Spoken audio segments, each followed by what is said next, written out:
first worship place that they put up is the one there where near the blue building roof. When the church was 50 years old, they put up this staircase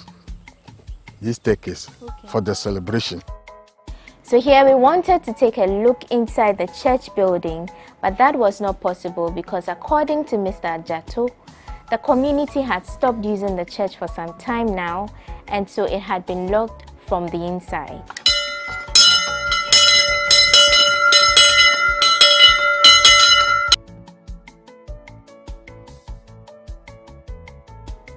All these things where you write the hymns, they were the works of our early Germans.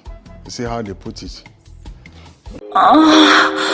No, I'm not gonna declare. I'm not declaring my assets in a relationship that I acquired before the relationship, before the marriage is certified. When the center of attention is not your partner anymore, then you don't see the need to now, be responsible for them. I think she's very malicious, and whatever vicious, wicked, whatever the word is in the book. However, what she's done with her money. So what if she wasn't building or acquiring assets with her money? What if she was just spending the money anyhow she wants it? If you do that to your partner, you literally hate him. You understand? You are his worst enemy.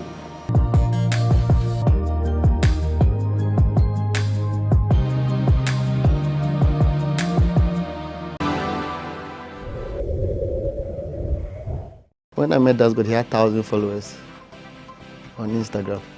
Now he has 1.5 million. So if anybody was talking to him in the DMs, on the comments, it was me talking. So I was talking as Dasgod. Did you actually quit your job? Yes, so at a point, full-time on Dasgod? At a point I did. I had to. I literally sacrificed my own career because I had it. Like, he knows that at the time, like, I was working with a lot of brands at that time. Everything we did back then was for free, so it was a big risk, like not knowing how things are going to turn out.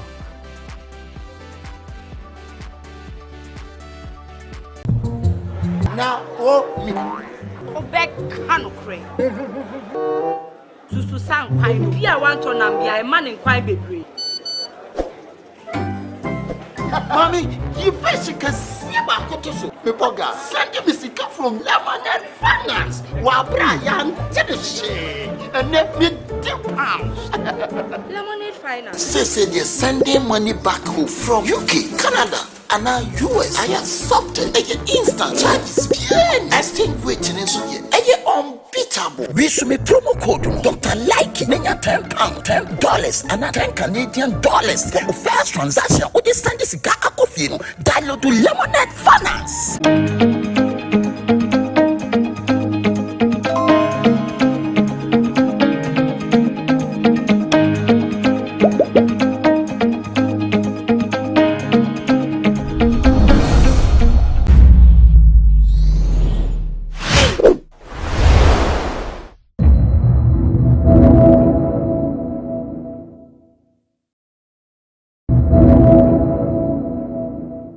Hundreds of people lost their jobs between 2017 and 2020 due to the banking sector cleanup.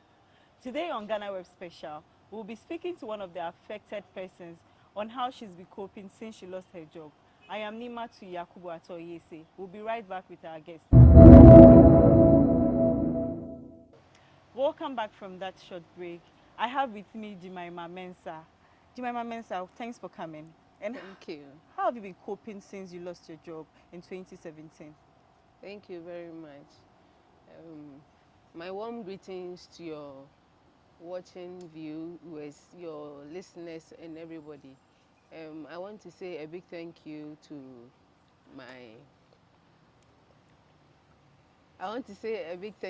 to you for this great opportunity.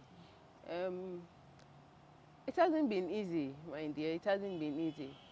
For the past 4 years, I've been home without a job, and the challenges are way more than words could explain for me, because for working for 13 years in the banking sector, and all of a sudden you come home with nothing, with kids, and life must go on. How do I pick the pieces? It hasn't been easy, but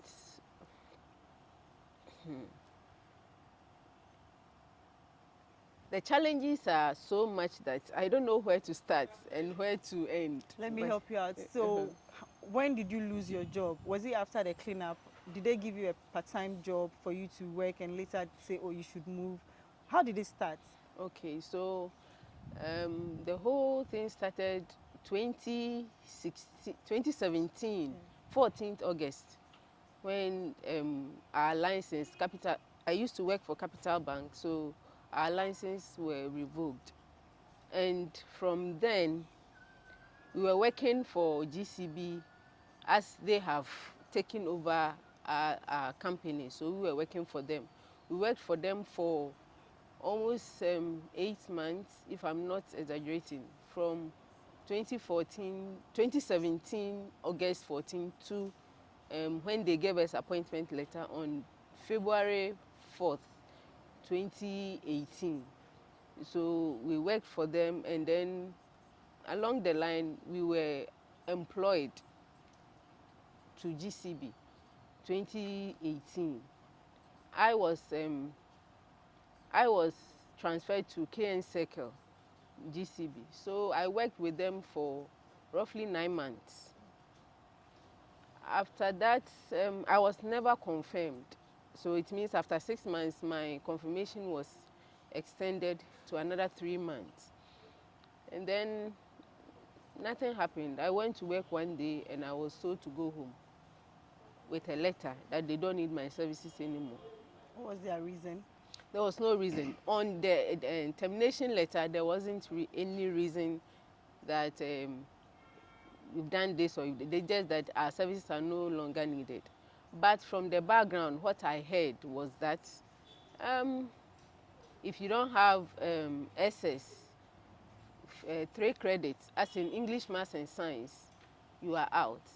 And some of us, we don't even have the SS. We did matured entrance, so we went first because it's like that is their policy. If you don't have it, even if you are a graduate, a master's degree or whatever, and you don't have the English, Science, and Maths, the 3 credits, as in C, and you have 1 D, you are out. It doesn't matter how your higher level of education is. But what was your role at the bank precisely? I was a teller. Okay. I was a teller. So I went home. By then I was in school. I was in school, Pentecost University. I went home. I was in my 2nd year. So the news was, I can remember that day as if it was today, how I felt. Because how do I feed my kids, the family? How am I going to break the news to my family and all that? But we came home, we fought to get a better job or something, but nothing good was coming up. So you applied at various. Did you also try banking sector? Banking sector. Actually, I was so desperate that any job would do, provided I'll get something to take care of my family. As when in the my opportunity kids. didn't come, what else did you try aside the banking sector? Okay, so I tried cooking. I registered my catering company, and with the help of friends and families, I have a strong support team. Thank you guys. I know I can't mention the names. I know you are all watching, and I'm so grateful for your support and everything. It took me 2 years to build that catering services and registered the company. I wasn't working, so you asked how do I pay my fees and how do I finance the catering services.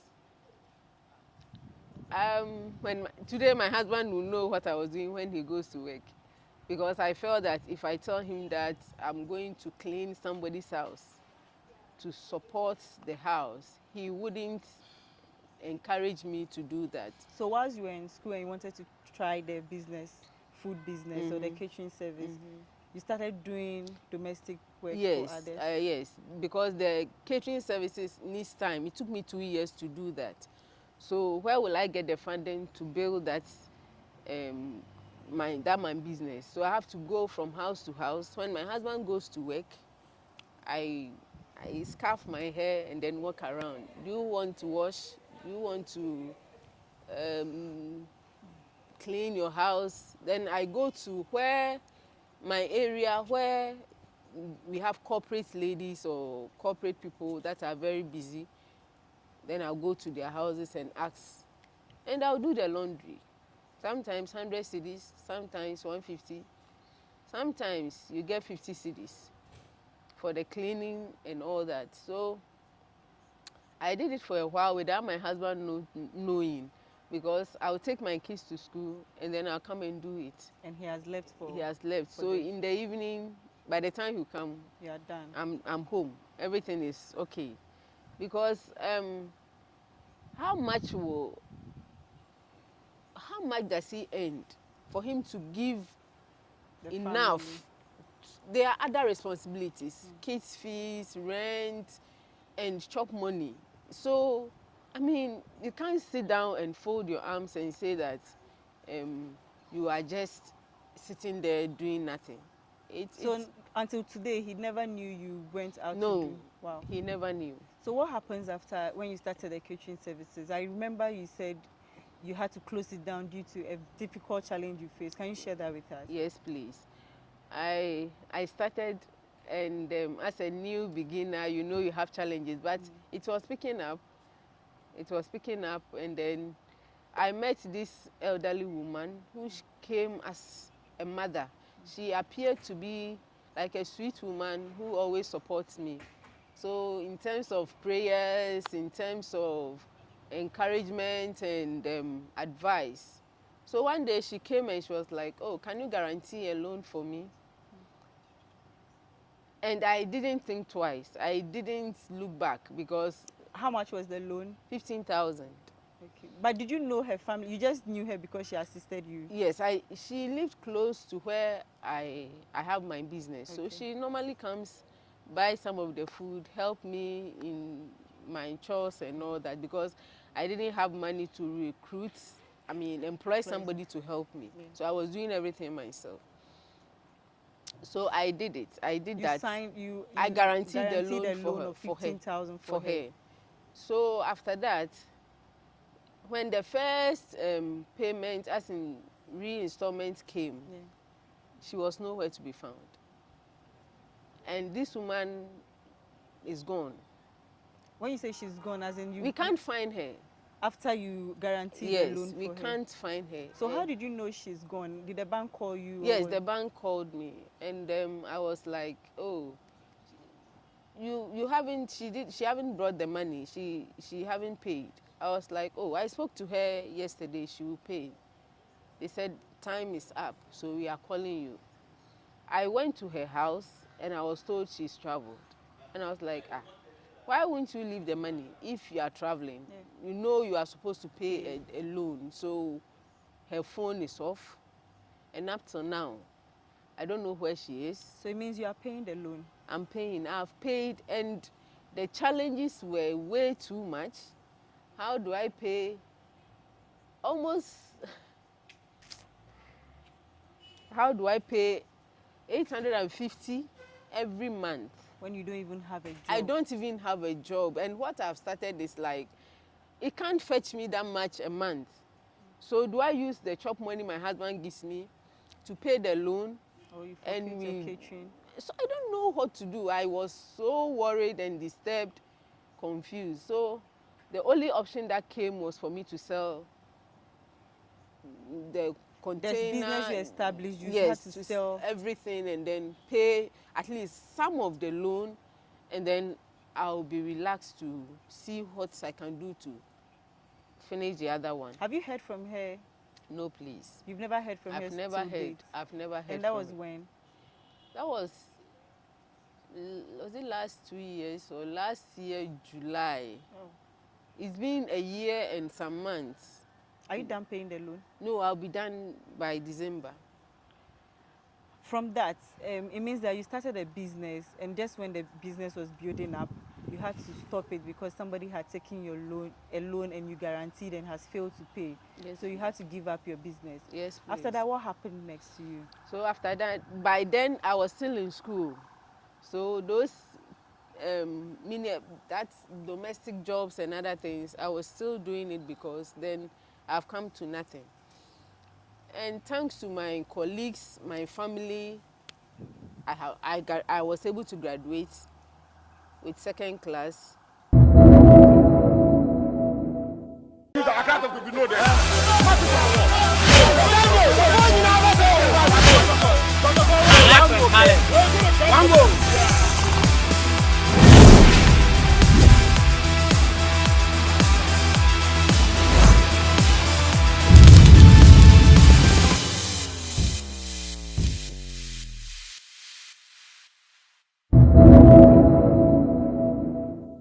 Welcome from that break, and this is GhanaWeb Special. We've been speaking to Jemima Mensah, who has been sharing her life experience after losing her job due to the banking cleanup exercise.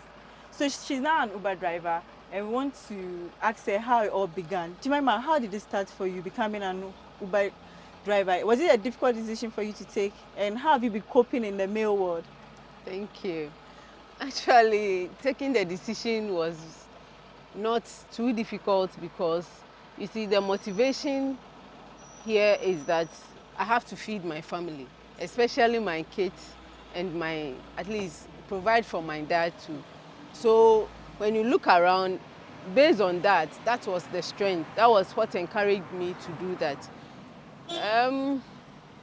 When I took the decision 2 months ago, the main focus was to to meet the daily economic needs.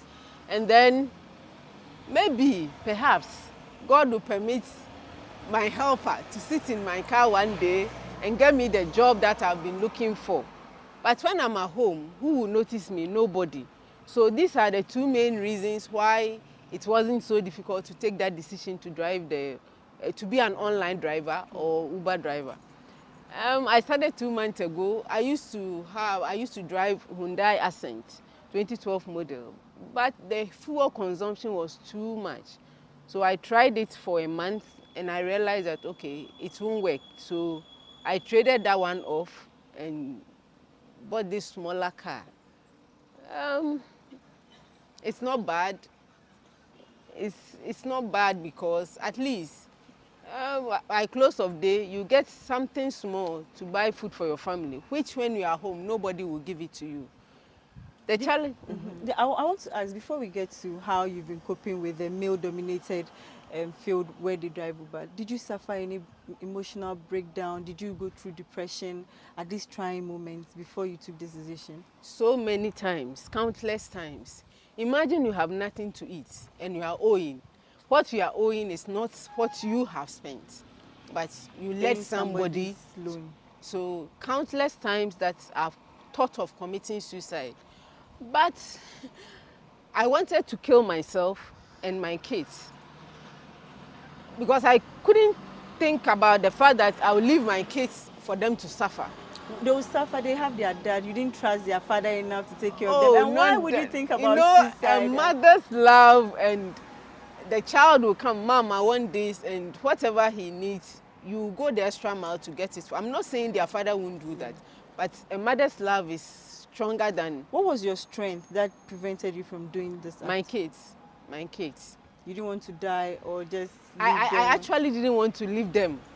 Because if I commit suicide and I kill them, okay, maybe they are going to be big people, important people. I don't know their destiny.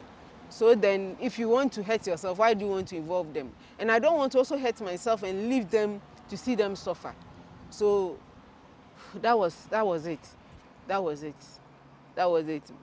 Thank God I didn't do it. Here I am now on this big platform because I took the initiative to drive boats or online driving. If I had not, nobody will notice me. By your marriage, your married life, I'm talking about this because of the issue of depression. How was your marriage? Did this affect your marriage in any way?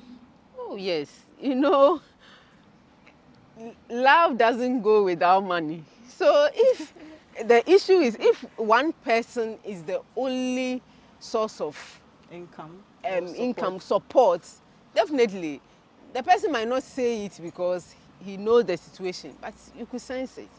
A little bit tension and here and there. So it affected every aspect of my life, every aspect. My marital, my family life, my social life, as in friends. Because the moment you pick a call, hey, obesreska, obebusame, and it's better to ask than to die. So there are times that you can't help it, you see. So it affected the whole aspect of life. But I realized that the only way to change that situation is to do something. And that something was, I don't have money, I have my car, I can drive. So why not try it? But my slogan that I formed for myself before I started this was, it's better to die a hero than to die a failure. This is very risky. People are being beaten, their cars are being snatched away. But if you go and nothing happens to you, you come home with food. So that was what motivated me. It's also part of the reasons why. So far, how is it doing? I know you have major challenge with your Uber business, but how is it? How are you coping with it so far? It's not bad. As I said, it's better than nothing. Okay, the prices and fuel and other things are not meeting the real time life reality, but it's better than none. This is a great opportunity to. I met you because you requested a boat, and wow, you were impressed. There have been a couple of riders who have been enthused and happy about me being a boat driver. And sometimes I get monies that I don't deserve because I'm happy, encouragement, words of encouragement. And it's exciting. It's exciting. It's better. It has encouraged me because at a point you'll be in the house crying, and there's nothing coming up. But now when I go out, I meet a lot of people, 90% good ones. I have experienced one bad person, but hey, it's part of life. It's part of life. So I'm happy. I'm happy for now. So Jemima is a boat rider and not an Uber driver. I'm making that correction. And she says what inspired her is that it is better to die a hero than to die empty. A failure. And that has been her motivation. Before we sign up, we want to let her share her worst experience as a boat rider. Can you share that with us? Because it looks like in every good thing there is one bad incident. Yeah.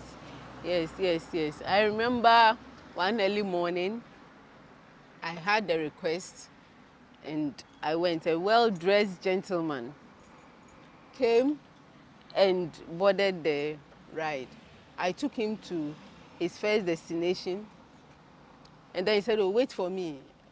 I will do some few rounds with you." For 4 hours, we moved around town, and then we went to a bank. I don't want to mention the bank's name, but we went to a bank. Said, "Oh, let me withdraw some money and pay you," and that was it.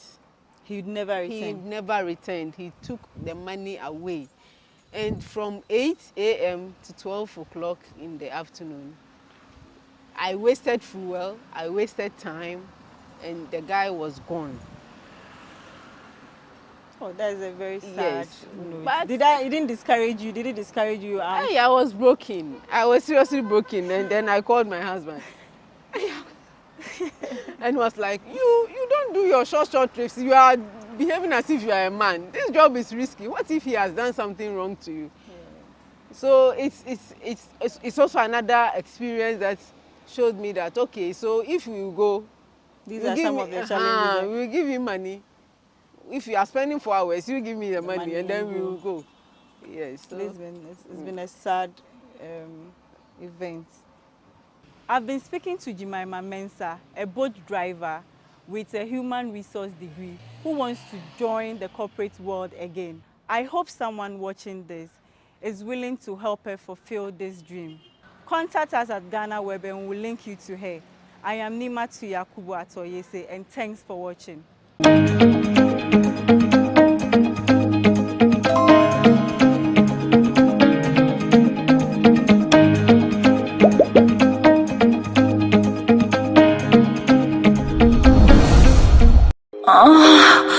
No, I'm not gonna declare. I'm not declaring my assets in a relationship that I acquired before the relationship, before the marriage is certified.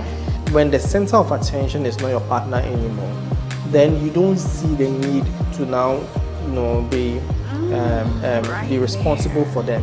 I think she's very malicious, and whatever vicious, wicked, whatever the word is in the book. However, what she's done with her money. So what if she wasn't building or acquiring assets with her money? What if she was just spending the money anyhow she wants it?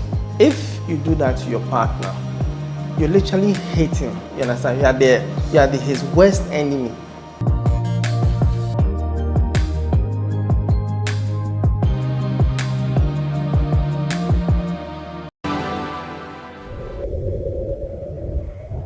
When I met Dasgod, he had 1,000 followers on Instagram. Now he has 1.5 million. So if anybody was talking to him in the DMs, on the comments, it was me talking. So I was talking as Dasgod. Did you actually quit your job? Yes, so at a point, full-time on Dasgod? At a point I did. I had to. I literally sacrificed my own career because I had it. Like, he knows that at the time, like, I was working with a lot of brands at that time. Everything we did back then was for free, so it was a big risk, like not knowing how things are going to turn out.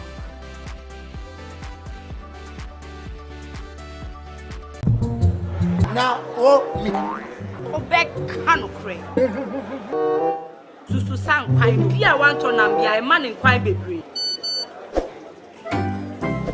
Mommy, you basically see my cotoso. Pepoga, send me sick from Lemonade Finance. While Brian did the shit and let me £2. Lemonade Finance. Say they're sending money back home from UK, Canada, and now US. I accepted instant charges. Exchange waiting in so unbeatable. We should make promo code Dr. Like £10, $10, and $10 Canadian for the first transaction. What is send this guy a coffee? Download to Lemonade Finance.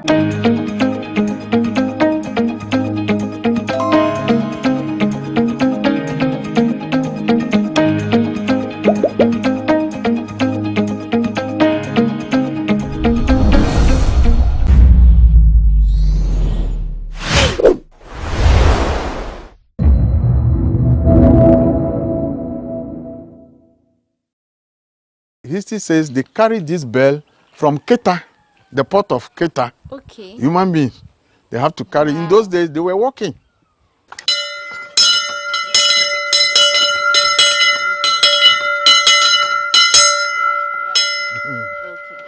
Thank you. Yeah. It has a ringing tone, which the community people, they are aware of. Okay. So when they ring it, they know what the bell is saying. Okay. It's telling them. Okay.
Welcome to People and Places on GhanaWeb TV. Today on our Amedzofe tour series, we take a look at the oldest church in the Vatime traditional area, the EP Church. Let's go meet our guest who's on the other side, and then we'll get right to the conversation. See you in a bit.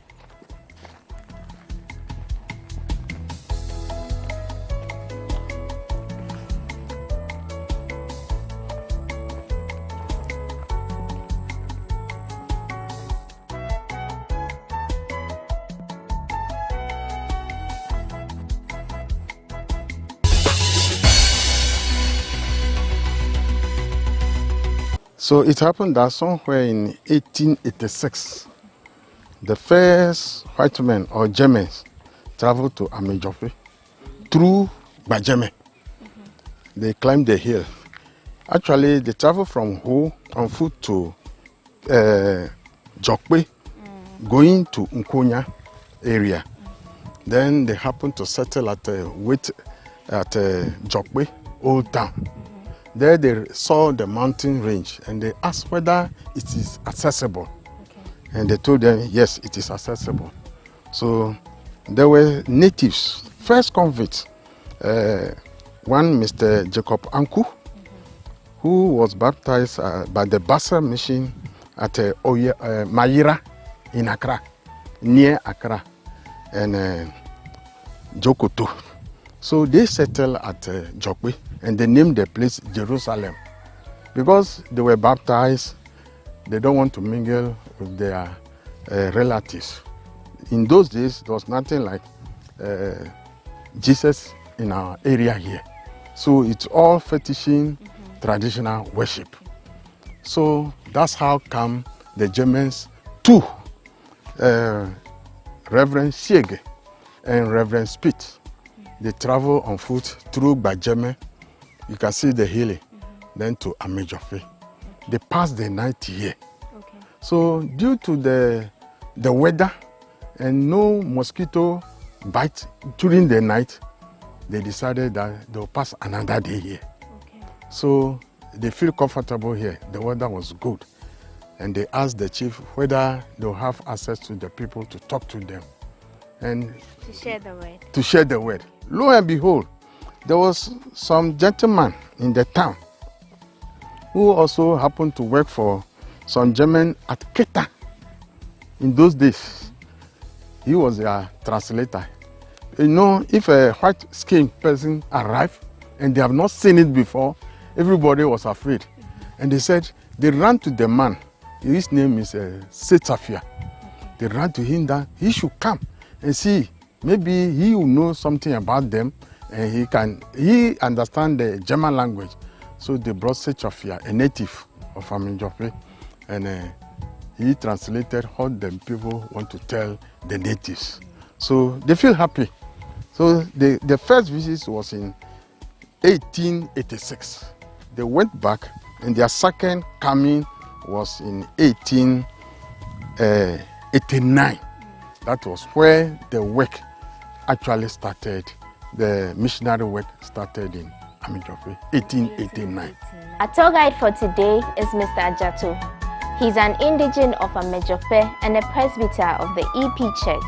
And you heard him telling us how the EP Church started in the Vatime traditional area, specifically Amedzofe. I learned so much on this production and I can't wait for you to learn too. So make sure you stay with us till the end. From the beginning, the chiefs and elders, they accepted them into the community. But you know, it was very hard because to throw away their fetishing and traditional worship is very hard. But gradually, they had the people to follow them. So the first converts who accepted Jesus Christ, they gave them land here. And we call here Bethel. Okay. Till today? Till today. Okay. This is the Bethel area. In Amedzofe, we have 5 clans. Okay. But Bethel is a no man's clan. So people from all the 5 clans, if you accept Jesus Christ, they'll give you a portion here and you put up your building here. They'll give you a portion, you put up your building at Bethel here. That's come, this area is all Bethel. The first worship place that they put up is the one there where near the blue building roof. You see some white iron sheet on a corrugated one. Yes. That was the first worship place they put up. Okay. Okay. So that's the first worship EP Church. Okay. Right. We call it today Gbedohohoho Old Chapel. Okay. Old Chapel. Okay. Is it still in use? Yes, we still use it. It's still a church. It's still a church. So children, Sunday school children, yes, children ministry. They worship there. Yes, they worship there. This is the first church building Mr. Adjato spoke about. It is stones. They came here to meet stones. So stones plus bent bricks. That was used for all this building. Stones. Oh, that's why it's still very strong. Yes. Okay. But do you intend to break this? No. This one, we have no plan of touching it. All we want to do is, if maybe we get funds, we renovate it. We renovate. And the roofing, you see, as it's corrugated iron. We renovate it in a modern way and use this place for children's service and then tourist center. We can bring in all the old artifacts of the Germans, we can bring them here and keep them here. Recently, you see, as children, they are learning here. They put their hands on this old machine and all got spoiled. The early organs. Yes. Now it's not in a good form again. And all these things, the pulpit, all these things, where you write the hymns, they were the works of our early Germans. You see how they put it. These are some of their handiworks. How the early carpenters, they were taught to construct these things, build a cupboard. So it's all church items. The culture of maintenance. Now let's get back to the conversation. At the 50th celebration, Jubilee celebration in Amedzofe, when the church was 50 years old, they put up this staircase. For the celebration. 50th anniversary. Of the church. Yes, after 1889. You count down 50 years, then they constructed this staircase. Yes. Okay. And then come and see where the trees are, and you see a pink building there. Yes. That's the mission house. Okay. Where pastor's residence. Was it also built 50 years? 50 years. Okay. Wow. By Reverend R.S. Kwame. So he put up that building as the pastor's residence, and then the staircase here. The same person? Yes, under his leadership. Okay. Because before they put up the training, the missionary center, training catechists and evangelists to go out and propagate the gospel. So this was their station, which is now College of Education. Oh, okay. And that was the first station where they put up the buildings, training evangelists and catechists to go out and propagate the gospel. So it used to solely be for training of... Yes, seminary. Okay. Yes. Okay. Mission before seminary. It was converted to the college. Okay. So in the beginning, when the staircase was built, was it for the church? For the church. So the staircase was built at the same time the church was built? At the same time when they were putting up the building. They were in the staircase. Okay. But it wasn't like this. Okay. I came to meet the constructor or the mason who put it in a better shape. Okay. Yes. Okay. So for the staircase, how many steps do we have in total? From at first it was about 60 something, but when they restructure it, now only we can count before we know. Okay. Is there a particular reasoning behind this tall staircase?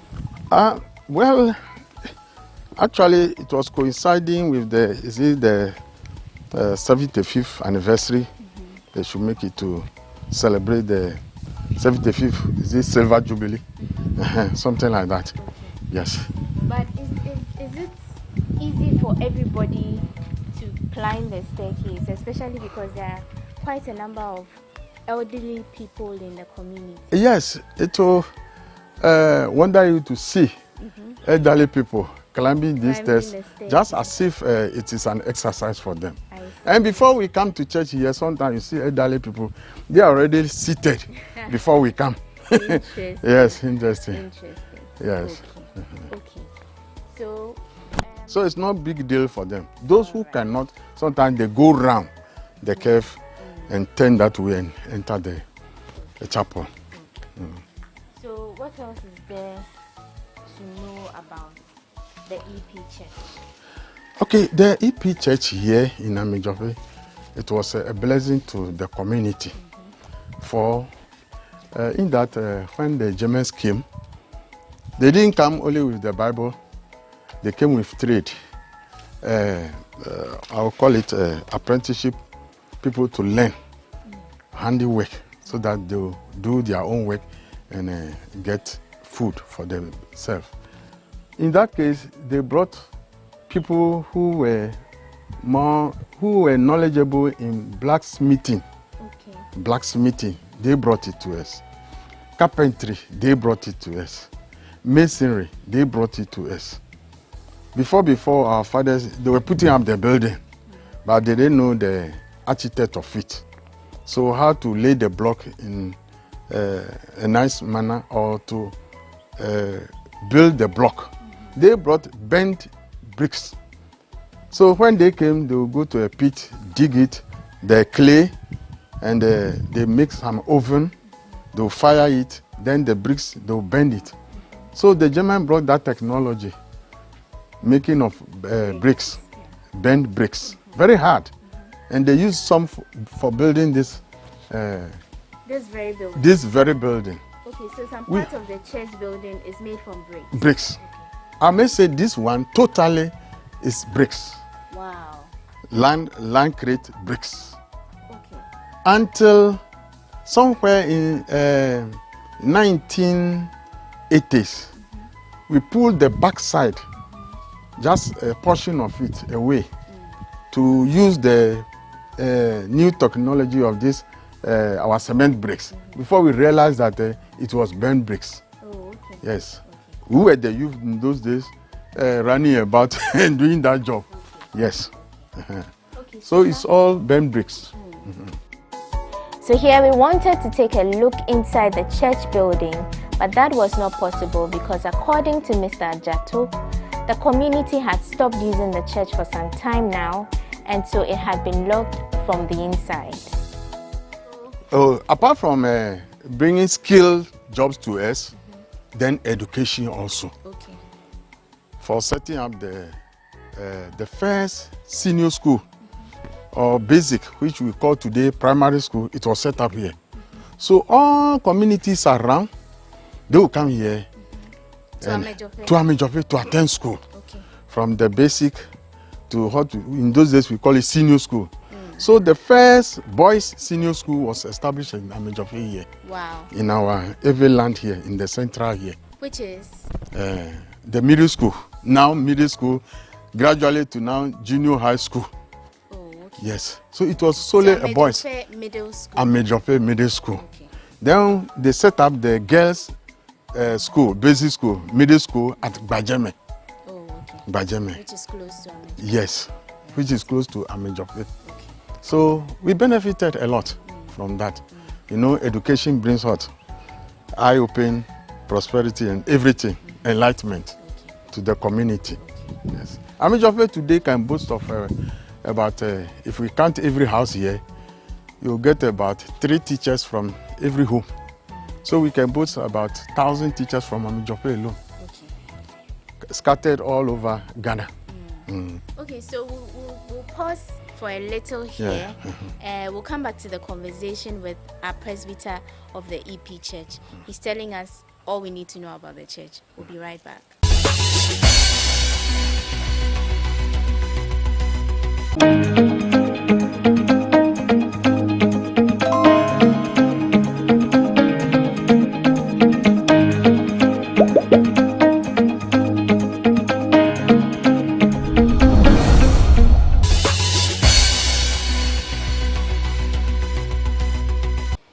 for staying with us. Welcome back.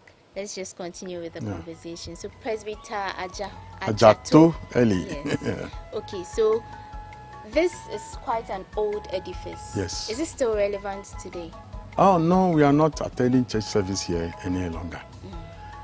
Somewhere in 2013, we decided to move from here and put up a new edifice that will suit the community and cater for even the college, so that any graduation they can have it here. So that was in 2013. 2013. 2013. You moved from here? Yes. To a new church? A new place. Was it built? Yeah, we built it's just an alternative center, so that we put up this place. We gave ourselves, we did 3 years, we want to put up a new chapel. You want to pull this down? We pulled this down and create a new chapel. A new chapel here. So you can see the foundation for the new chapel. Okay, we want to pull this old edifice down and build a new chapel here. But is that not going to tamper with history? Yes, really.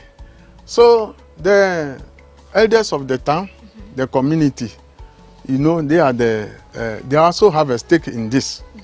So the chief and elders came up that no, we should reserve it as a monument.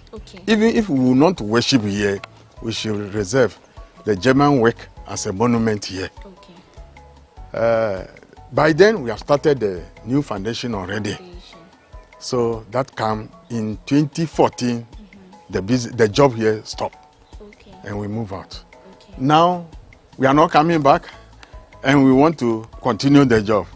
But lo and behold, the chief and elders also came. We sat down and we talked, and now they have agreed that we can continue the building, the work. So is it that some part of this building will remain while you add a new one, or the entire building will go down and then a new one? According to our plan, the entire building have to go down. Yeah. So since 2014, we left this place to know anybody attending to the building again. That's why you can see that some walls are caving in. They are caving in now. But according to the new structure you have, is it going to look something like the old one, or it has a completely new face? A completely new face. You can see from this brochure, when we celebrated the 125th year in Amedzofe, that was in 2014. We celebrated the 125th years of existence in Amedzofe. Then we brought up this picture, that this will be the new look of the chapel. Okay. So then it means that for now, anyone who wants to see how the old German church looks like has a period to come and do that before the church goes before. down. Okay, all right. So that's it about the church, right? I understand there's also a German cemetery, which we'll be looking at in a little while. So let's just go along. Presbyter Ajato will show us where that is, and then the conversation will continue. Thank you.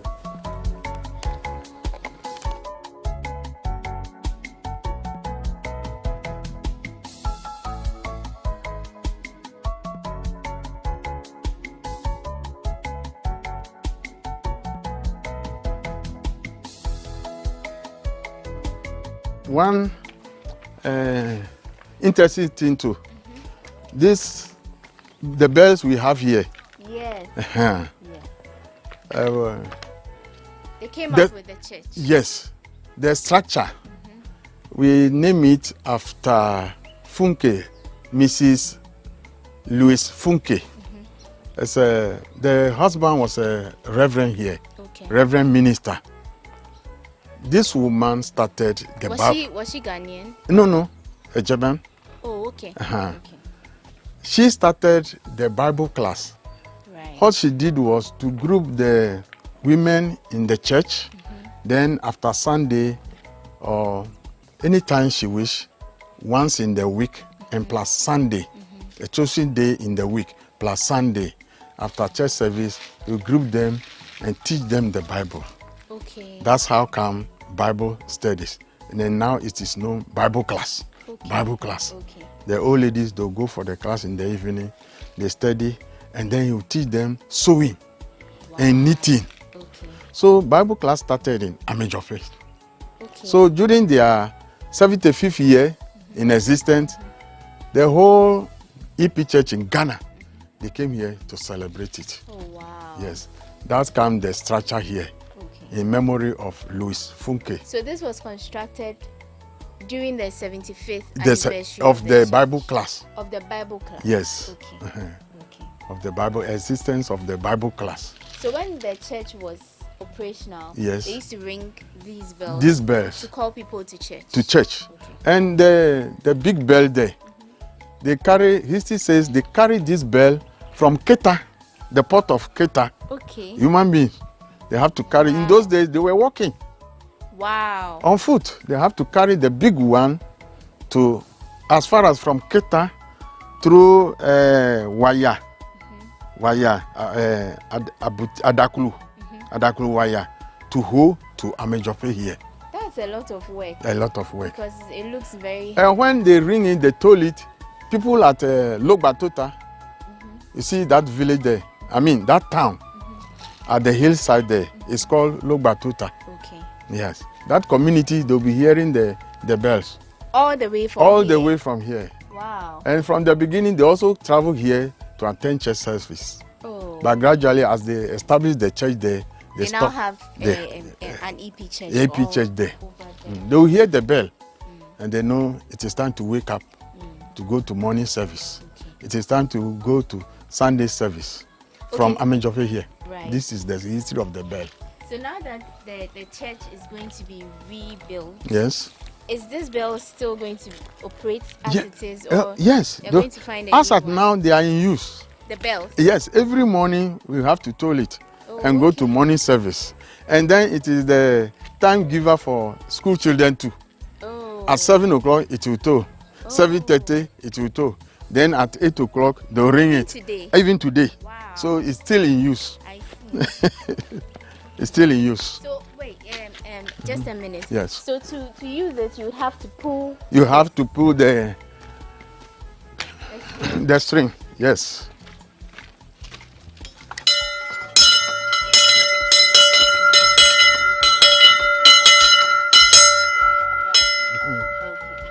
Thank you. Yeah.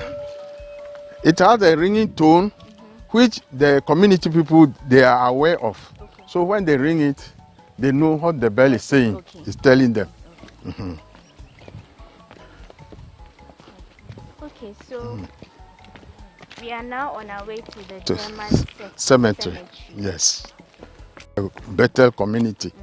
Then we go to the cemetery. We name it missionary cemetery. Because now, after the white men laid there, the first convicts and their families who passed away, they were also buried there. Okay.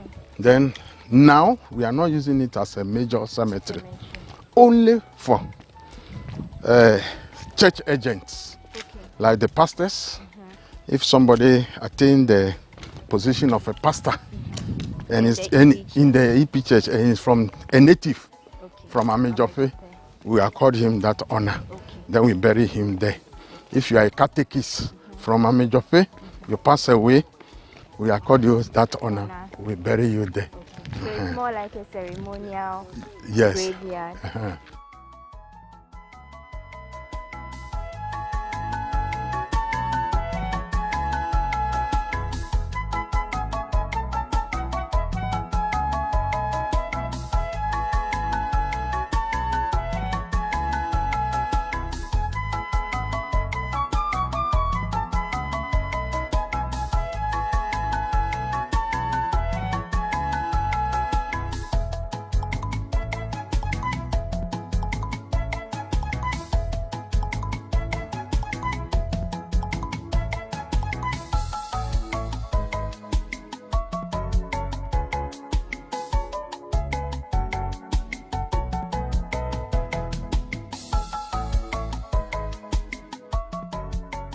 All these areas are better. This is the area we call better. From the old chapel coming up here is all better. Better. An area given to the first Christians, converts.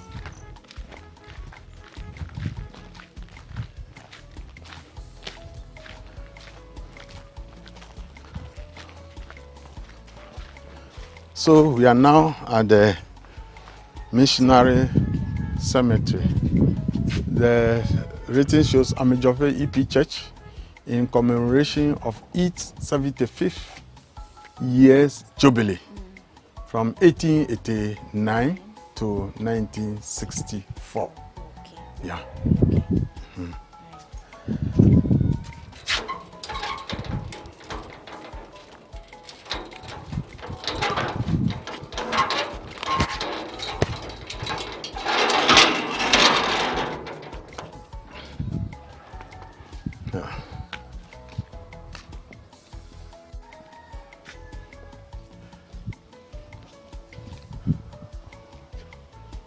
Yes, as I was saying, the missionaries that passed away, the Germans, this one, for the interpretation, or the written, I cannot tell, but it's one for the John Schrader. John Schrader. He passed away on the 15th March, 1864. This is also another. All these ones are all German. Yes, yes, of Germans. Then the first one is our great pastor. He was the first synod clerk for the EP Church. When the German left, the work was handed over to him. He is a native of America. He's a native. And he worked here. He established all the churches in the community.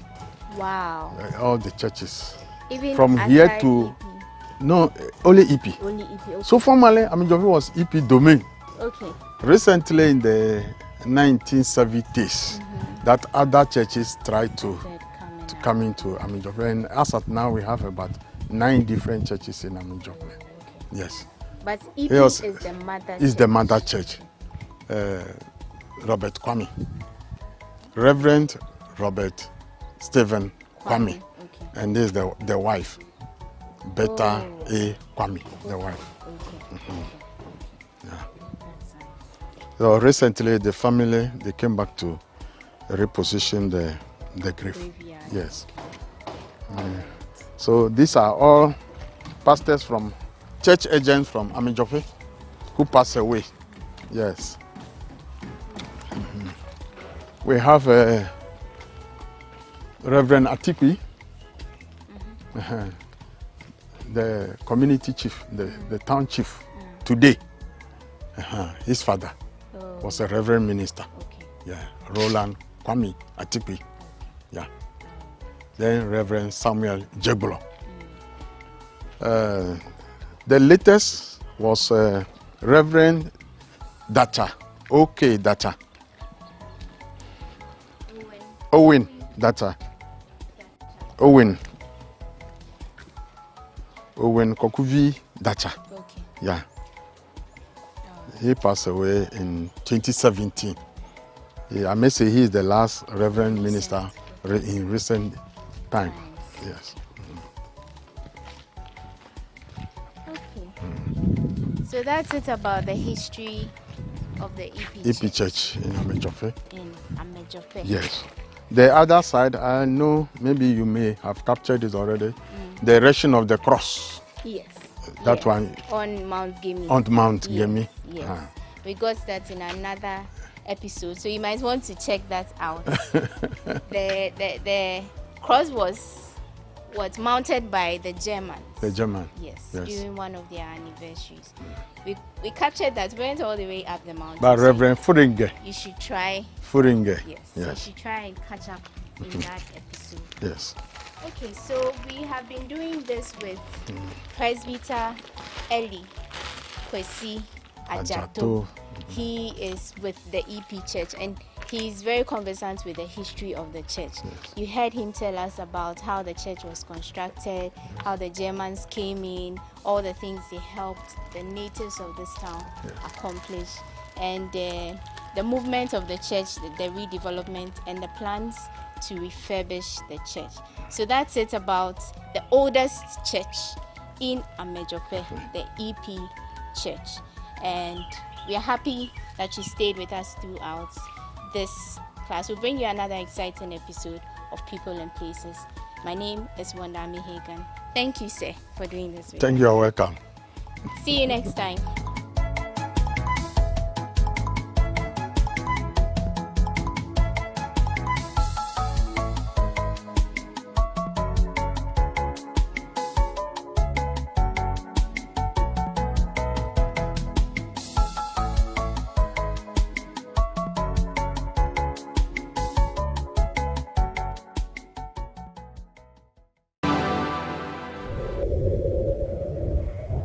When I met Das God, he had 1,000 followers on Instagram. Now he has 1.5 million. So if anybody was talking to him in the DMs, on the comments, it was me talking. So I was talking as Das God. Did you actually quit your job? Yes, so at a point, full-time on that. At a point I did. I had to. I literally sacrificed my own career because I had it. Like, he knows that at the time, like, I was working with a lot of brands at that time. Everything we did back then was for free, you know, so it was a big risk, you know, like not knowing how things are going to turn out.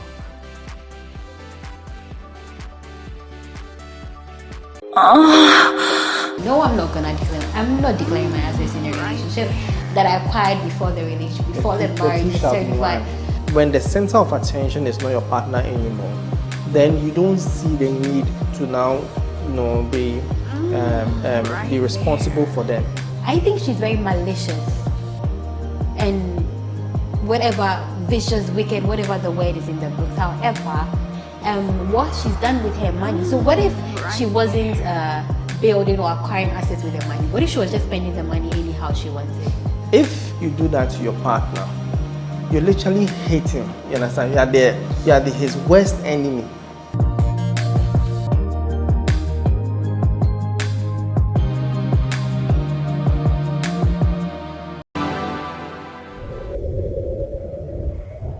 When I met Das God, he had 1,000 followers on Instagram. Now he has 1.5 million. So if anybody was talking to him in the DMs, on the comments, it was me talking. So I was talking as Das God. Did you actually quit your job? Yes, so at a point, full-time on that. At a point I did. I had to. I literally sacrificed my own career because I had it. Like, he knows that at the time, like, I was working with a lot of brands at that time. Everything we did back then was for free, you know, so it was a big risk, you know, like not knowing how things are going to turn out.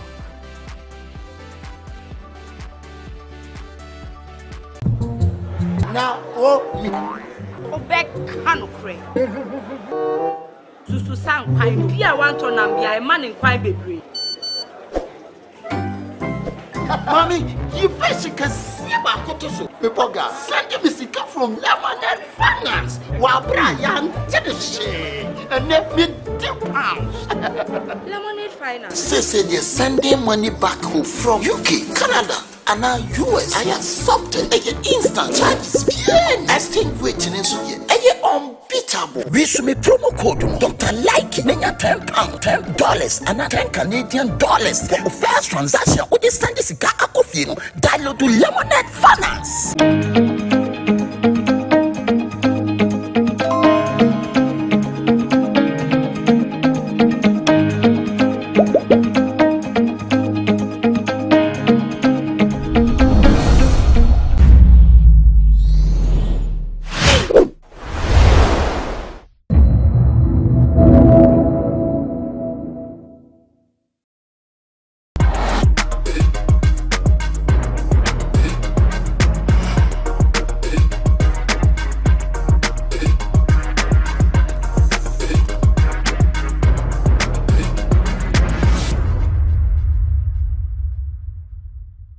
Thanks for joining us for another episode of eForum on GhanaWeb TV. The name is Abrantipa. Today on the show, we are looking at the content of some of the songs that you've been listening to. A number of people have been raising concerns. So, I'm going to say, in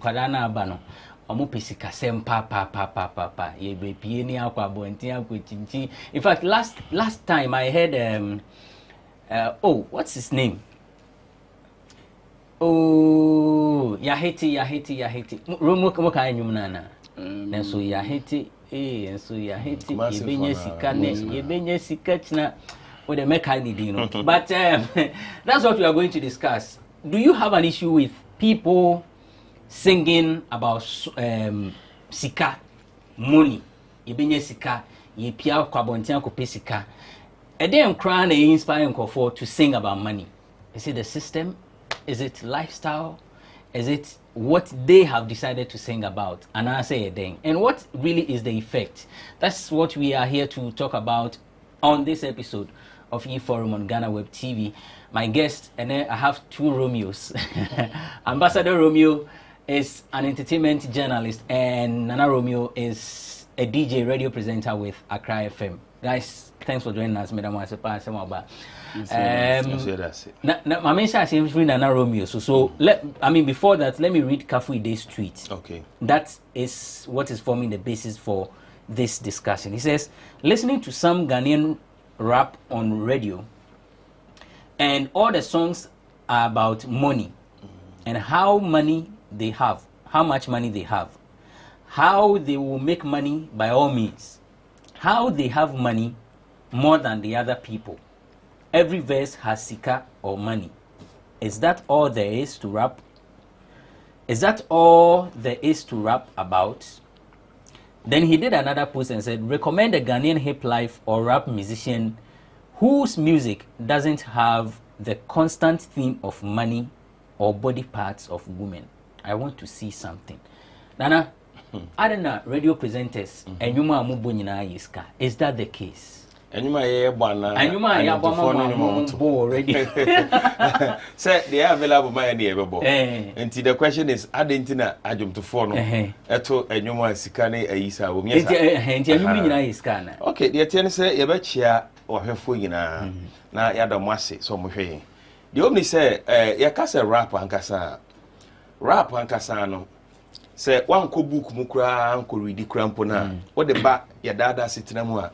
You who rap say yo you swing no yo I say you who rap say be and Kenyan sasem yo as a street kind of music bisa and no so because we had see the origin of rapper and I saw heard the real definition of rapper and kasano sabi previous I shada fan cancer and papa bia. Oh yes, rap music and kasano I am more of say o de bragging, o de boasty, o de bragging. I say o de dwewenum. Most rappers. But it be the account I said papa. Yes, but do one so and de bragging. Okay. And the hip hop music nankasa rap one element of hip hop no. So we share the pa na enya Ghana nkwa. Said the na Kafu Ide kano. Enya Ghana nkwa. The originators are rap music no a free America any Jamaica no. Omo ye the originators na nkasa akra no sika more rap music no kra sing Ghana ha de ya kase bobo betimi abobo din ni sa ye wie rappers bebre American rappers bebre Jamaican rappers bebre na uti rap music I say o the only and o kaso ti over here rappers tambia so mo pe dressing na chi kakaka di no da no kum enso okofi akom di no oni kapre but opia bontia opese amansan hu say ne ho atona because I say rap na nkasa dwuma na afa to no ho so no a definition na nkasa no pia bontia or poetry ama manfo ate ase enti o hwe rap nkasa krampo da kwa fa so bae no first kra no mon kan rap no mon kan MC enti ana ehu ni say ti say bia o ye MC e wo event bi ase na bia DJ no di instrumentals bi ahya ase o MC no na moderate program no enti but yo everybody sa hona na rap music ni start free by enti rap ankasa no enshada nka hwe I say no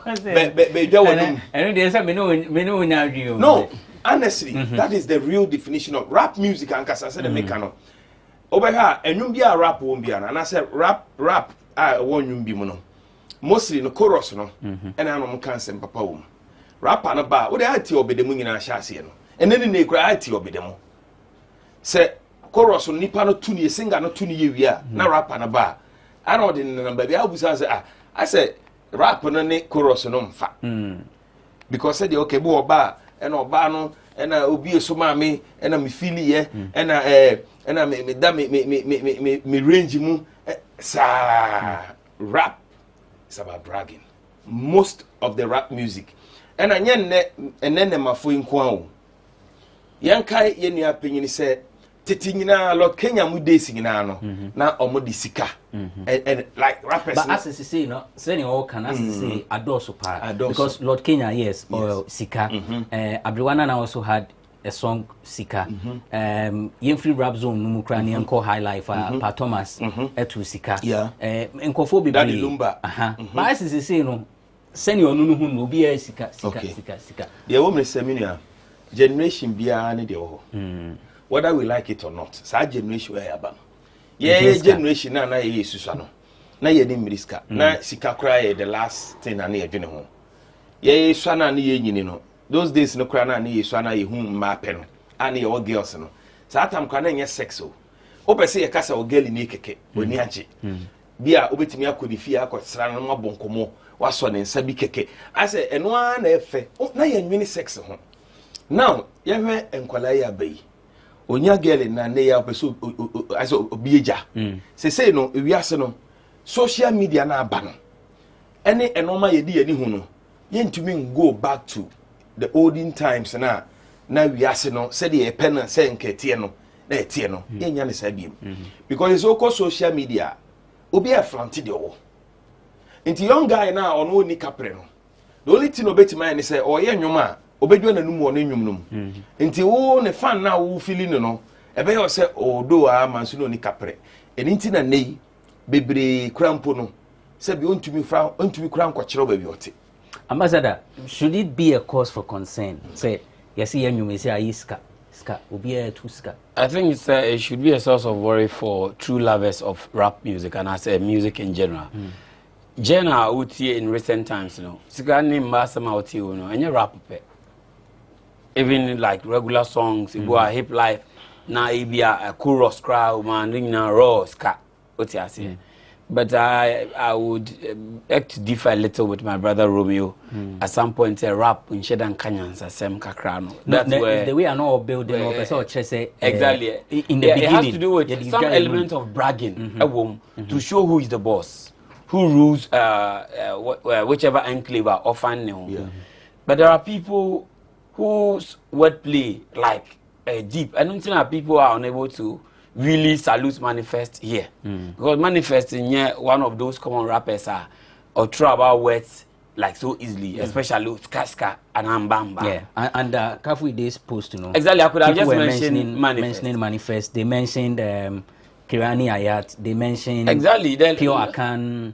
There are a lot of people whose wordplay were born out of that poetic element. I'm a building, I'm a cover out of.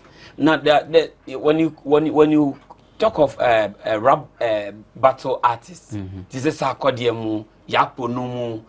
These are people whose element of survivor has always been bragging, supremacy. But when the rap element is about touching souls or educating people, no, the real element of poetry. But if it has to do with bragging or who is supreme, who is the boss, then. And Nkrumah, sometimes Nkrumah say they are tired of Sarkodie, but unim the entia. Sarkodie's rights, the growth, on the streets, battles, and he has conquered most people through this channel. He still wants to stamp his authority. I saw announcing the presence. And you see the same thing too in Yapono.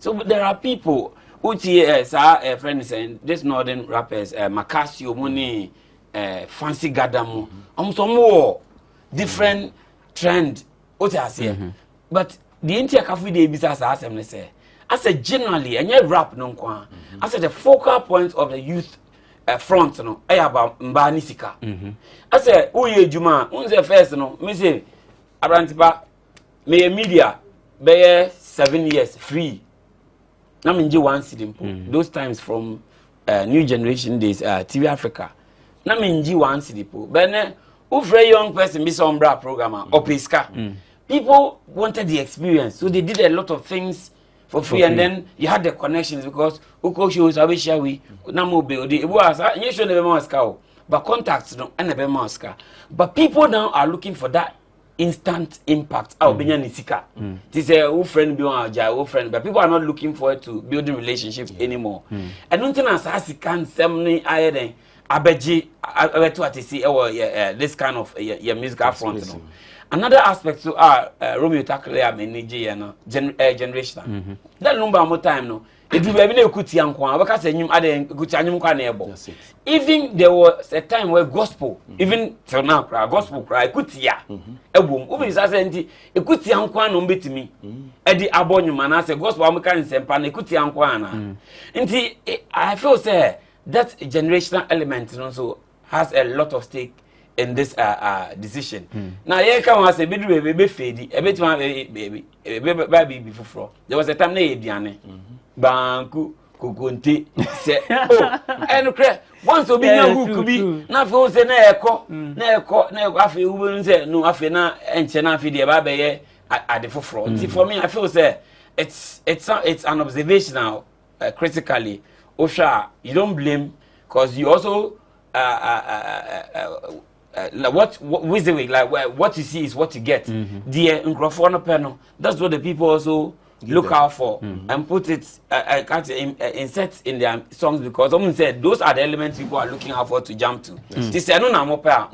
So the generation again we na mene inoke Japan din komo speech production.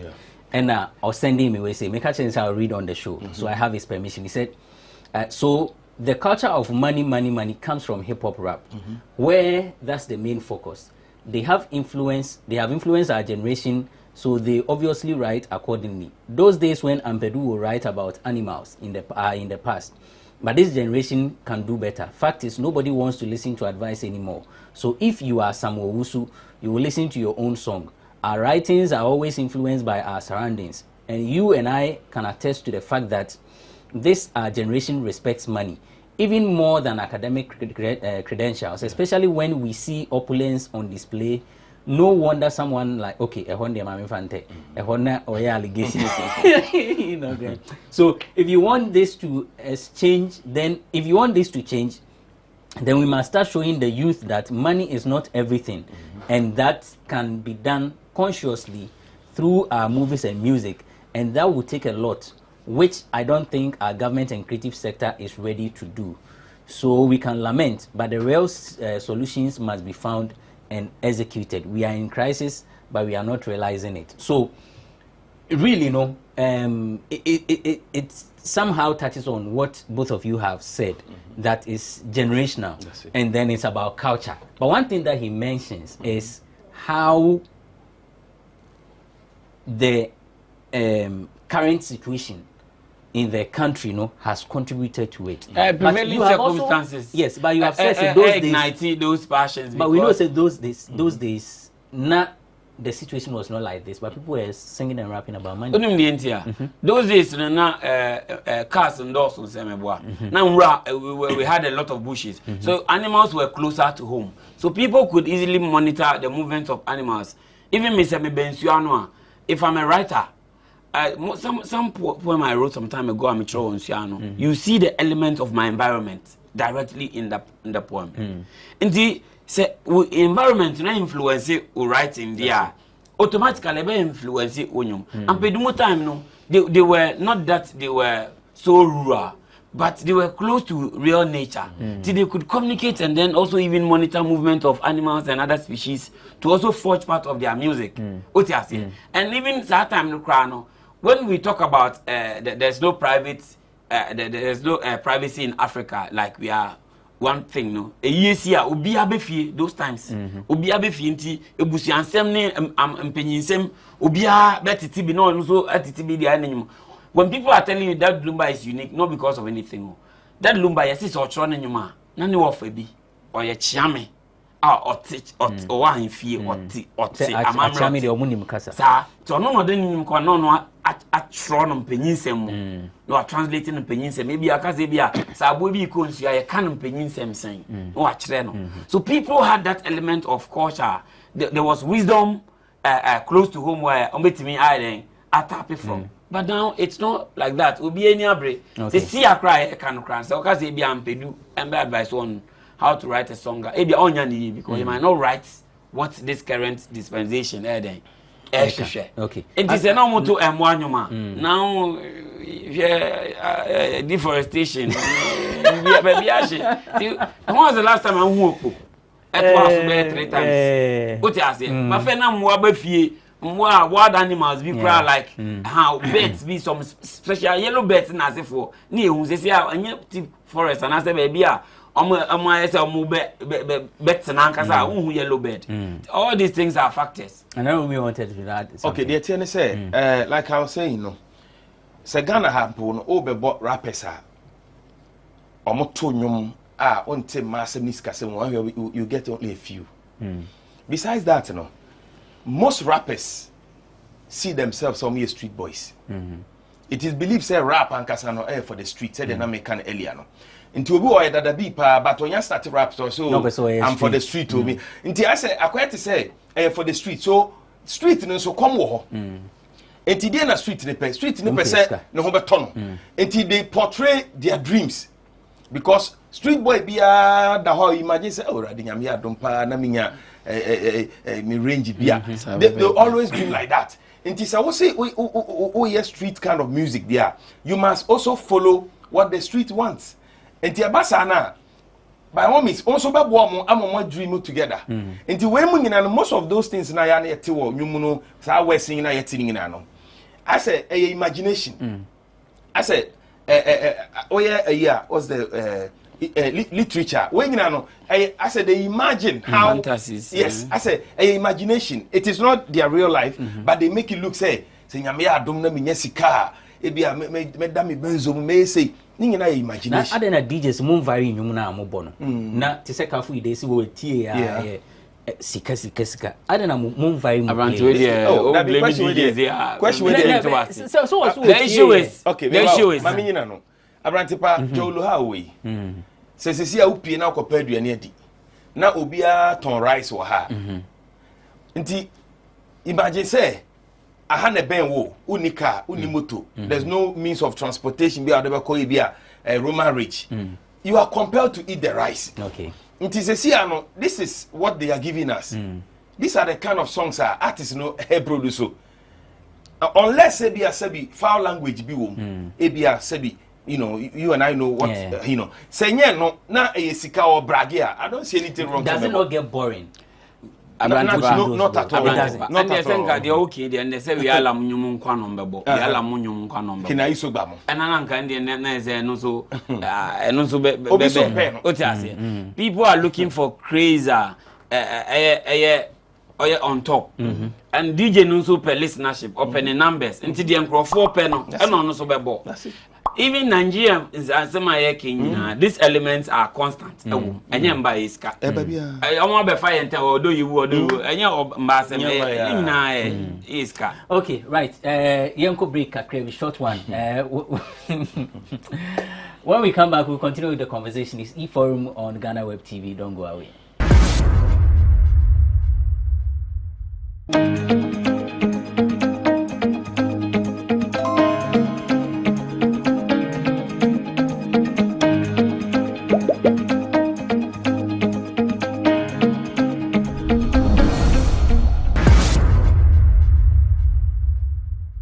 Welcome back. You're still watching e-forum on GhanaWeb TV. Atenasi Edin Komafa Nyuma Abanan saying Kafuide is a broadcaster. In fact, he's one of the most experienced broadcasters that we have in Ghana. He's a fantastic MC. I remember the book How to Be an MC. I've forgotten the very title, but I have that book and I have been reading it. It's a very nice book. I think that's the title, How to Be an MC. It's a white and red background be like that. Those days when I was at university, I remember I had a conversation with him. So Kafui says that the songs that we are listening to nowadays, it's full of sika, ema, sika, ema. My panelists are saying, say, generational. Nema phone abane say will be a country system ni more. But you see, there is back in the day, I listened to some songs, rap songs that are about money, and they were really nice. Lord Kenya, Sikampong Fano, that was a very fantastic song. Sika. That's also a very nice song featuring Kessie. So, with the ones that we are listening to now, comparing to those songs that I've mentioned and even the ones that I have not mentioned, content-wise, yes, yet I say generation in here, system ni mwaeshi. But will you say, in terms of content, they are actually giving us good content, a good song that talks about money, whether they have money or they will get money or what they are doing to get money. Okay. You see, if someone sings or raps in a song to encourage people to work hard to make money, or encourages people or discourages people from stealing, or injects that kind of desire to Charlie Memo Abemumbu, you can make it. So like Lord Kenya Sika song, it was encouraging, like trying to let you know that money is not really, okay, but it's not everything. So like, don't die for Sika. Like, you get it. People come and go, money will still stay. So try and then navigate your ways properly. That kind of advice is fine. But now, for me, a good music has some elements, educative, advice, and amusement level. Entertainment. You get it. The amusement last entertainment. But most of this generational songs, they lack that advice, they lack that education. It's just about amusement. If the person has a hook, most of the songs, even if you listen to the real lyrics, they don't make sense. But one of the days, if you pick those legends track, sometimes, even till now, people are now understanding some that the Lumba songs. People are now understanding some on Ohinba Kisi songs, like some terms they used. If you want to know sa, but so your car term no cry. Won't say obviously. No, but it's educative. It makes you think deep. What you say is not served on a silver platter. I'm saying, you want to educate me. Then you say, to the point. By the time I decipher the song, you see, intellectual measure is actually weighed on the face of who is deep. What you say? If you're making this assertion, then that Lumba will just be an ordinary musician like any other person. But the person is unique because of those things. You have to think deep before you understand a song. Just like Manifest, people find it difficult to understand his songs because his element of rap, or what I say, a deep to the extent say, ubefa as a literature. Because literature books you are true poetry and art was saying. But it's not in plain language. You have to understand through the reading. You have to decode, and this is education. It puts you on your feet as a critical thinker. But if a track, there's no education in this, I don't think I've been to stand the test of time and channel your refi. But these songs, sometimes I know a pastor is my colleague, or say on 2 years ago. But there was a day before he realized he was singing Yebepienia Kwabontia Kuchinchin Disika Befie. That's Kokudalenti. Not to pick on him, but that song, does it fall within the category of those that have good content or those that inquire? This will be based on pure analysis because unless we analyze the full song. Exactly. Lyrics by lyrics. Exactly.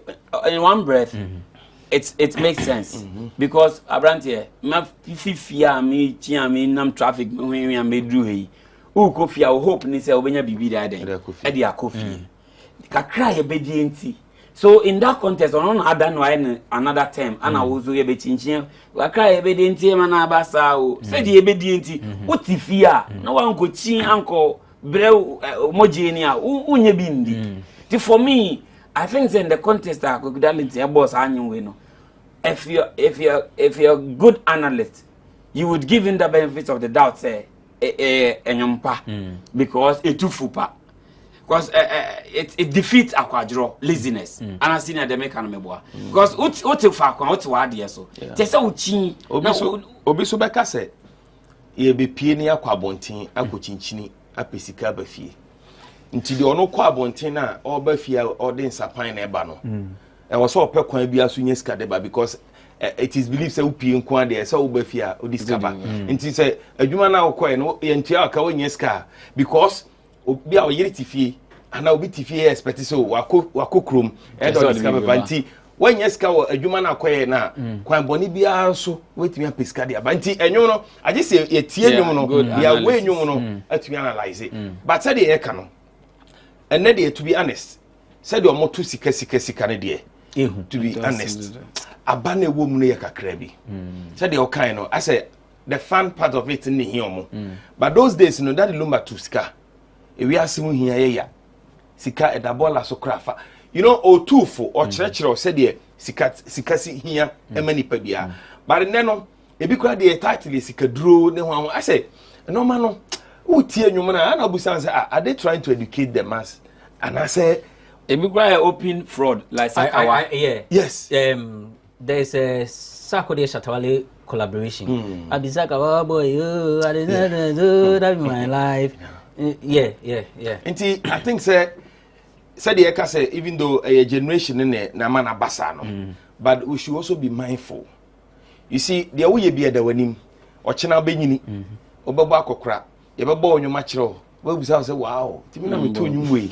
Yeah, me huyanka. That time no, you can't go back. The system change anything. Inti, I think that advice I bet him the Amayinu and I'm gonna say, in as much say system no demand.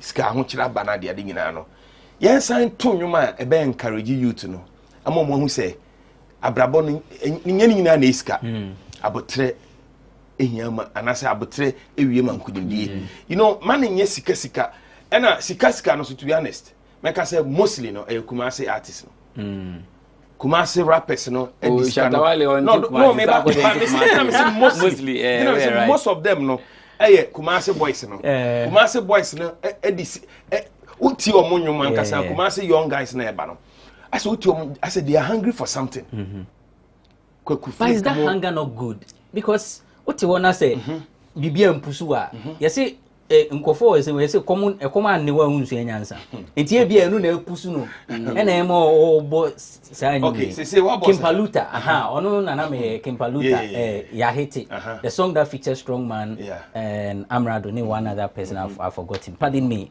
yes ntinya no na epusu ma wo ye adwumaden okay how long na because wa to sika honyo how long because one trend ebe fono said me will be kasa akode me to be honest me obede ni nwom ntimi mfono me da because enwum bia won a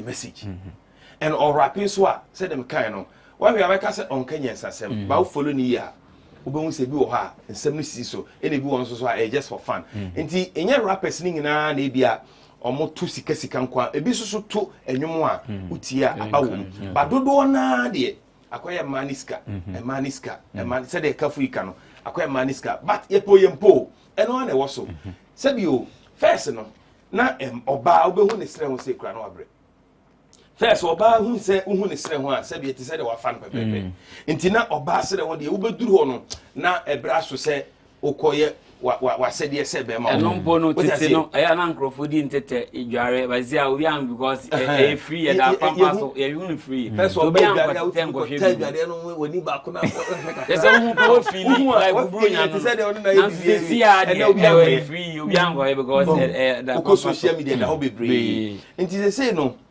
de bi ameka say sebi producer and sexual weakness yare a rampant pa because a member na human ho ama say no because they be a hu an be ma sorry nti asori woni nika musama afi ohu oba na nkasa na oda ho naked kwa de na sorry kwa na obre because wa sorry wo krom sa abre you see nti say no yempo generation way do and no me dey ba no I don't think say we can do anything about Ghana even in America it's all over but yeah so there's nothing wrong singing about money, but what is important near content, no? Yes. My content, no? And yet the leading for astray. That's it. Okay. Give us a good content. Me entie wo nyum nyanka say wow akwala na bi mo to. Because you go talent nipa nyum no. Yeah. That's a very nice song. Nice song. Yeah. So yanka say you should be perfect through all out. No. But then bonyansa nyuma that chin say bi also ko ahom jemu a. Ye de nyum no shemu a. Te say Batman say Linda nyum wi. Those are na jame. Those Ozaye Jaishi and no musician. I shall say if he say enyumfo, but we are critical analysis. A child say Ubiawo nehow to focus on one weakness and build it up out of it. Neja will be no zone fighting. That's right. That's what right. you say. But I shall say so will be out taking on the face value. You might think say enyumfo no. Sometimes in music needs that's critical analysis. Right. McDonald Daniel Asari, aka Ambassador Romeo, is an event organizer, artist manager, Madina Social Welfare Assemblyman. And I feel so Nana Romeo is a broadcaster. Oyejuma Accra FM. Nana will show no time 10 to 12, Monday to Friday. Monday to Friday, 10 to 12. And Saturday, Entertainment Capital, 12:30 to 3. Nice one. Yeah. So, yeah, now we're teaching you more. So, Busika. Piako Piscaba. Obo you na say Sikana, I send the message say, hey, Kafu this year with you. So, thank you so much for watching this episode of eForum on GhanaWeb TV. For more news, visit our website www.ghanaweb.com. And for more videos or more programs, go to YouTube, GhanaWeb TV. And then on GhanaWeb, so log on to the website. There's GhanaWeb TV where all our videos are there. You click and then watch our programs and then the events that we cover. Thank you so much for watching. My name is Benefo Boabin, the one and only Abrantipa in the whole wide world. Me come because me who says Zion Felix, so was that you so Abrantipa. On a man was in a me Abrantipa Zion Felix. Hey, Zion. Yes, there you are. You know what to take. All right, Papa.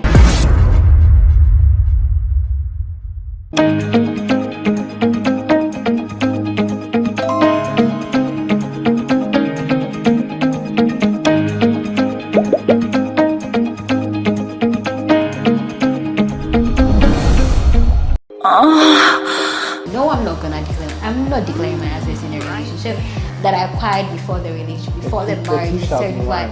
When the center of attention is not your partner anymore, then you don't see the need to now, be responsible for them. I think she's very malicious, and whatever vicious, wicked, whatever the word is in the book. However, what she's done with her money. So what if she wasn't building or acquiring assets with her money? What if she was just spending the money anyhow she wants it? If you do that to your partner, you literally hate him. You understand? You are his worst enemy.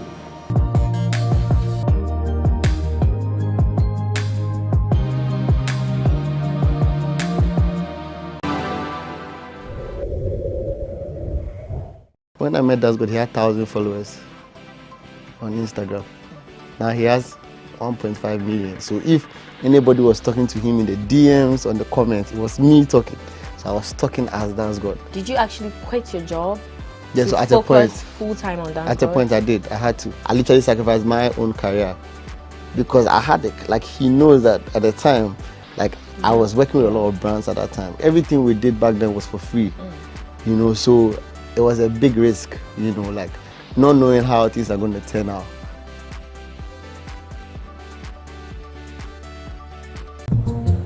Now, back Hanukre. Susu sang quite be a want on and be a man in quite baby.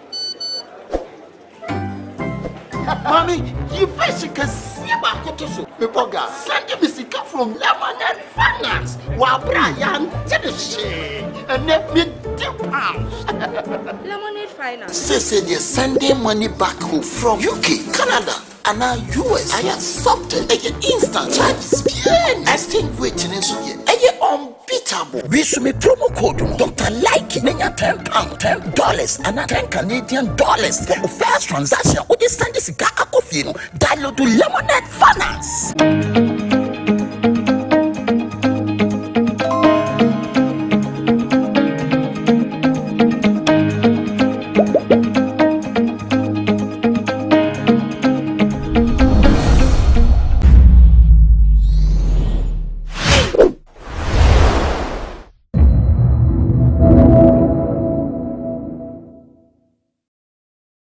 Ghana football needs a complete overhauling. Do you understand what I'm saying? Sports minister should pack someplace. He should pack someplace. Why? He doesn't know anything about football.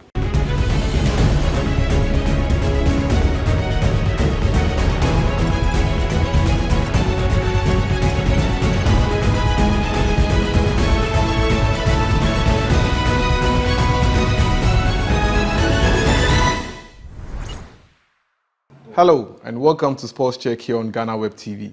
My name is Joseph Adamafio. Today our guest is someone who has years of experience when it comes to football in Ghana. With the current state of football in Ghana, our guest will help us understand what he thinks about the current state of football in Ghana.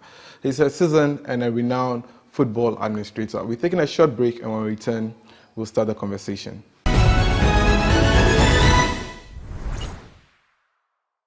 Welcome from the break. My name is Joseph Adamafio and you're watching Sports Check here on GhanaWeb TV. I'll let my guest introduce himself. Sir, you're welcome to Sports Check. My guest would definitely like to know who you are. The name is Nana Fitz. Nana Fitz, okay. He's a renowned football administrator. And, well, let's zoom in straight into the conversation. A lot has been said about the current state of Ghana football lately with regards to our performance on the international stage. What do you think is wrong with the Ghana football? Football in this country, to me, does not even exist. Why? Oh, because you see the current form of the football administrators and then what is happening to football and this thing. It's nothing to write home about. But there have been others who say that we've been able to qualify for the World Cup. It's Black Stars under 20 Women's World Cup too. We were there. I don't want you to say others, saying that you know, that's where the problem is. You know, football is a game, and it ends at the end of the tournament when you're finished. When you say that we have qualified for, at what cost? Is it right the way we went through it? What happened that we only qualified and we didn't go further than that? You know, that's where we have to start from. There is something definitely wrong with Ghana football. Do you understand what I'm saying? Something wrong with Ghana football now. Now, my experience, I'm not a little boy. Me, I was around when Onyejan was around. I've seen a lot of football administrators. I've seen a lot of the way football has been running in this country. You see, it's different now. It's much different now. You know, and then the foundation of Ghana football is being run on now. It's nothing to write home about. We need a complete overhauling before you can even talk to me about Ghana football. I would like you to state some of the things you think are wrong with Ghana football, some of the things you think are wrong. Transparency, accountability, who is doing what, who is doing what. You see, don't forget that football yesterday, 90% of Ghana football fans, we should say, did not even understand the difference between running a club, the Blasters, and the others. Do you understand what I'm saying? You see, Blaster belongs to us. It belongs to you, me, the man standing there, the people on the street, and everybody. That's who owns the Blasters. You see? So the respect that we need for the people who are handling, there's a difference between owning and handling. The people who are handling the Blasters, the respect that they should give us, they are not giving us. It's only respect, accountability, and transparency. That's all. People want to know how their money is being spent, who is spending it, and why. And I don't think these people, they are ready to do that. Do you think the money was spent wisely? Looking at the report that have been coming out that players took 100,000 and some other people on the some higher authority in football were also paid the same amount of money. if it's true that that's what went on, I think the people who took the money and the people who gave the money should bite their heads down in shame. You know, they shouldn't have done that to start with, if it's true. The reason I'm saying that is, look, we gave you the money, you took the money. Everybody knows that you took the money from the government, taxpayers' money.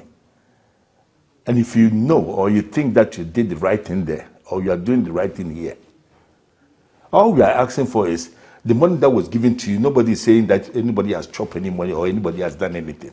All we are saying right now is the money that you took, please account.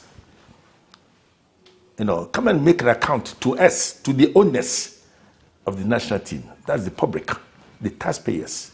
Is it a crime? Is it a crime to ask that question? I don't think so. So if they know they did the right thing and the money was spent properly, come and then account for. Let's set up a complete independent commission. You know, they sit down with auditors, and then you tell them how the money was used. And I don't think if you do that, anything will, any talk will come. But until that one is there, Ghana of yesterday, when football is concerned, so far as football is concerned, it's not like Ghana of today. Ghana of today, we are hip. We are opening our eyes. We want to see where every penny went. You don't come and tell me that you took me to World Cup, so we should be quiet. At what cost? They have also said that they are going to invest some of the money in the renovation of the Ghanaian Soccer Center of Excellence. They should put this thing on paper. Is that too much for anybody to ask? You have the accounts there, accounts department, you have the president, you have the vice, you have the community, or you have the management committee, you have them all there. How long will it take for you to give us a respect? That's what we are asking for, respect. Do you understand what I'm saying? Respect. Give us respect. Just come out and say that the money that I took to, when we went to the World Cup, this is how much money it cost us. This is how much taxpayers' money that it cost us. And this is the breakdown. Is it too much for us?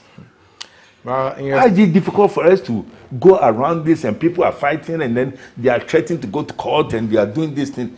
All we are asking for is come out and tell us. Well, with regards to the Blasters, there have been other concerns of the public saying that there's some form of influence from some top football administrators to bring some players or influence coaches to favor some players in the national team. I guess you've heard about it. What kind of impressions? Being someone who has worked over the years with the likes of Oyenejan, was there something like that in the past? No. Because those days, we didn't have this kind of FIFA rules. We didn't have this kind of the days. No, we didn't have that. Nkrumah, that time he was responsible for sports. Nkrumah, Minister of Sports. You see, and he appointed Oyenejan as a director. Not as a minister, not as a director of sports. Single-handed, take care of Ghana sports. And because there was some truth, you know, because that time there was nothing like lying about it. And you didn't hear all this. Everything went on smoothly. And they won cups. I remember I used to play for Cornerstones. When we traveled from Kumasi, Accra, Kumasi, Takoradi, wherever we go, we have some reps at all the centers. So Saturdays and Sundays, the schools are closed. So the players will go and sleep there on the table. You put table together and you sleep on it. Don't ask me about pillow because we didn't have it. They give you only blanket. And they want cups. But look at now. We are paying these bonuses, the allowances, the management committee, the wine. If you put the management committee, if it's true that they took 100,000, taxpayers, please listen to me. If it is true that they took 100,000, if you convert 100,000 to cedis nowadays, do you know how much? About 13 billion old cedis. Me, I'm a whole guy, so I'll talk about OCDs. 13 billion for about 6 people. You know, it doesn't include the plane fare. It doesn't include the bonuses, the per diems that they were taking. It doesn't include the hotels. It doesn't include the food that they ate and all these things. No, cash to them. It's about 13 billion. At this time, Ghana, we are finding it very difficult to pay nurses, doctors, teachers, to take care of petrol, to take care of this. And you look at God we all serve, believe in, and say that I'm giving them this amount. For what? For what? You know, for what? But and when they came back, all we are saying, nobody's saying that you have misused money. They say, tell us. You see, right now you cannot run away from the fact that if you listen to radio, if you listen to us, if you listen to somebody, some people are saying that it's not true. Some people are saying some people are. So who's going to put it to rest? Let me ask you this question. If you had won the World Cup and the management members had taken the 100,000, would it have been good? It does not fascinate me. Me, I believe in total justice. You know, I believe in total justice. Master, all we are saying is we are not talking about winning, losing. When you talk about losing, we were the most, friends said, we were most, helping with the adjective that I want to use. We were the most... lowest ranked. Okay, lowest team. And how much did it cost us? And we are saying that, look, it's a privilege for us to have chance to go to World Cup. We did well by going to World Cup and so. We are saying that the money it took, was it enough? How did we spend it? Do we have to go to court on this? Well, we'll come to that, but let's take a short break, and when we return, we'll continue with the conversation. You're watching Sports Check here on GhanaWeb TV. My name is Joseph Adamafio.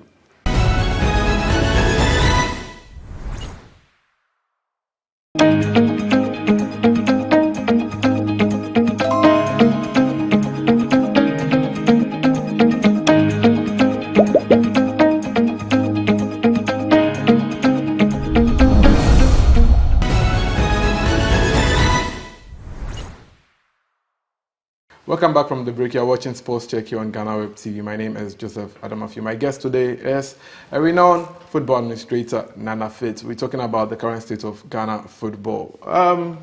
So, what do you think about the Ghana Premier League? Have we come far to lower our standards, or you think we are doing well? We are descending 380 miles per hour, going down. You know it, and I know everybody knows it. Right now, we've been having difficulties to get people to go and watch matches. Back then, how were the past club and football administrators? Look, when they say Kotoko and Haas are playing, or Kotoko and Dwarfs, Kotoko and any team, when they say they are playing, Haas and any teams they are playing now, if you are not at the stadium around 10 o'clock, 11 o'clock, you won't even get a place to sit. Because the people loved the game, they understood the game, and then they knew that they went and watch a genuine football. It's not like today. What do you see? A player playing football, he turn around and score his own goal and say that I did that because I'm protesting. That the top people are betting, they are using us to bet. They are making, when these things comes out, do you think anybody will go and pay money to go and watch? Why don't we tell them the truth? We know why they are not. We know why it's like that. We know it. Everybody knows it. You know why people have lost interest. There was a time Black Stars, they were playing in Cape Coast or something. It came to a point where they have to hire some buses, go to the universities, get them, pay them to come and watch the match. It has never happened before. Never happened before. How about officiating in the Ghana Premier League? Officiating is bad. Everybody knows that, because the players are not being paid well, because the owners of the teams, they don't have enough money to keep the boys in shape, to keep the boys, let them know that they are playing, they are working. All these things We said we'll talk about the negative. We'll say a lot, but what do you think should be the solution? What I think should be a solution is very, very simple. Accountability. And let the money go where it's supposed to go.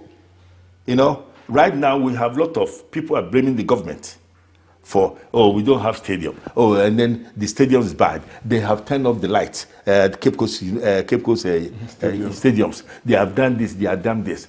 And then you go. You take people's money to go to the World Cup, to go and buy disgrace. Do you understand what I'm saying? To buy disgrace.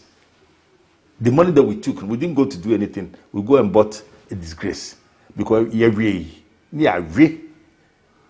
won one match. One match. You see, so this money that you brought, the balance, and then the 100,000 that you give to people, if it's true that they took 100,000, how do you justify it? We are paying, some players are taking 400 Ghana a month, 300 Ghana a month. The players who are playing here. So do you think the money from the World Cup should be invested into the Ghana Premier League? That's what FIFA says. When they give money now, they don't give money and say that the top people should sit down and then do whatever they want to do with it. No, they don't say that. So how should the money be invested? Should the prize money for the winners of the Ghana Premier League be increased? Should players be paid a particular amount of money? I want to know how we can do things to boost the Ghana Premier League and make sure it returns to where it used to be. You see, you cannot, when it comes to the salaries of the players, you cannot give them a ceiling. Or you can, yeah. You can tell them that nobody should pay a player less than, say, 200, 300, whatever. You know, but you can't tell them that this one should get 200, everybody should get 200. No, it does not work like that. Even in Europe, it does not work like that. The first solution will be Ghana football should be put on ice now. You know, because it's not going well. Everybody knows that. And it's from the top to the bottom. So we should put, put the whole thing on the ice, freeze it, and reorganize it, complete overhauling. Anything less than that, you know, it's not going to work. You know, it's not going to work.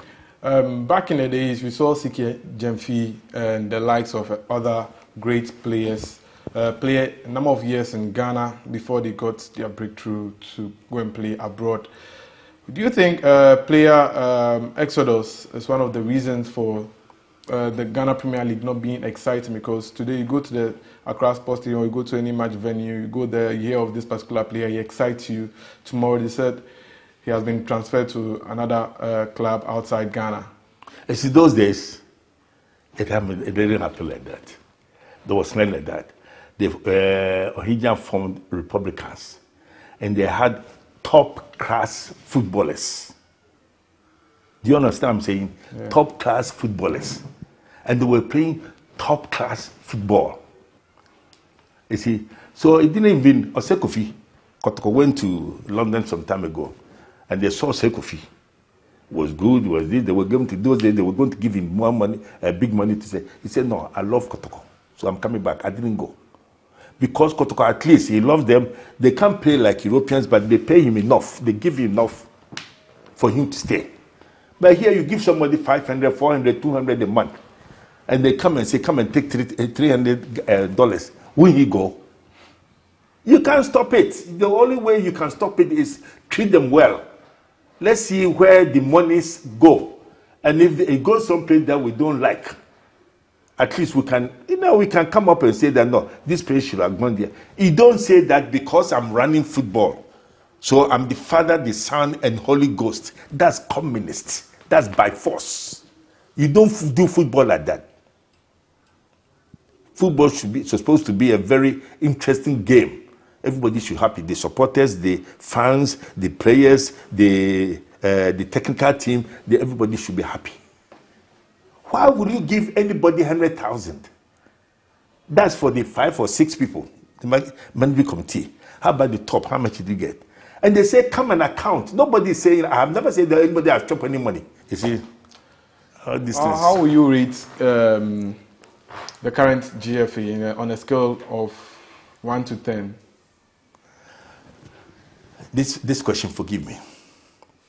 Because if I say it will be, no, forgive me, I don't want to say it.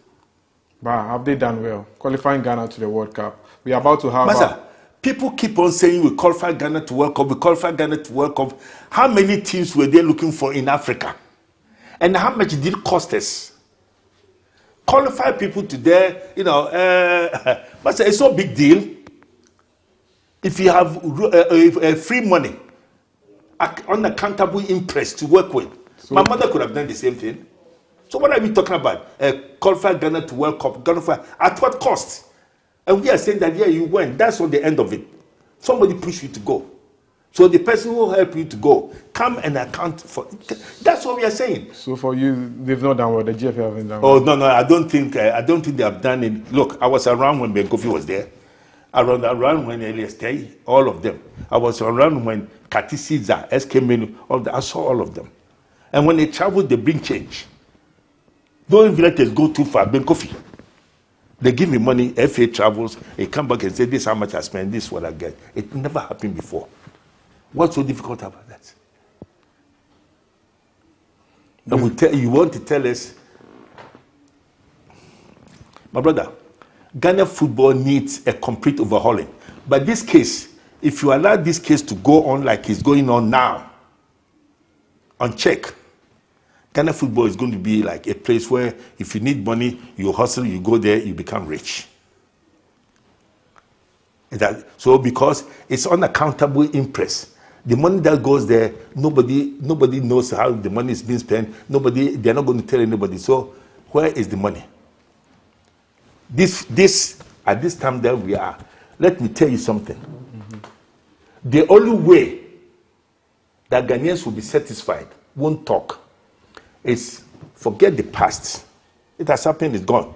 But they are still repeating it. They should come out, allow themselves to be audited. Yes. Allow themselves to be audited. Tell us how much. Transparency from now on, transparency. And then the big monies, the 100,000, they should bear their heads down in shame. At this time of the game.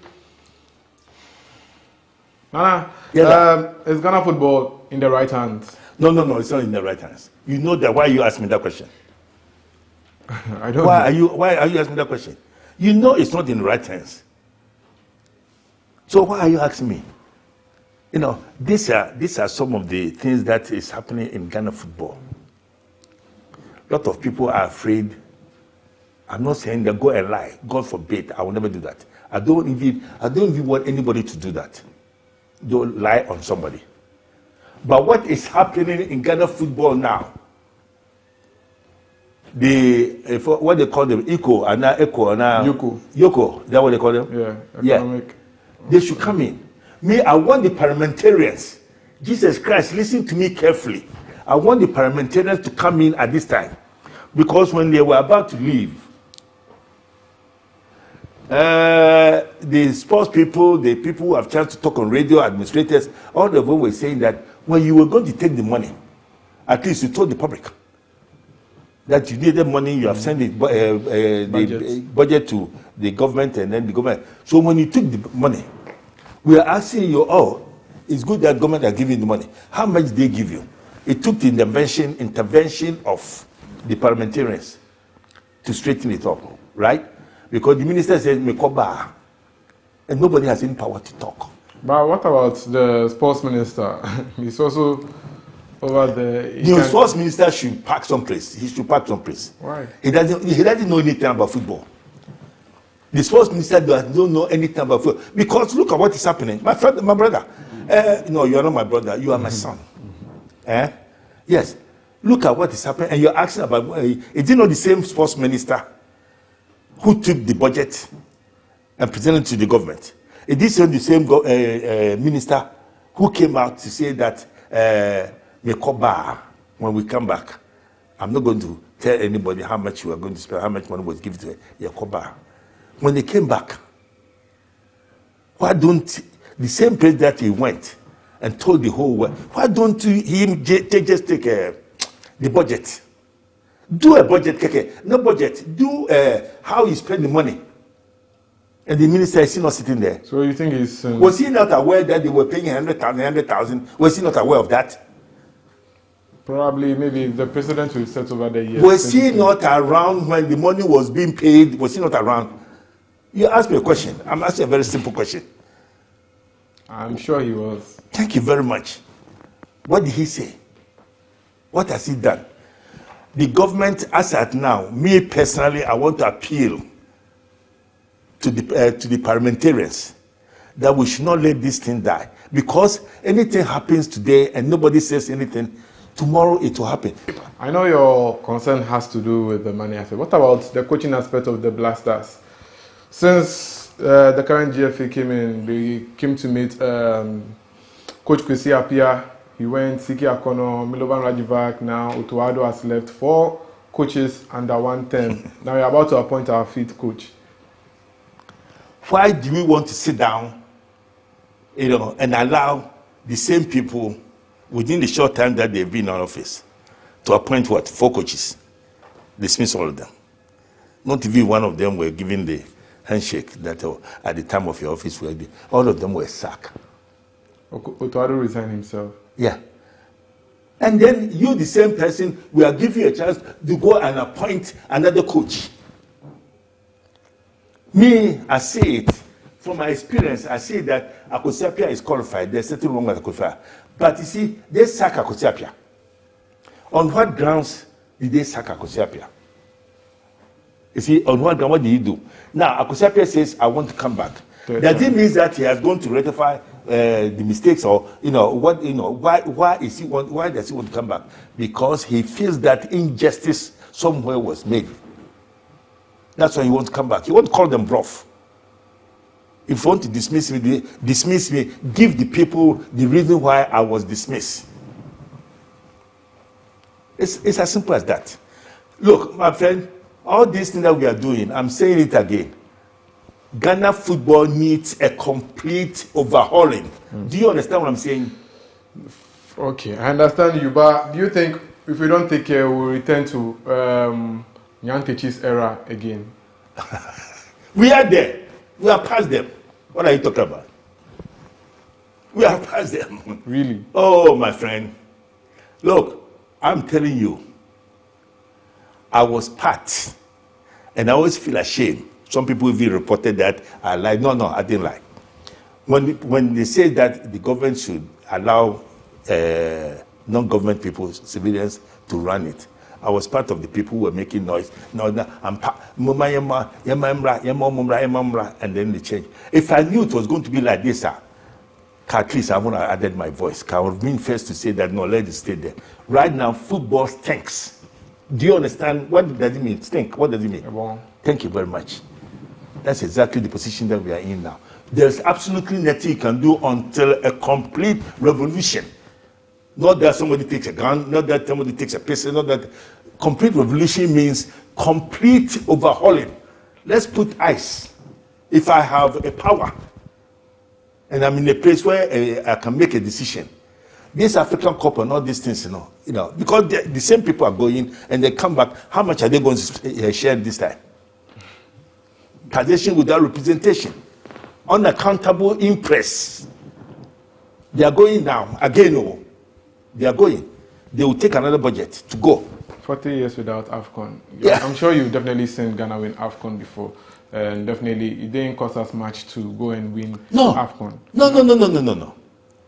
No, it's very easy. Massa, CK Jemfis, he formed Republicans. The coach now, he's here. Every month he takes his pay. Now we play matches, like Basta will play matches three times a year, 4 times a year, something. And 90% of them are from abroad. So when he leaves and go, what does he do? What does the coach do? What does the coach do? But he takes pay. I don't have any problem. But coach, you are here, you sleep in the house free. They give you car free, petrol free, per diem when you travel, you sleep in a hotel free. So why don't you, for sake, you go out like weekend? Oh, Team A is playing to be here. I'm going to watch it. Do some scouting.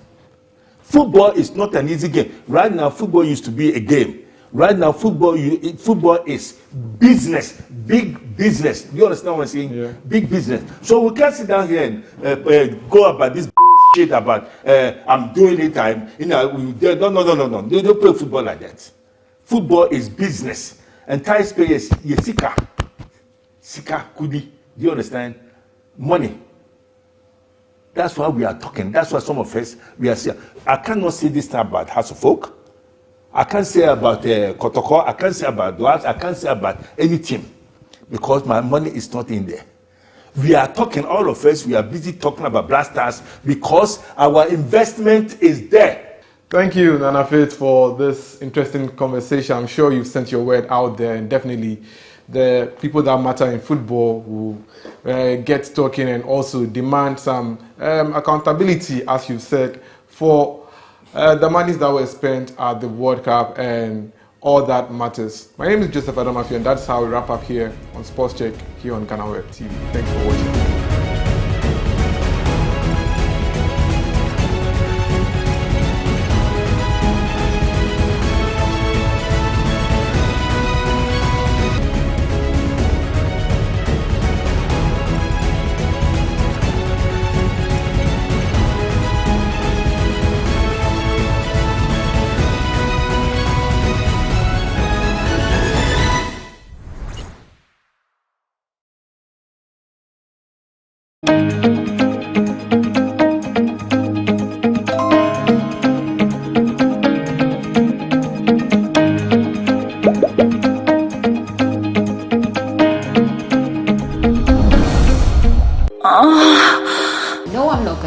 I'm not declaring my assets in a relationship that I acquired before the relationship, before the marriage is certified.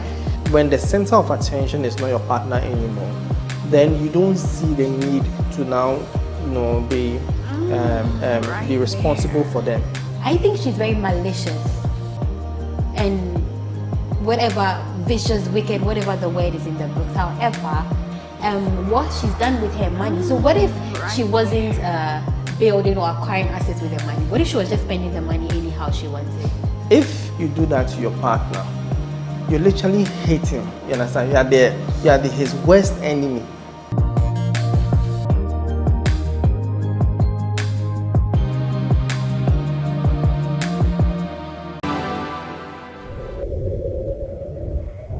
When I met Dasgood, he had 1,000 followers on Instagram. Now he has 1.5 million. So if anybody was talking to him in the DMs, on the comments, it was me talking. So I was talking as Dasgood. Did you actually quit your job? Yes, so at a point, full-time on Dasgood? At a point I did. I had to. I literally sacrificed my own career because I had it. Like, he knows that at the time, like, I was working with a lot of brands at that time. Everything we did back then was for free, so it was a big risk, like not knowing how things are going to turn out.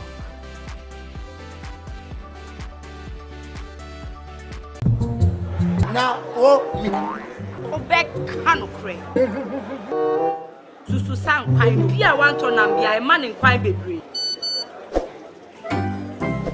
Mommy, you basically see about Kotoso. Pepoga, send me sick from Lemonade Finance. While Brian did the shit and let me £2. Lemonade Finance. Say they're sending money back home from UK, Canada, and now US. I accepted instant charges. Exchange waiting in Suya. Unbeatable. We should make promo code Dr. Like £10, $10, and $10 Canadian for the first transaction. What is send this guy download to Lemonade Finance.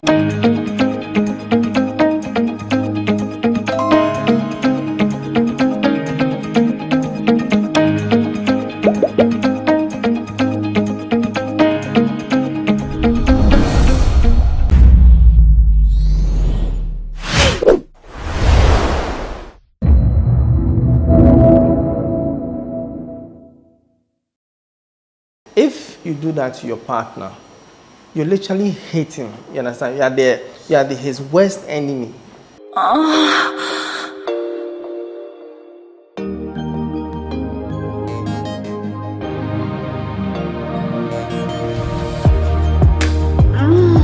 Right there.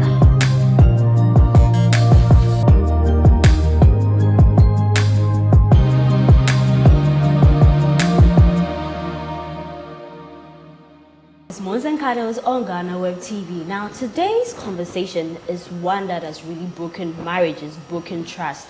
And here, as we love to say, we love to spice up your relationship. So let's give you the ones and twos, things that you do in your marriage that can cause a separation or divorce, and if possible, avert it. So I have here with me, seated in my couch, Anastasia Okine. She is a content creator and the co-founder of Hey Girl.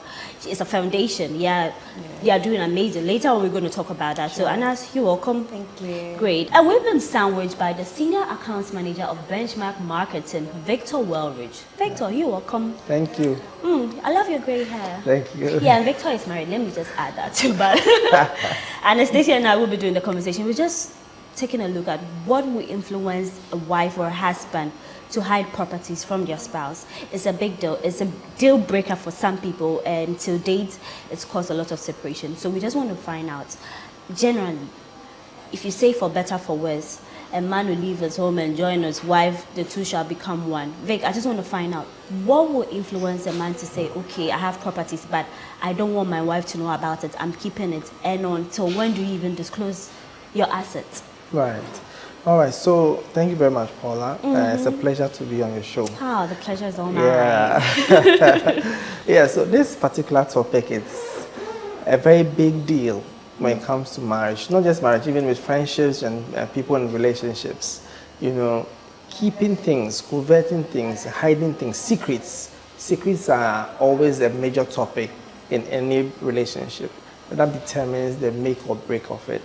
So when somebody keeps a secret, with your phone, your password, it starts from there, you know, password issues. So in a relationship, I want to start from a certain angle.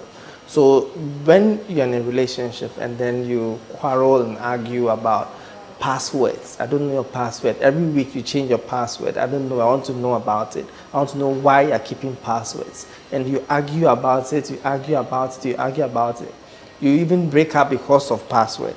Somehow you come back and then one day you decide that let's marry. So you marry. Yet you still have the issue of password in your marriage. You send it into your marriage. What has happened is that you've not solved a problem that has the potential of escalating to something big, as we are discussing in this topic. Okay. Or if you acquiring something and then keeping it from your partner. So if you have mastered the way and will to even keep passwords from your partner, then you can do same with any other thing. All right? And you see, when you get to a point in your marriage where the marriage now is about convenience, you know, you are married because of the kids, of our one children. And I'm in this marriage because of my children, not you anymore. When the center of attention is not your partner anymore, then you don't see the need to now, you know, be responsible for them or be accountable to them. Okay, right? So you not feeling the responsibility to be accountable to them leads one to hide properties or whatever it is from yes, it's one of the factors. It's one of the factors. It's one of, there are so many other factors. But let me ask you, you're married. Yes. Would you hide such a thing from your partner, or you are very open? Well, I'm very, very open. If I will hide anything, then it could be for a good motive. It could be for a reason that maybe I want to buy her a particular car. You save the good motive for now. Now let's play the devil's advocate. So as Vic described it as a secret, keeping a secret from your partner, I just want to find out from you, if you're married, are you going to declare all your assets to your husband? So then my question will be, at what point did I acquire these assets, right? So did I acquire them before the marriage or within the marriage? Now, if it is before the marriage, I don't see the need to. Okay. Because the thing is that, what am I declaring these assets to you for? What is the end goal, right? Is it to where you come to participate in the sustenance of what I have had before I met you? What is that knowledge of use to you for? If it's not, then I don't see any reason. However, if we are at a certain point in our relationship where declaring it, it's just like, you've got yours, I've got mine. It really doesn't affect anything if whether I know it or not, okay, I'm just gonna say it, but that's just for saying sake, not to get any, you know, contribution or some sort of, you know, ownership or claiming from the partner. No, I'm not gonna declare. I'm not declaring my assets in a relationship that I acquired before the relationship, before the marriage is certified. So that's the thing. We tend to keep things. I think our generation currently, we tend to keep things from our partners because the people we end up with are not deserving. If you are really in love with someone, if you really chose right, this is the person who is meant for you, this is the person you see building a future with, I don't see what will hinder you from being open to them. These are the people who see your nakedness, you're having a child with the person, for better, for worse, you sleep in the same bed. Like, I don't really, of course, it might be that maybe the person that you're marrying is selfish and you've seen certain characters, as Anas was saying, if you come clean and then we are good. But then I really don't understand when it's married, because you are married, of course, so how? You see, something must always go wrong for you to change your character towards your partner, right? So you may have experienced or seen a certain recurring problem with the person, with your partner, and you realize that this guy is not changing. Perhaps he's selfish, all right? Okay. So if he's selfish with his things, then why don't you also be selfish with yours?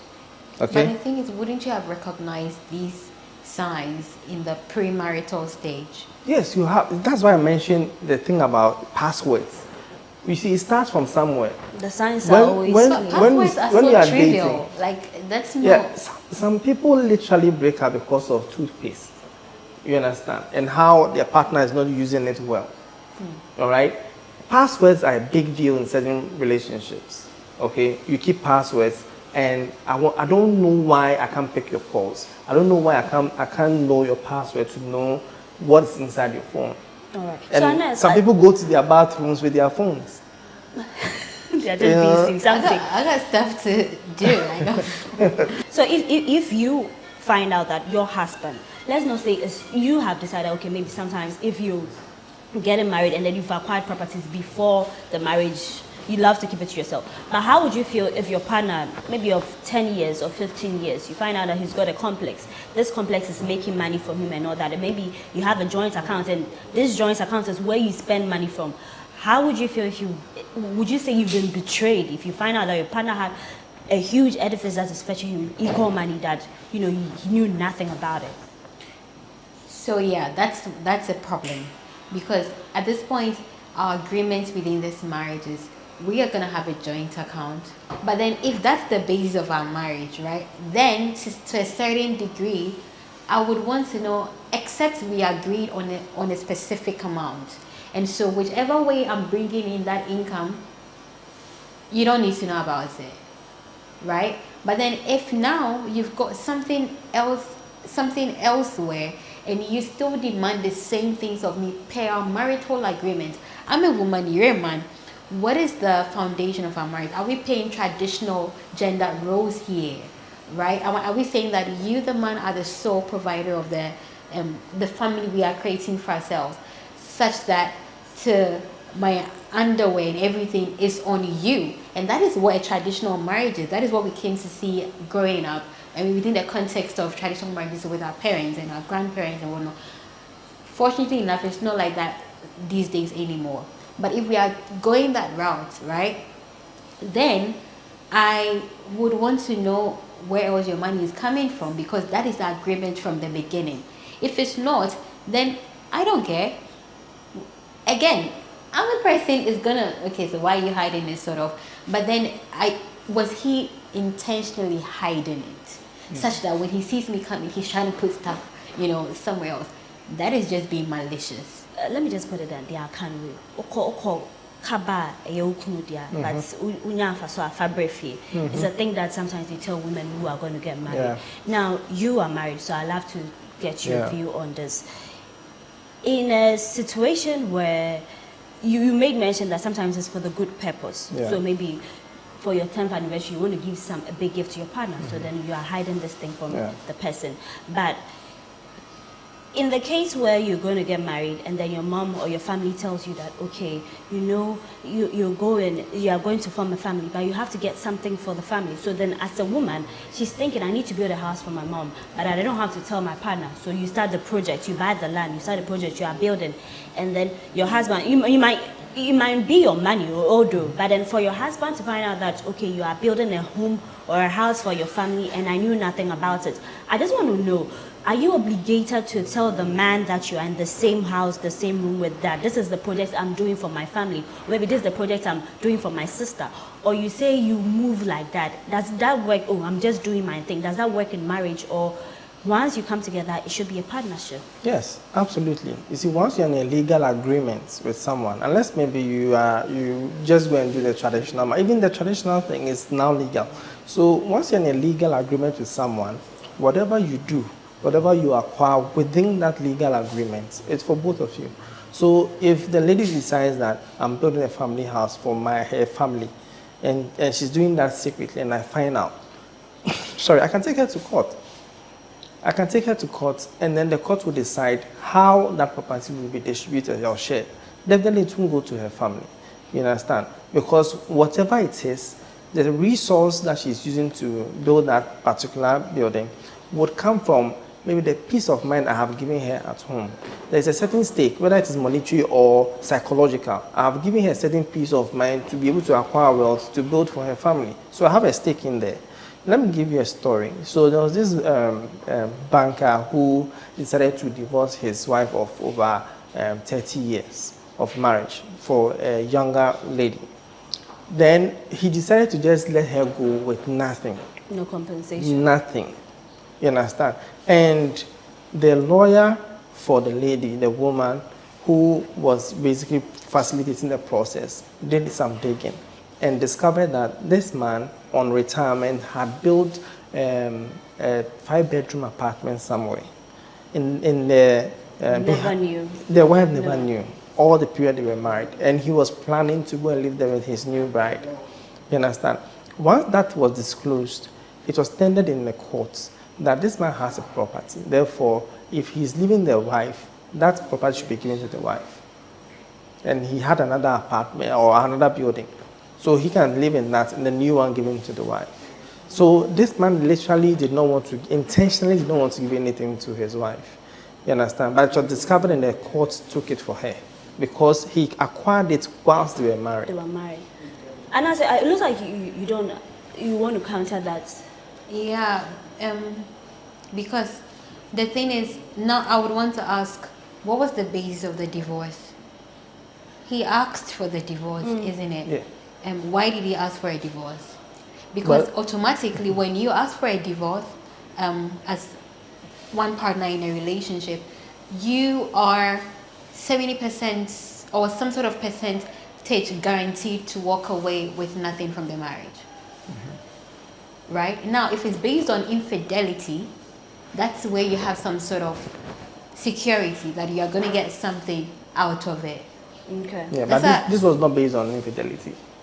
And the man wants to just bounce. She did not, well, he said he doesn't have any property, doesn't own anything.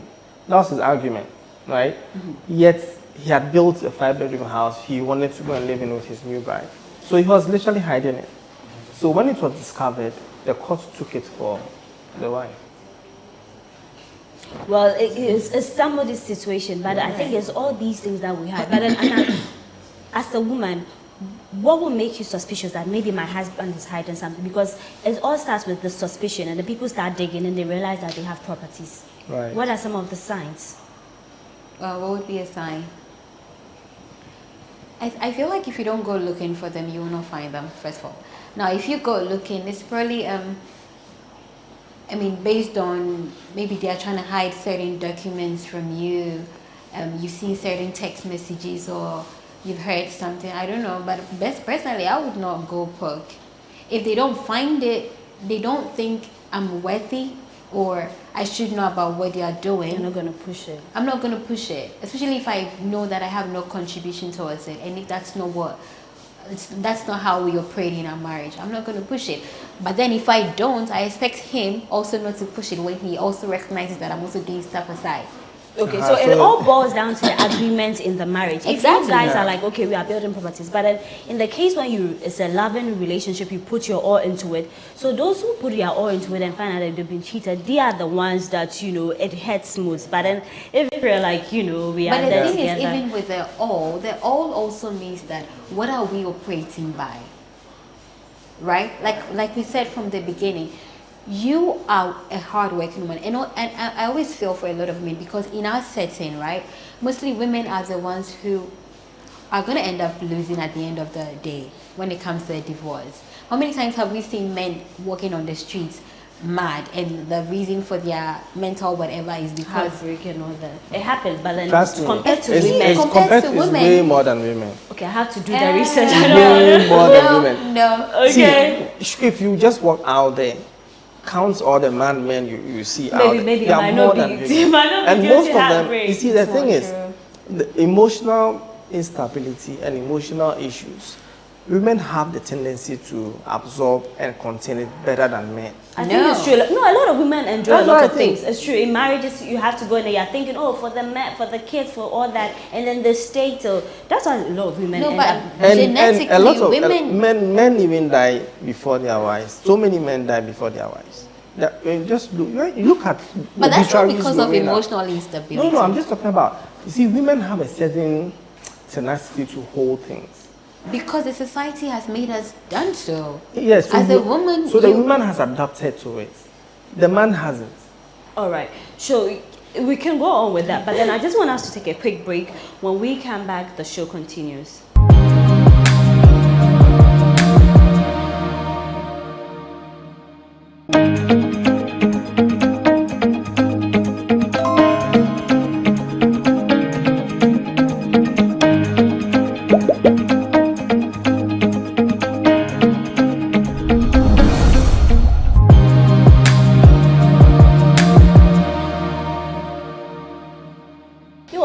This is Moons and Cuddles on GhanaWeb TV. Now we are coming to you from Andy's Barber Studio here at the Legon City Mall.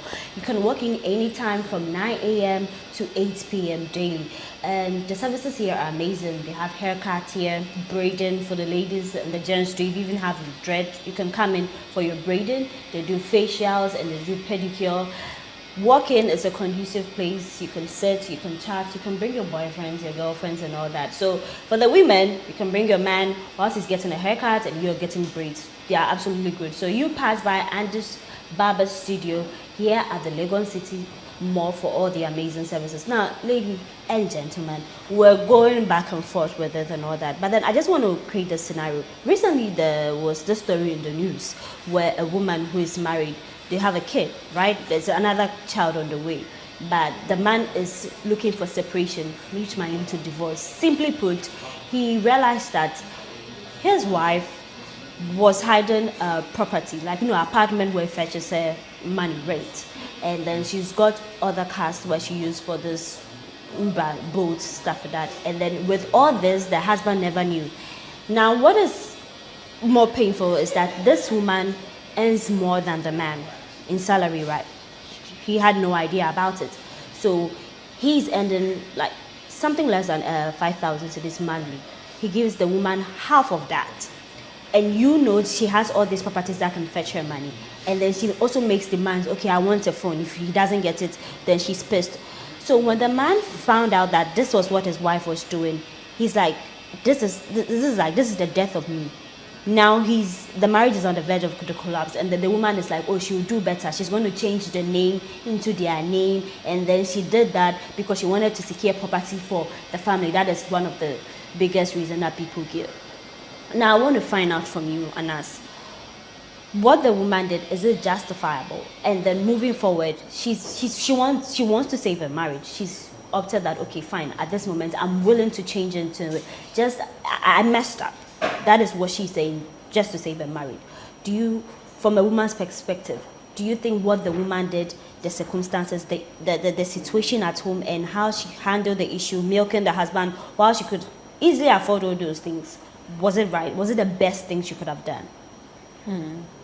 I think what's at play here is a sense of morality and legality, right? So I feel like in a situation like this, we can't judge right and wrong. A lot of people don't base of right and wrong of morals. It's based on the law, right? In this sense, who is this woman? I think she's very malicious and whatever, vicious, wicked, whatever the word is in the books. However, I don't think because it looks like the trajectory of their relationship, it was the man was the provider. Yeah. Right? Exactly. Which had been agreed. That's how come he never had a problem with it from the beginning. What she's done with her money. So what if she wasn't building or acquiring assets with the money? What if she was just spending the money anyhow she wanted? What if there was no substantial evidence of that money she's acquired over all those years and such a thing never came out? Would that have been a problem? I feel like the man is being overly emotional. So wait, if you were the husband and then you found out this was what your husband was doing, how would you handle it? Would you feel like, okay, your husband is being, acting also emotional? My thing is, over all these years, has he ever inquired about how much she earns? As far as is your word, you tell me, okay. Exactly. So that means that in this marriage, to him, how much she earned or whatever she was bringing to the house had never been a problem. Why is it a problem now? The fact that I used this to acquire something? Does that make sense? Well, it was never a problem, was it? How much I was earning, what I was using my money for was never a problem, right? But then it is a problem when it becomes marriage, because we are in this together. We are building a family. If you in debt, if you have a debt, two people have to come together and in marriage, right? It is not your problem, as you say. Once you're married, your problem is my problem. My joy is your joy. Yeah. So in such a situation, the man is wanting else. The woman is saying, "Oh, I'm going to change the name and all that." Think if you ever find yourself in that situation, what would you do? Are you going to ask for a divorce? Are you going to leave? And how is even your trust going? How are you going to regain your trust in your wife? You see, this situation is very, very serious, but at the same time has a certain moral lesson for everybody to learn. The seriousness of the matter is this: what if the man had died, maybe a natural death, before knowing all of this? It would have been wasted efforts by the lady, since she said she was doing all this for the family, right? For her family. For her family, not her nuclear family, her extended family. For her, yeah. It even makes the situation even worse. You understand? It makes it worse. It explains the fact that she did not have the man in mind, and you said the man is malicious. But I think the woman is malicious. Yes, I mean, exactly. So but legally, she's not. She still is. You see, the fact is, if you do that to your partner, you literally hate him. You understand? You are his worst enemy. He's actually living with his worst enemy without knowing. You understand? She might have good intention for her family, her extended family. They are happy she's doing it for them, right? But her nuclear family is suffering as a result of that. And the man whom she claims she is one with is the one most suffering from all of this thing. And that makes her very, very evil. You understand? And one hero can be a villain to another person. That's the kind of role she's playing now. She's a hero to her extended family, but she's a villain to her husband. So the fact is that if I were the husband and I realize this, obviously I'll take her to court. I'll take her to court. This is not the time to change name and all that. If I had died, you would still have gone on with the properties and all that, and it would have been in the name of your extended family. What is worse is, what if she dies? How would the children or the child living also benefit from those things? We've had situations where extended families would throw out children from their parents' homes and all that. Has she thought of all of this? I would have taken her to court, and then we will take that property back. And once we take it back, or we split it, I'll take my share out of that and do whatever I want to do with it. Because definitely my money has been part of that building. Now, before we wrap up this conversation, your advice to couples, who find themselves in this situation, whether to leave or to stay, or whether to get a plan B or not to get plan B, generally. I'm going to start with you. Well, for me, before you get to that end, before you get there, I will advise that first off, try and solve the problem of trust. All right? Start with the little things, from the password, from the phone issues, from the gossip issues, from the secret issues. You know, the more you open and then you disclose, because of self-disclosure. So if both of you expose yourselves to what can you tell me about the deep things about yourself? What can I tell you about the deep things about myself, my fears, my worries, and all those? If you're able to have that self-disclosure going, the more we do that, the more the trust is built. Okay. And so if you decide to take any action in future, you definitely will put a thought to what I would think about it before you even take any action. Okay. And moreover, let's be good to our partners so that when they are doing something, they will have us in mind and it will be in a good way. So be good to your partner, then they also include you in their plans. Yeah. And that's your final words. Well, I think communication would really have to be key. I mean, do whatever you can to know the person you're about to settle with if you decide to take that step, right? Also for women, please know the law. Don't leave the nuances of, you know, I love him so much, whatever. Love is not, I always say love is not blind. Love enlightens you. It's only people who think love is blind that when things are going on, you know, when bad things are going on in a relationship, they don't see them. Like you don't pay attention to your partner anymore to an extent that you don't see that things are worrying them. That is love being blind. That's not healthy love. You want to build a healthy life, and that's based on, or the foundations has to be effective communication, transparency.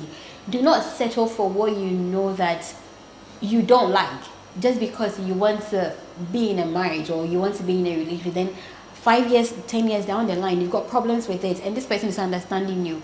You were okay with it like 5 years ago or 2 years ago. Now all of a sudden you want to change the rules.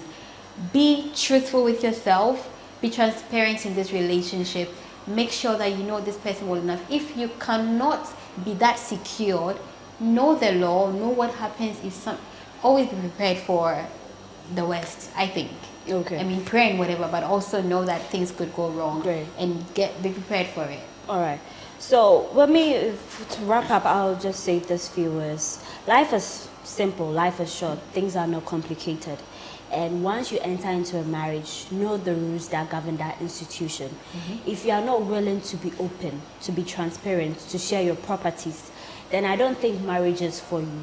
Because if I'm bringing in my all and then you want to play smart and then my trust is broken, that's how a lot of women end up, being heartbroken. They're on the streets and then they look very miserable.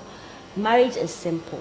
You have to be open to your partner. And if you think this person is not deserving to know your properties, to know the things you've acquired, then they are not the right person. It's better you wait until when you are free and when you are okay, you trust in a human, then you can say you are getting married. So please, don't enter into marriage and then you are playing your cards like, oh, I'm doing this alone. It's for better, for worse. The two shall become one. Yeah, so we did today's conversation. We had it here at the Andy's Barber Studio, located at the Legon City Mall. When you walk in here, you get great haircut. Now, so if you're a guy, you want to look good, I don't know, for that big date, for that big cut, you want to make a bold statement, I say that you come to Andy's Barber Studio here at the Legon City Mall. They have pedicure, they do facials, they do braiding for my ladies too, so you can walk in anytime. So I did this with Anastasia Okai. She's a content creator and the co-founder of Hey Girl Foundation, and then Victor Wellrich. Yes, Victor, he is the senior accounts manager at Benchmark Marketing. Thank you very much, guys, for coming. I just want to put out your social media handle if you want to reach out to you. Yeah, at Victor Wellrich. Wellrich, across all social. Yeah. And as you? Yeah, Anasika_anymore. Okay, great. Thank you very much for watching. We'll be back with another exciting conversation here on Moons and Cuddles. I am Paula Amabuni. Thank you very much and see you on the next episode.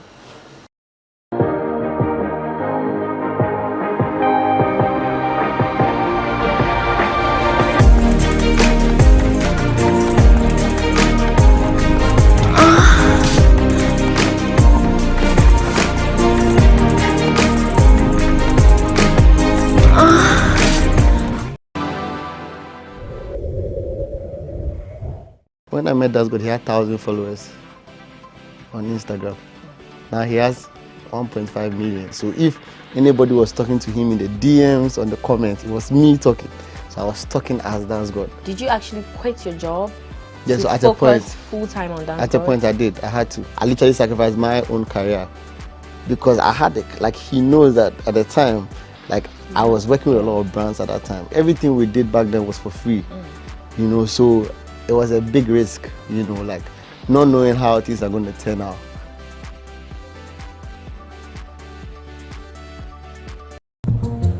Now, back Nkrumah. Susu sang kwai bia wan to nam bia e man kwai bebre. Mommy, you fish can see about Kotoso. Pepoga, send me sika from Lemonade Finance. While Brian did the shit and let me £2. Lemonade Finance. Say they're sending money back home from UK, Canada, and now US. I accepted instant charges. Exchange rate in unbeatable. We should be promo code Dr. Like £10, $10, and $10 Canadian for the first transaction. What is send this guy Akofino? Download to Lemonade Finance.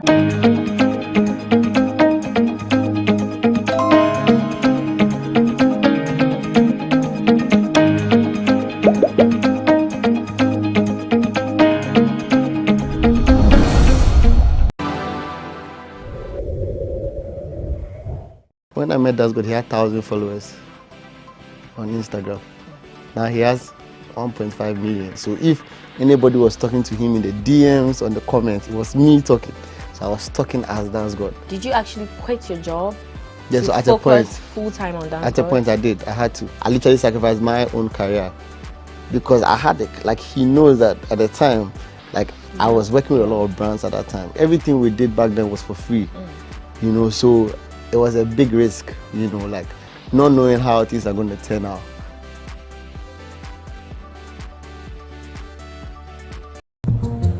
Now, back Nkrumah. Susu sang kwai bia wan to nam bia e man kwai bebre.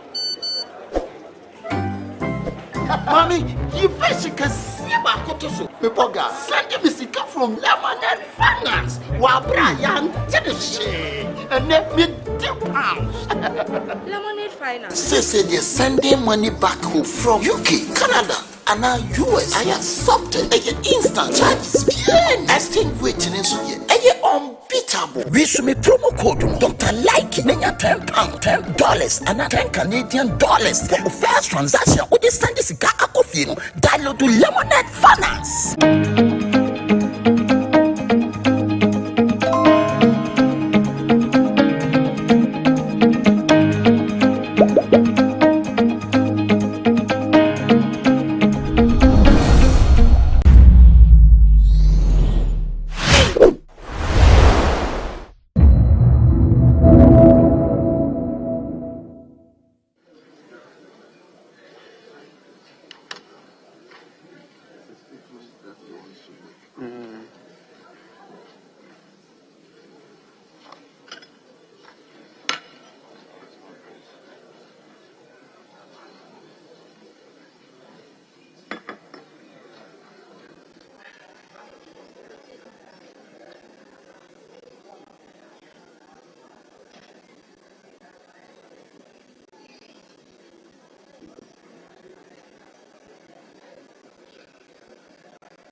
Thank you, Mr. Deputy Minority Leader. Thank you, Mr. Speaker. Mr. Speaker, I was granted permission to go ahead with a statement on the 57th anniversary of the overthrow of Osajifo Dr. Kwame Nkrumah. Mr. Speaker, this statement was actually supposed to have been given on Friday, but obviously we couldn't do that. So, Mr. Speaker, I'll go ahead and make sure this commemorative statement is issued. Mr. Speaker, I was smiling because at the pre-sitting conclave, you agreed on what is to be done today. I don't recall that it was part of that agreement that the statement be made today. Majority Chief Whip, were you at the pre-sitting? Speaker, I was. And Speaker, you are right. It wasn't part of the items to be taken. But we related, and also because all the other items to be taken were not ready after we exhausted the questions. So we leadership related, and we sought the relief of the Speaker to take it. So, Speaker, it is upon agreement, and I hope when it's upon agreement, and I'm making a compromise for you. When it matters, I'm sure you also make same to us. Well, with such an important statement, I thought that members should have prepared. But if you are ready to do it today, we can go on. But please, we have invited the institutions to come today, and we gave them one. That's the other thing you have to consider. So I can allow you to make the statement, and then we'll take a few comments.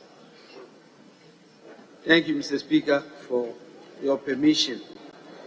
Mr. Speaker, and for the opportunity for this statement on the 57th anniversary of the overthrow of Dr. Kwame Nkrumah, which occurred on Thursday, the 24th of February, 1966. Mr. Speaker, Dr. Kwame Nkrumah was the first president of Ghana, serving from 1957 to 1966. He played a significant role in Ghana's struggle for independence from British colonial rule, and his ideas and leadership were influential in the wider movement of the African liberation. As we mark the 57th anniversary of the overthrow of Dr. Kwame Nkrumah, let us take a sober reflection on the legacy he left behind, the impact he had on Ghana and the African continent. Mr. Speaker, Dr. Kwame Nkrumah and his 6PP government were remembered for constructing the Akosombo Dam, the Tamahabo, Tamamoto Way. In fact, he laid a solid foundation for Ghana's economic stability, as well as the rapid industrialization of Ghana.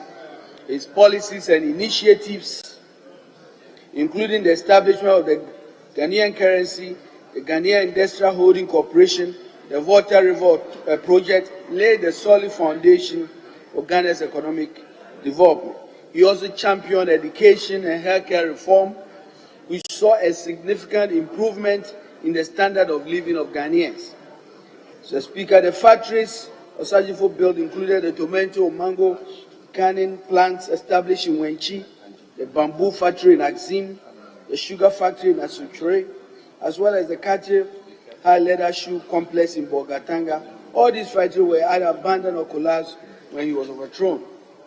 So, Speaker, additionally, he set up the Tamafu Complex Corporation, which was one of Ghana's largest food processing plants, and Akosobo Tales House, to name a few.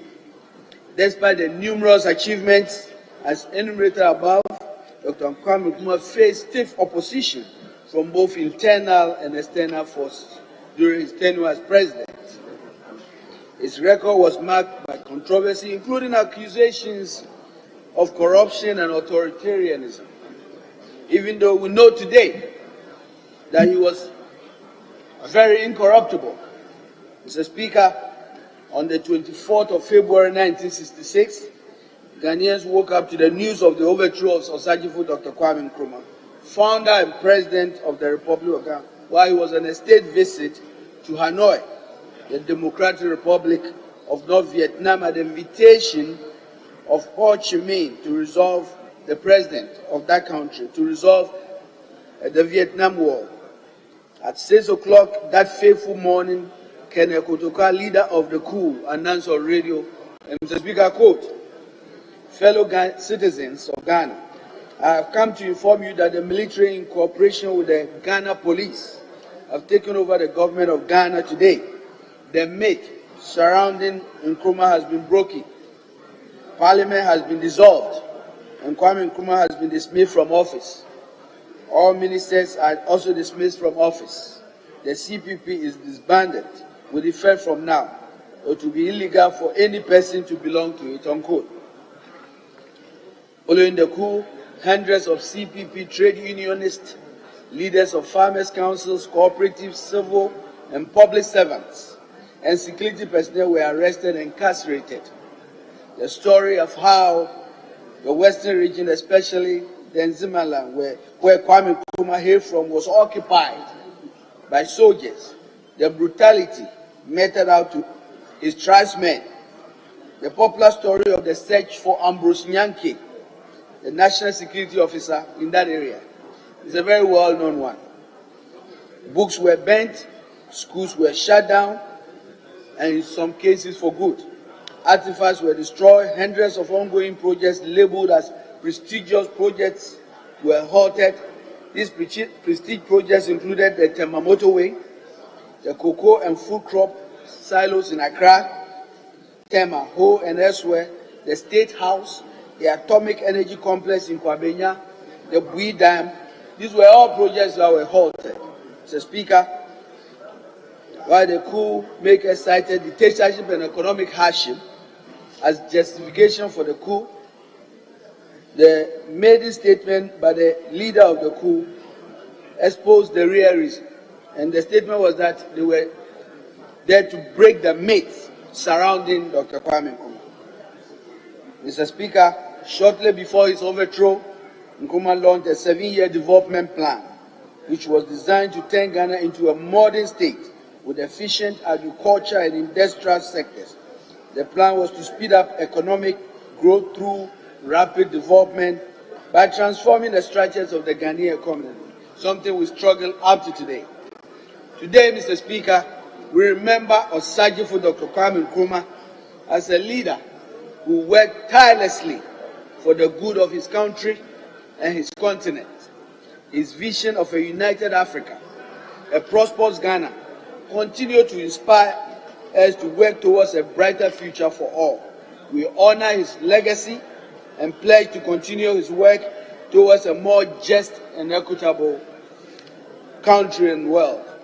The hard lesson Ghanaians must learn from the Osajifo's overthrow is never to allow themselves to be deceived into discarding great leaders. Without the leadership of Dr. Kwame Nkrumah, we lost our vision as a country, and we have been roaming around for 57 years for the answers to our development. The great Osajifo predicted that the begging bowl will only lead us to indebtedness. Of course, we know now. The 1966 coup did not only damage Ghana's fortunes, but also damage the liberation movement for Africa. Mr. Speaker, I'll end my statement with a famous quote from the American writer, scientist, and statesman Benjamin Franklin. We never appreciate the value of water until the world runs dry. Long live Osajifo Dr. Kwame Nkrumah. Long live Ghana. Thank you, Mr. Speaker, for the opportunity. Yes, honorable member, comments. Yeah, rightly so, Mr. Speaker. Brief comments. Mr. Speaker, thank you for the opportunity to comment on the statement made by my good friend from Elembele. Mr. Speaker, it is for some of the reasons that my dear brother alluded to in his statement that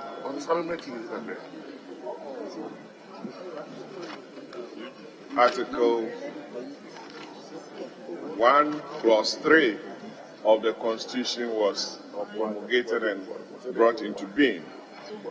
That seeks to abolish some of the things that led to Dr. Nkrumah not being popular, and the ushering in of constitutional democracy, Mr. Speaker. Mr. Speaker, nobody in this country can say for a fact that Dr. Nkrumah was not a good president. Most leaders have their ups and downs, or what people perceive not to be right within the confines of the law, Mr. Speaker. But my comment will be on what have we learned after the 66 coup? Most commentators said, oh, it was for democracy. We're going to pursue development. Parliamentary democracy was going to be deepened and enhanced. Good governance. We're going to do away with arbitrariness. We're going to ensure that fundamental human rights were enhanced and what have you. Mr. Speaker, those are critical issues that we still debate on and talk about on the floor, even after 66. And it tells you that we still have a long way to go as a country. Most of the industries that Honorable Bua mentioned, most of them were put under divestiture. Some of them are still lying idle, to the extent that after 66, nothing major has been done to them. And we believe that this is an opportune time for government and all of us to take stock of some of these things and make sure that we use them for the benefit of the country. It is for this reason that the Constitution has abhorred or abhors coup d'etats and has ushered us into this constitutional era. I believe that whatever one has in his heart or mind, we must always fall within the confines of the Constitution. And I thank the maker of the statement for this very well thought through statement, and wish that as I don't know if Honorable Bua is an Nkrumahist. I've never known him to be an Nkrumahist, but a very strong conservative. But we wish Honorable Bua well, and may Nkrumah forever live. Thank you.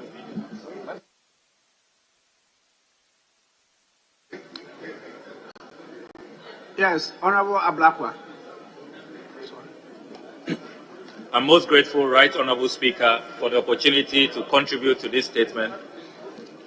I must place on record, Mr. Speaker, that the Deputy Minority Leader, the Honorable Emmanuel Ama Kofi Bua, has consistently reminded us of 24 February 1966, the day many pundits describe as Ghana's day of shame, reminding us of the essence of what Nkrumahism is and why we must continue to learn from the towering example of the Osajifo Dr. Kwame Nkrumah. Mr. Speaker, this is a man who all the world listeners of the British Broadcasting Corporation described as the African of the millennium.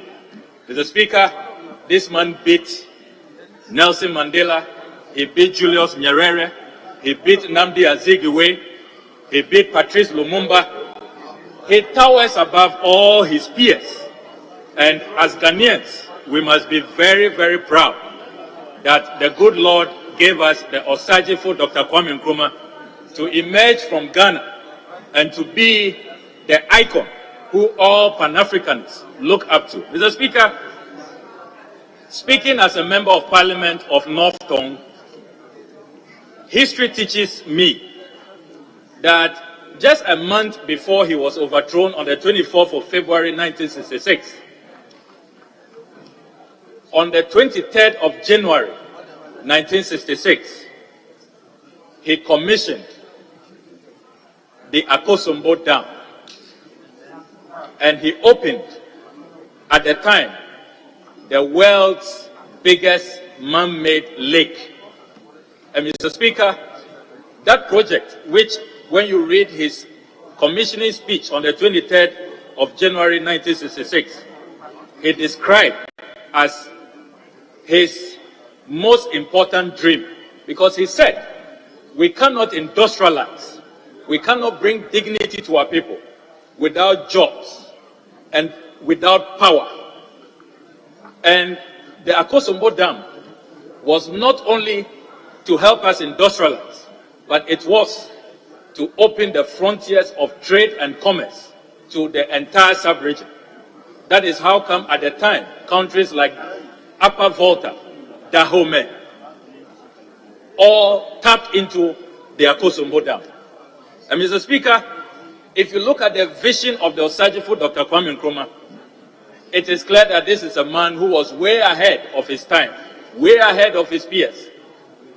I salute my constituents in communities like Fujoku, Togome, Joapong, Aveime, who gave up land for the Akosombo Dam project, the Volta Lake project. Because, Mr. Speaker, they could see that this is a visionary leader.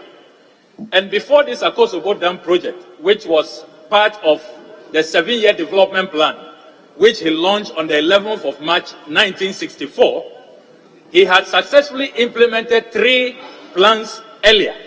The first 5-year development plan, 1951 to 1956. The second 5-year development plan, 1959 to 1964. And in between, the consolidation plan. Mr. Speaker, Ghanaians had seen how visionary he was.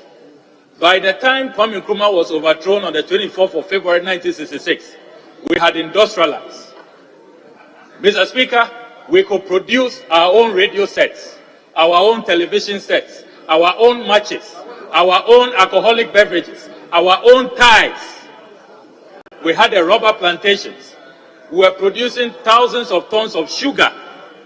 There were at least 5 sugar companies. Today, we are struggling to do one, the Commander Sugar Factory. Mr. Speaker, all the allegations that were leveled against Nkrumah, it turned out that they were false. As we speak, not a single mansion has been identified belonging to Osajifo Dr. Kwame Nkrumah. No foreign bank account. He was accused of depleting the national coffers for so-called prestige projects. Now it has been settled that when Kwame Nkrumah was overthrown, there was more than 200 million pounds in the national coffers. And the following year, 1967, the only loan amount that accrued to be paid was 20 million pounds. And we had more than enough in our reserves to pay for that. So Ghana was not bankrupt, as his opponents had said. He was not reckless, as his opponents had said. Mr. Speaker, by 1967, the coupists had to put on divestiture 63 of his state-owned enterprises. 63. We should tell you, Mr. Speaker, the downward spiral, the lack of industrialization, the lack of jobs that we find ourselves grappling with today. If the Osajifo Dr. Kwame Nkrumah had been allowed to complete his vision, Ghana will have been transformed. Ghana will have been totally industrialized. We will not be where we are today in the midst of an economic crisis. So, Mr. Speaker, this statement is very timely. It should remind the current leadership to go back to the Nkrumah blueprint. The 7-year development plan launched on the 11th of March 1964 was truncated. Just 2 years, it was truncated. Let's return to that plan. I have a copy. I always read that plan. And Mr. Speaker, even in the first 2 years of the implementation of the plan, we had reduced our importation of raw materials as low as 9%, Mr. Speaker. Unfortunately, look at where we are today. So we have the blueprint. Kwame Nkrumah has taught us what to do. Agriculture, education, health. It is through his vision and commitment that the Kolebu Teaching Hospital was established. And Mr. Speaker, he was a man who did not take no for an answer. He was ambitious. He was bold. He was courageous. He was selfless. He was very committed to the African dream. And if we are here today, Mr. Speaker, we owe a lot of gratitude to the vision, the dynamism of the Osajifo Dr. Kwame Nkrumah. We cannot reinvent the wheel. We cannot keep doing the same thing and expecting different results, always running to the IMF. There is no country that has developed with these Bretton Woods institutions. Mr. Speaker, as I conclude, our salvation lies within. Kwame Nkrumah taught us. The Asian tigers, Malaysia, Singapore, they did not develop with the Bretton Woods. They looked at homegrown solutions. They had blueprints for development, as Kwame Nkrumah did. Let us look within. Let us return to leadership of vision, of selflessness, leadership that eschews profligacy, greed, family and friends, and leadership that puts the national interest first. That is the only way we can move our country forward and get out of the current economic doldrums, the current hopelessness that we find ourselves. May Nkrumahism live long, may Nkrumahism live forever, and may Nkrumah's legacy be remembered from generations upon generations upon generations. I thank you very much, Mr. Speaker. Yes, Honorable Doctor.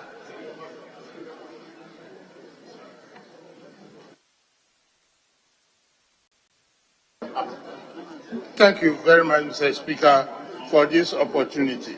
Mr. Speaker, first of all, a few disclaimers. One, I come from the Western region, the then Western region, and sometimes it's remiss of us to make some comments which might appear on the surface to be against the great man, Kwame Nkrumah. Yes, he was a very great man, but with all due respect, Kwame Nkrumah was not Jesus Christ. Mr. Speaker, Nkrumah, those of us on this side, can even claim part of his legacy because we have an eye to discover talent. It was people from this side of the political divide who discovered Kwame Nkrumah's talent and brought him to Ghana so that he had a full, what you call it, the opportunity to bring to this country the opportunity to make use of his talent. Mr. Speaker, President Nkrumah's overthrow. But before I continue, there must be one correction. History.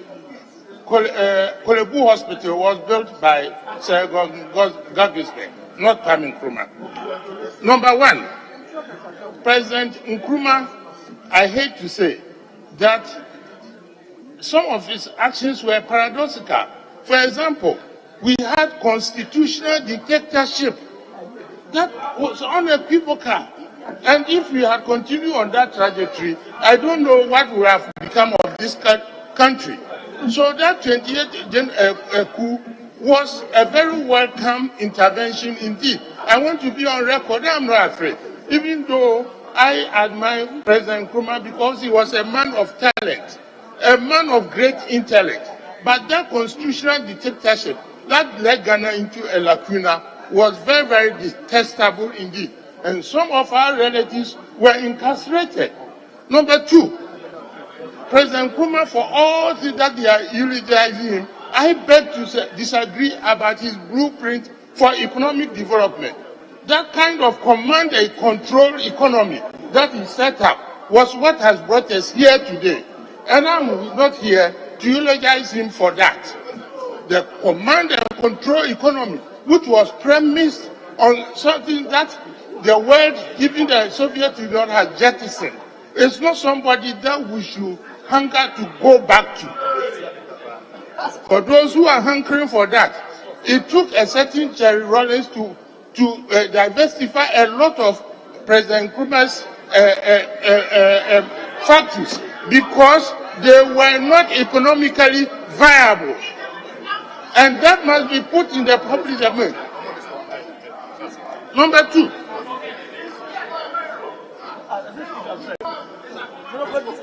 two, many of the projects were doomed to fail.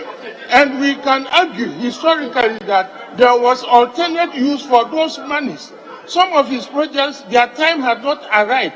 And if we had used those projects for other monies for other projects too, perhaps we would have also progressed on another trajectory which would have accelerated our economic development. So yes, that man was a very, very brilliant man, especially when you juxtapose his legacy against the African liberation situation. He did well. So some of us are very missed to talk about him. But when you elevate him to the point of being a saint, that is what gets the goat in some of us. Because to summarize, Mr. Speaker, it's constitutional democracy is not something. A constitutional dictatorship is not the kind of rulership that you want to recommend for any country to follow. Number two, his economic blueprint was doomed from the word go. And I will not recommend that this country goes back to that. Then finally, and what makes me bleed, is when I do the analysis, Ghana is suffering from a culture of dependency. And I can trace all those things to the time of President Nkrumah. The culture of dependency said that the country, I'm talking about our country, the culture that were put in place so that our youth can think on their own and develop on their own was not there. Now we have the opportunity to look back, take what is good from that great man's legacy, but we have to make haste to jettison those that I believe are not too good for our contemporary times. Thank you very much for the opportunity, Mr. Speaker.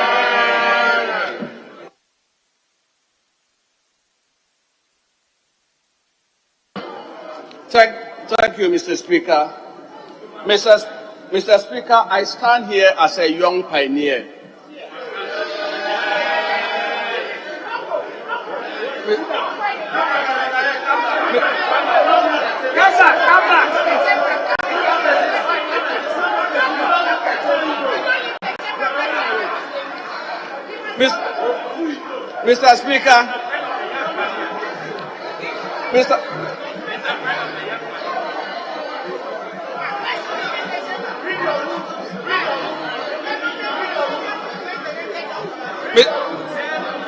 Mr. Speaker, Mr.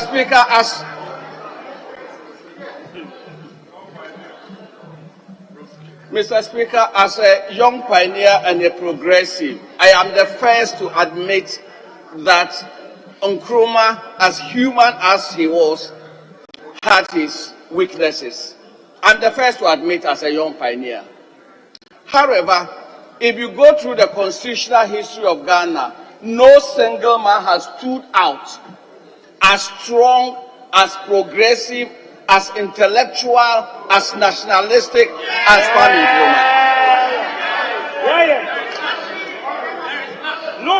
No man.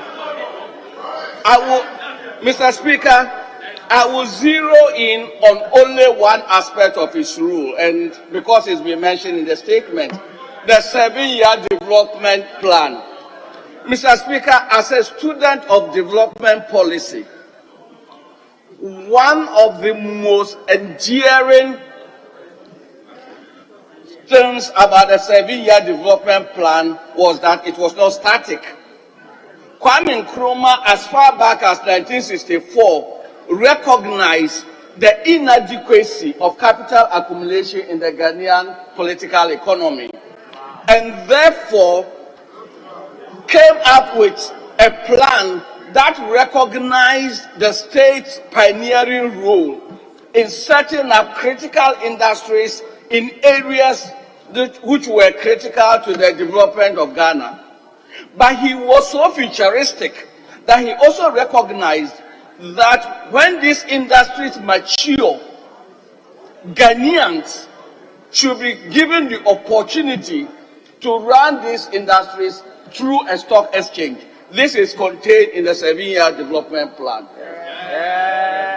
Unfortunately, too many people do not value that aspect of a leader who is progressive, who understands the status quo but sees beyond the status quo. Indeed, if you look at the state-owned enterprises as we have them today, and Mr. Speaker, you have graciously admitted a question on that we will be coming to. State-owned enterprises, some of them have remained babies for far too long without growing. Indeed, some of them, Mr. Speaker, if you take a look at the Job 600 building, that as far back as the early 60s, a Ghanaian company, indigenous company, State Construction Corporation, put up this building. not the Chinese, not the Americans, not the Germans. Mr. Speaker, in terms of empowerment, we have retrogressed over the years instead of progressing. Mr. Speaker, the vision of Ghana, of a state enabling the indigenous private sector to take off, was set up in the 7-year development plan. If you take a look at Ghana Oil Company today, quoted on the Ghana Stock Exchange and performing well, was a blueprint of what Kwame Nkrumah stood for, that the state should nurse these industries, let them mature, and then we will put them on the Ghana Stock Exchange to keep the wealth of the nation within the borders of Ghana. Mr. Speaker, this was a man who lived beyond his times. This was a man who had vision. This was a man who understood political economy. Political economy that places the Ghanaian at the center of development.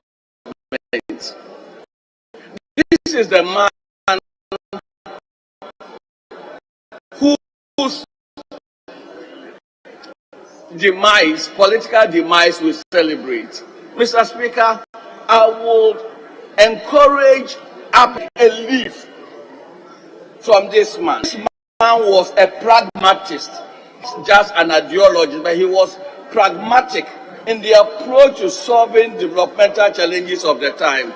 Mr. Speaker, Kwame Nkrumah taught us that it can be done.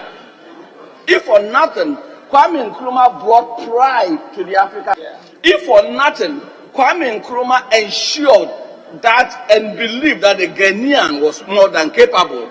And indeed, if we put our thoughts to it, we have the intellectual wherewithal to develop this country beyond what we have today. We owe it to ourselves, we owe it to the founding fathers of this nation to think beyond the box in coming out with solutions for the challenges of today.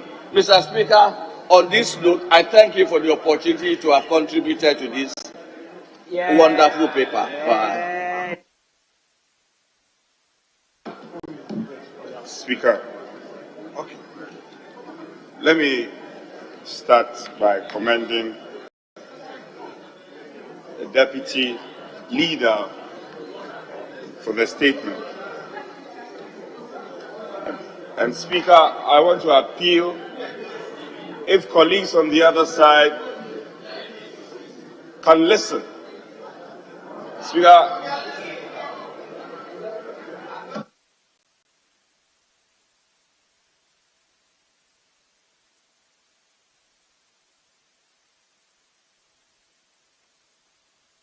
Speaker, very important statement celebrating an icon of not only our soil, but going beyond the entire African continent. Yes, Dr. Nkrumah did marvelous things, and we can go through the litany of huge and important interventions of Dr. Nkrumah. And most importantly, for him to have set the tone. Because at that time of our development, one will wonder if we've not had or had not had somebody like Nkrumah, where we would have been by now. Celebrating Nkrumah is something that I'm very proud of and I want to associate myself fully with. It's also important for us to recognize that Nkrumah's coming to Ghana was facilitated by a certain power grant. And that's a fact. So when we are celebrating Nkrumah, there are some very important personalities of blessed memory that we should recognize as such. Anyway, maybe the maker of the statement didn't remember. But just to remind the House that power grants played a key role in ensuring that Nkrumah came to the shores and did what he has to do. Nkrumah's wonderful traits of support from both the West and East, you can't help it but admire it. However, I wonder my colleagues of the NDC tradition, who my description seems to be crying more than the bereaved. We know Rawlings as the founder of the NDC, and so I want to do a bit of history. Rawlings is the founder, or was he the founder? I've heard many times our colleagues say that Rawlings was not the founder, and he was this, he was that. I hope colleagues will also stick to that fact.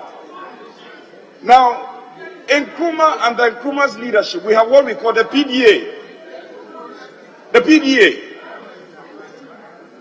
Dr. Dankwa died in a condemned cell because of the excesses of the PDA.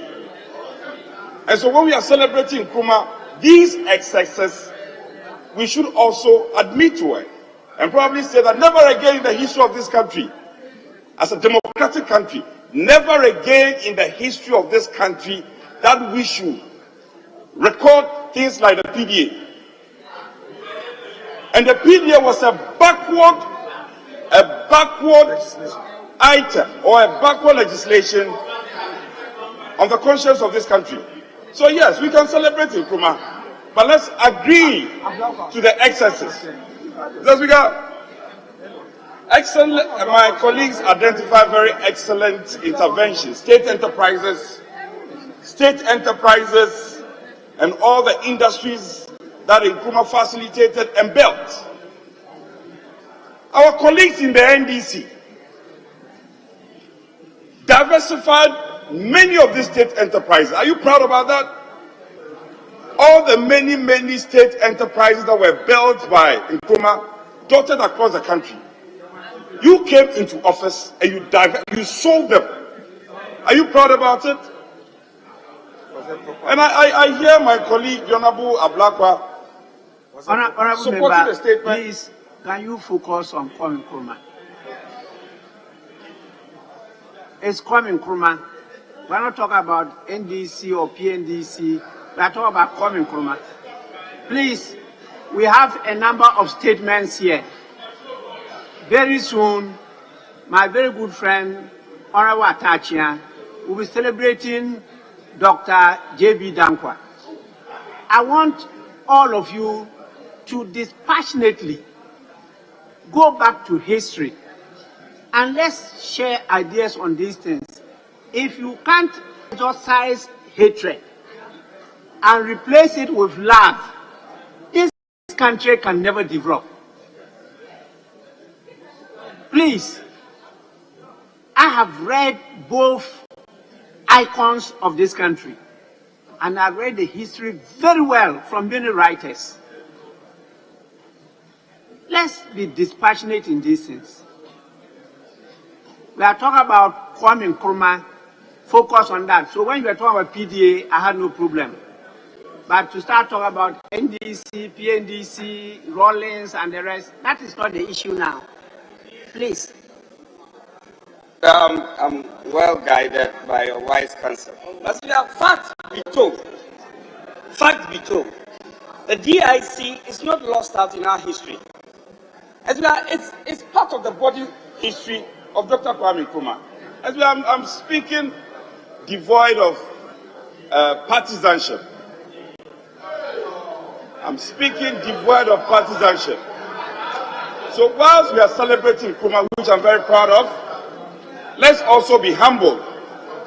Let's also be humble to admit the shortfalls and the weaknesses that were associated with that regime. The PDA, it should never happen in our history. A democratic country like Ghana, Preventive Detention Act, people died, people got missing just like that.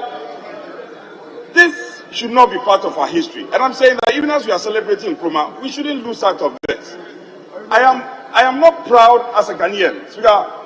As we are take answer, I am not proud as a Ghanaian that the many state enterprises have to be diversified under the DIC. Today, we have a policy by government, one district, one factory. Probably, if these industries had been sustained, probably, if this industry had been supported by subsequent regimes, probably we'll be having more industries. And all the districts in our countries will have industries and job opportunities for the youth. So when I'm talking about the DIC, which you led, you supervise, you led and supervised the DIC and ensured that all the many profit-making enterprises were sold. So I speak with a lot of passion and pain. Then Sound Canary, it was sold for pittance. Probably if you have supported this, giving it the necessary oxygen and the funding. Now in Sound Canary will expand. And the many youth, the teeming youth on Sama Dredgery will be employed.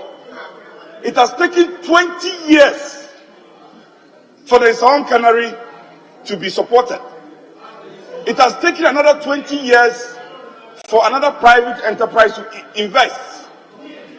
And the same people will run down government policy of one district, one factory. You same people will say that it will not work.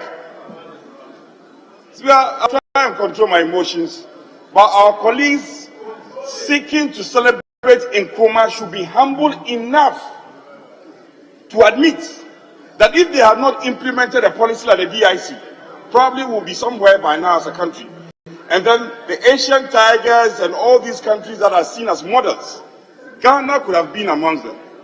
So never again, even as we celebrate Nkrumah, never again should we have a thing like the PDF, an animal like the PDF. Never again should we have a thing like the DIC, where state enterprises are sold to cronies.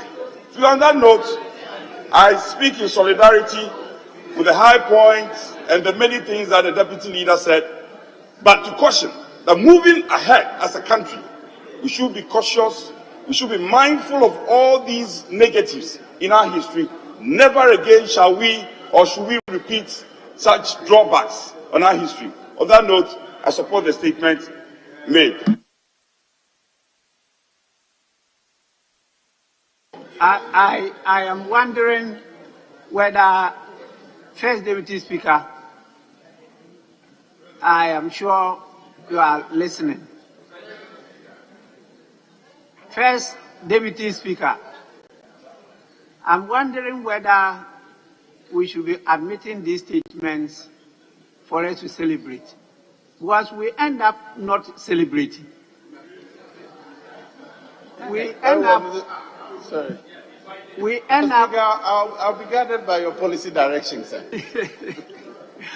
We end up by going back to what our grandfathers could not agree on and fought a battle of extension. That is what we are doing today. There was great differences between Kwame Nkrumah and J.B. Dankwa and those traditions. And as a result of the differences, it led us to where we are today. Can we continue to be harboring on those things instead of looking forward, how to correct the past? Can we continue that way? Anyway, we'll discuss. Speaker, I thank you for giving me the opportunity to say something. To a large extent, Mr. Speaker, we sitting here have never broken away from the history our parties inherited. In many ways, we are not different from those we have criticized over the years, because we have failed to look forward.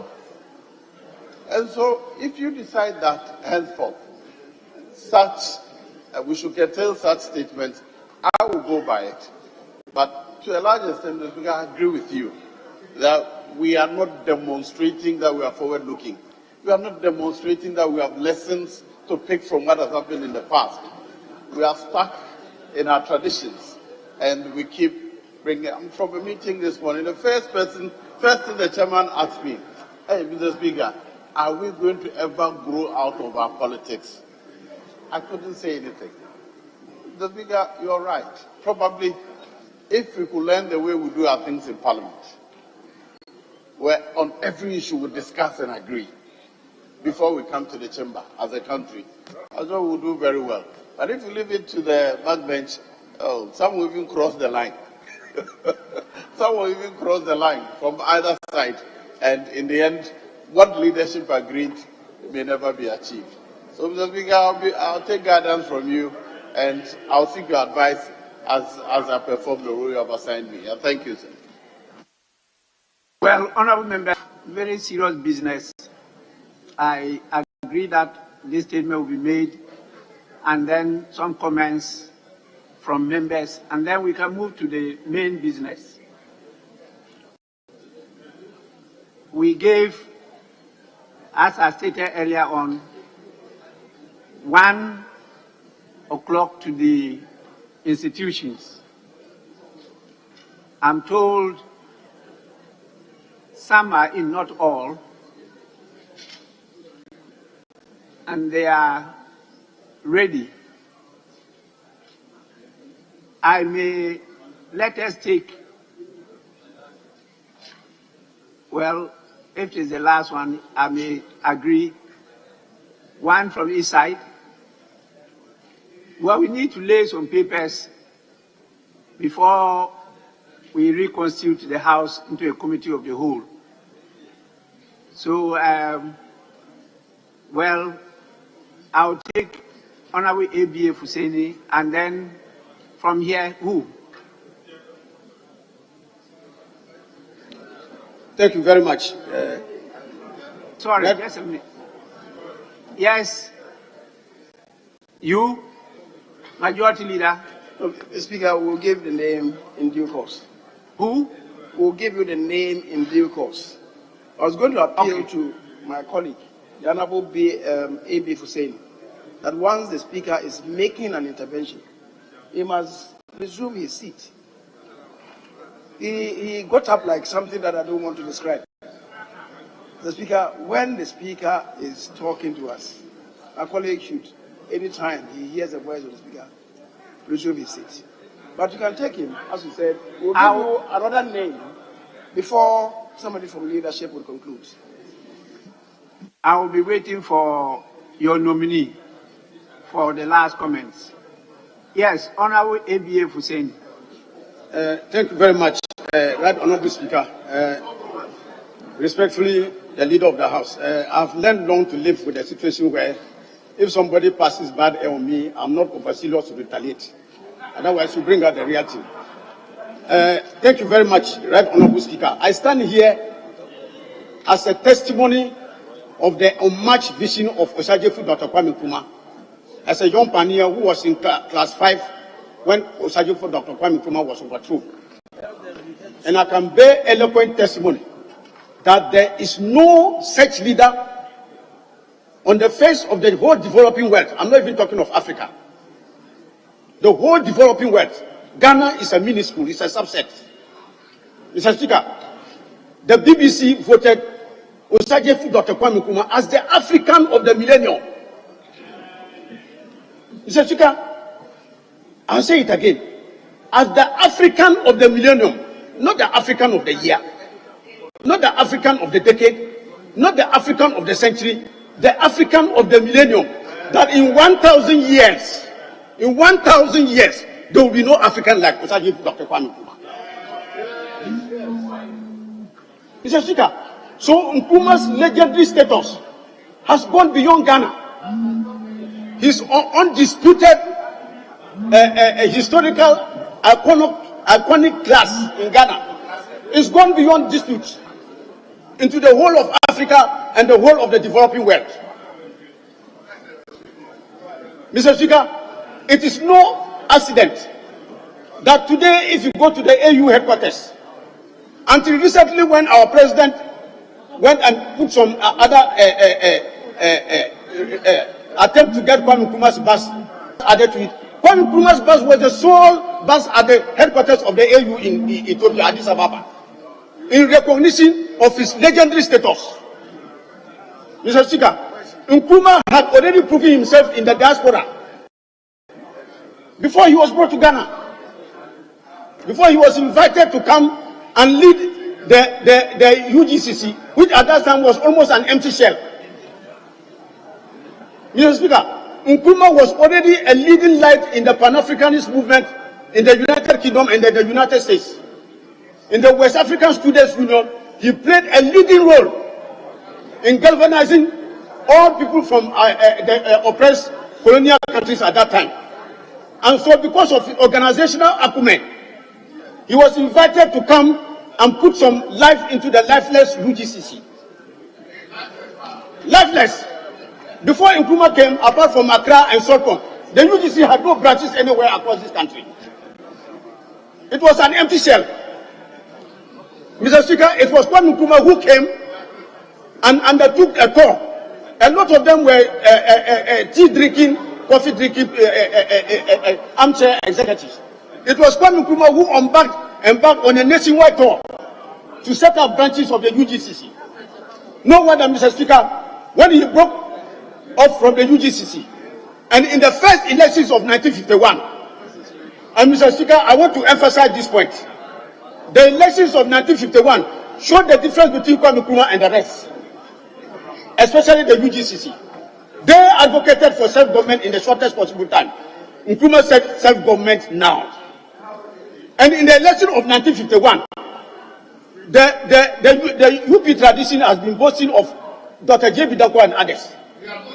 In the 1951 election, the CPP did not only win comprehensively. In fact, Dr. J. Bidako, who stood elections, was followed by a CPP people teacher in his constituency. In 1951, in 1954 again, he followed him and was followed again in Fachakwa. So the doyen of the MPP side, where they say he is the leading light in the country, he never won a single competitive election in this country. Mr. Speaker, so Kwame Nkrumah led the movement. Honorable member, focus on Mr. Speaker. Mr. Speaker, we'll get to the time of Dr. J.B. Dankwa. Mr. Speaker, I'm trying to shed the light between Kwame Nkrumah and the comparison between Kwame Nkrumah and the other tradition. Mr. Nkrumah, Mr. Speaker, what I want to say is that when Kwame Nkrumah was working for our independence, Honorable A.B.A. Husseini, let me listen to Honorable Atachia. Yes. This is a statement, comments, no debate. Honorable Speaker, I've been here a little while. If you pay regard to commemorative statements, they are not intended to denigrate individuals. Listen. And where this gentleman is going, he's even falsifying the records. This great J.B. Dankwa was a member of the Executive Council. Yes. So what is the point? There are a lot of people who never even contested elections and they ruled this country. We don't want to go there. There were people with, excuse me to say, very, very funny democratic credentials, but they ruled this country. But what I want to say, with the greatest respect, yes, what I want to say, Honorable Speaker, the point of the matter is that be careful that in trying to speak on commemorative statements, you do not seek to ridicule somebody or to denigrate anybody. Because there's much more that we can do. But that is what the advice you gave. That are we going to go and be crossing fire or we want to go forward? Please be advised accordingly. Because I have a lot more to say to counter what you are saying. Please. Honorable Speaker, there is even the Gold Coast election here, that a man won elections. Please, even his history is challenged, and I don't want to go there. His history is challenged. Honorable members, I've read this from many writers. There are differences, depending on which writer. Their accounts are not the same. And so you need to go beyond just one or two writers to try to get the truth by doing research yourselves. But these statements, as I said, they are meant to celebrate these iconic grandparents. Please don't let's use that opportunity to try to destroy others. No, that's not the purpose of the statement. They are not to generate debate. So let's celebrate Dr. Nkrumah, who used to be called Osajefu. Let's celebrate him. The day will come, we'll celebrate Dr. J.B. Dankwa and the rest. Please.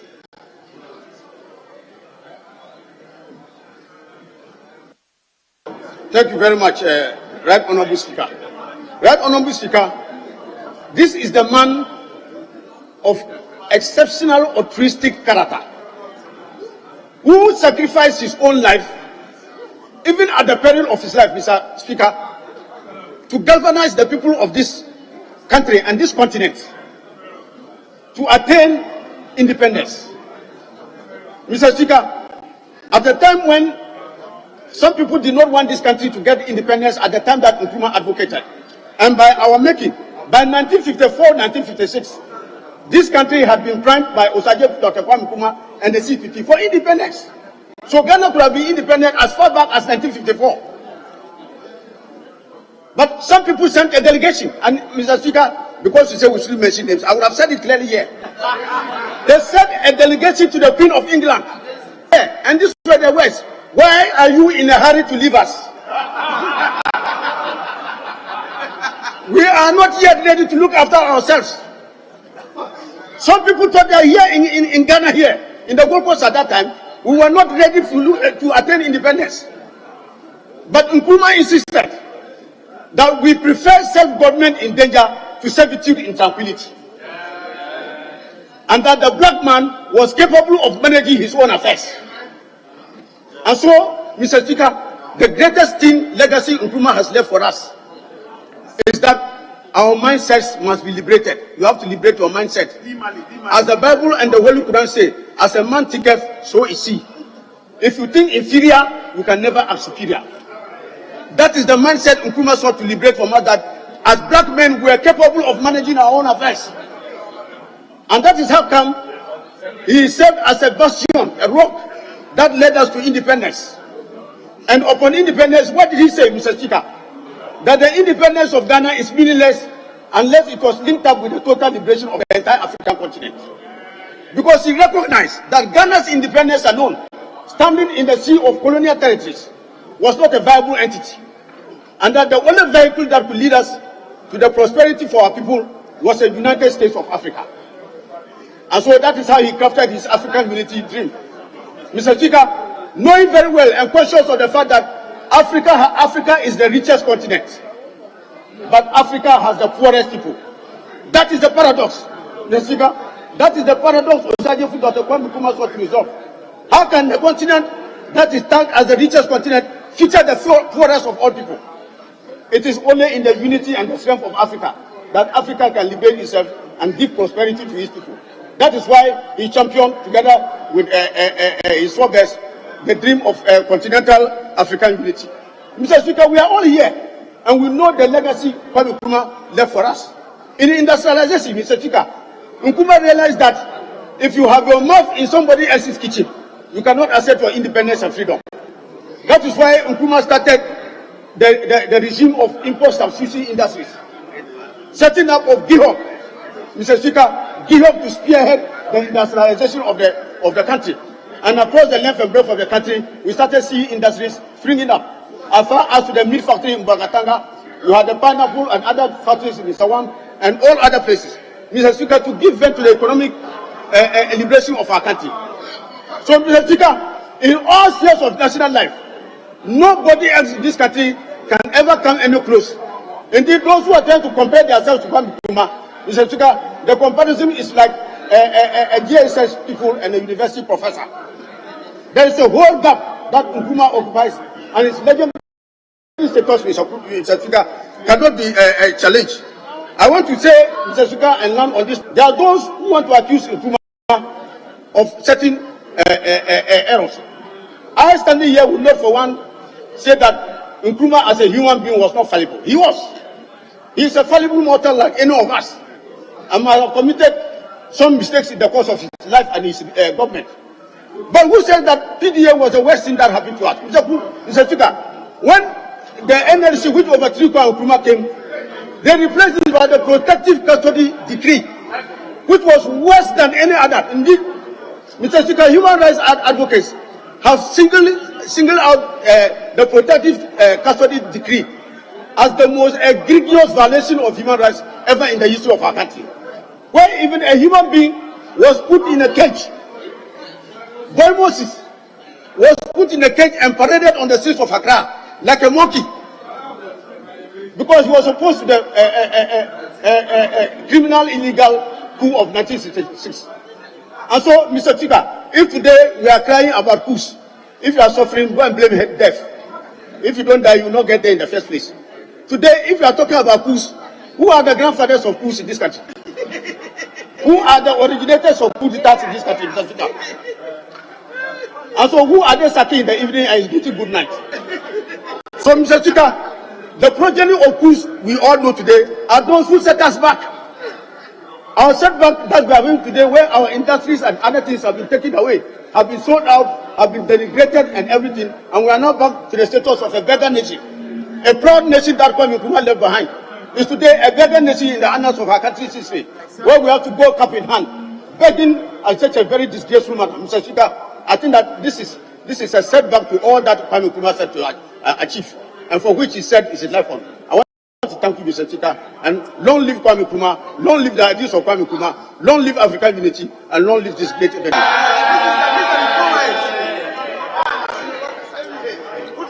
Yes, Deputy Majority Leader. Mr. Speaker, thank you for the opportunity to make brief comments on the statement made by Honorable Amedzofe. Mr. Speaker, if you get to Winneba, the runabout, we have a reconciliation runabout. And that reconciliation runabout, the history behind it basically refers to what happened between J.B. Dankwa and Nkrumah, the politics of the country at the time, and the need for us to tolerate divergent views to sustain our democracy. Mr. Speaker, I was surprised that when my respected colleague, who just resumed his seat, was on his feet, he was using a military decree to justify... Honourable Member, I'm sorry, I have to suspend sitting for just a few minutes. I'll be back for you to conclude. Sitting is suspended for 5 minutes.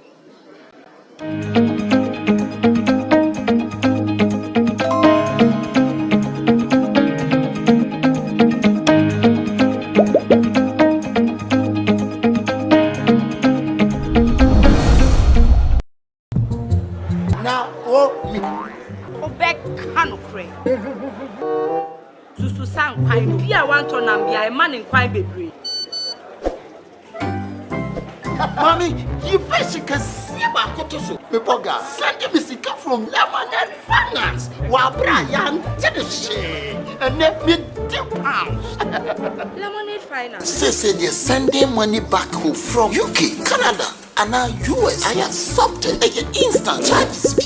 Exchange waiting in so unbeatable. We should make promo code Dr. Like Nanya £10, $10, and $10 Canadian for the first transaction. What is send this guy download to Lemonade Finance.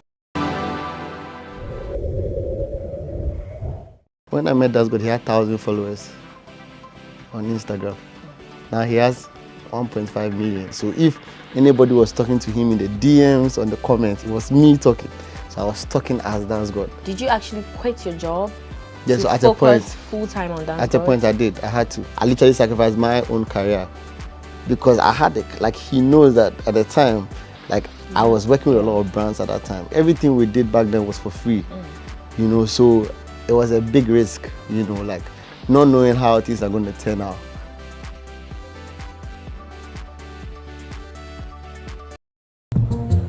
Now, back Kanukre. Susu sang quite be a want on and be a man in quite baby. Mommy, you basically see about Kotoso. Pepoga, send me sick from Lemonade Finance. While Brian did the shade and let me £2. Lemonade Finance. Say they're sending money back home from UK, Canada, and now US. I accepted instant charges. Exchange rate in Suya. Unbeatable. We should make promo code Dr. Like £10, $10, and $10 Canadian for the first transaction. Would you send this guy a coffee? Download to Lemonade Finance. I believe that the bill, when it comes, for example, and I can give you one of the concessions that had been made earlier in the committee, had to do with the issue of intersex. If you read the original bill, you would see that we criminalized a number of expressions of homosexuality, but stated in our bill that intersex was considered a biological anomaly. The Attorney General agreed with the view of the committee, which we had met with earlier, that if we were not criminalizing intersex and were recognizing it even in the original bill as a biological anomaly, then we should take it out of the bill completely, so that the bill focuses on the things that we are criminalizing. So if the Attorney General raised an issue of human rights for people who have a biological anomaly, the committee's work had already taken care of it. By and large, we finished the meeting in very good time, like I said, in a little over 90 minutes. And there was consensus and agreement amongst all of us. I asked him a specific question, which he answered. And I asked for his permission if I could even put that out, and he gave. I asked him specifically if he thought that the current shape of the bill that the committee had worked on, that the membership, the sponsors also felt comfortable represented our aspirations, if he thought that it infringed on any fundamental human rights in Ghana. And the Attorney General responded that he did not see any conflict between our bill and the Constitution in its current form. He did not see any infringement on human rights, and that he actually supports the bill as it stands. The Attorney General established 4 areas where he thought that our bill was a welcome, refreshing news to Ghana's criminal jurisprudence. First and foremost had to do with the issue of the issue of what is proper canal knowledge. And you know that when you look at section 104(1)(b) of the Criminal Act, where it talks about what is canal knowledge and all, the Attorney General holds the view that section 104 of our Criminal Act, as it stands today, is actually discriminatory, because it talks about penetration, and penetration is only relative to men. And so it discriminates against women who are having sex with women, where you cannot use 104 because of penetration. But our bill rectifies that. And he thinks that that is the first place where he believes that our bill is a welcome, refreshing news. Again, the second has to do with marriages. The Attorney General references in his memo the Marriages Act, Cap 127, the Marriages Act of 1884 to 1985, where he says that in there, the Marriage Act recognizes marriage as a union between a husband and a wife. But he felt that in giving today's nuances, it was important that we had a new legislation that deepened it and made it clear that marriage can only be between a man and a woman as husband and wife, not between 2 men as husband and wife. And so again, he thought that our bill was a welcome news. Again, on the issue of void marriages, he said if the Marriage Act of Ghana does not recognize marriage between persons of the same sex, and our bill has a clause that deals with void marriages that specifies that even if you go and contract a homosexual marriage outside of Ghana, when you get into the jurisdiction of Ghana, it will be null and void before the law, and the law would have no recognition of that union. He thought that our bill was a welcome address.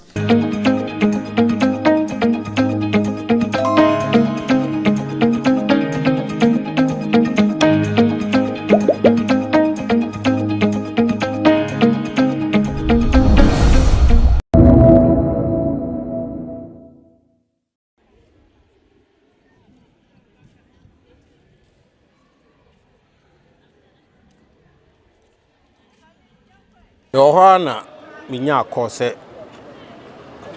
ya papa free timete no na menjindi bisa me ben ne pa nti me yese me free 1 or 2 people na ma find out ampa me free no omo ma me information say ampa papa free nti am say free ho no ya ba ha na nwumre ne ya wo mpaebo nti ya bae ebe bo mpae na ya toaso enra mpanifo bae e ma yetena ase atutu bibia ya frɛ abusuane ade ma abusuane ma go ahead see yetumi de papa ewo ne timi tudwa nti yanra nwumre nta no pai na ya de bibia tudwa ama asɔre mane asɔre nyina ate ase sese ye papa oni ye nkyɛn biom obia ni ho a wafa ne easy ya super bia oti asem ni bia owakoma power staff no owakoma ema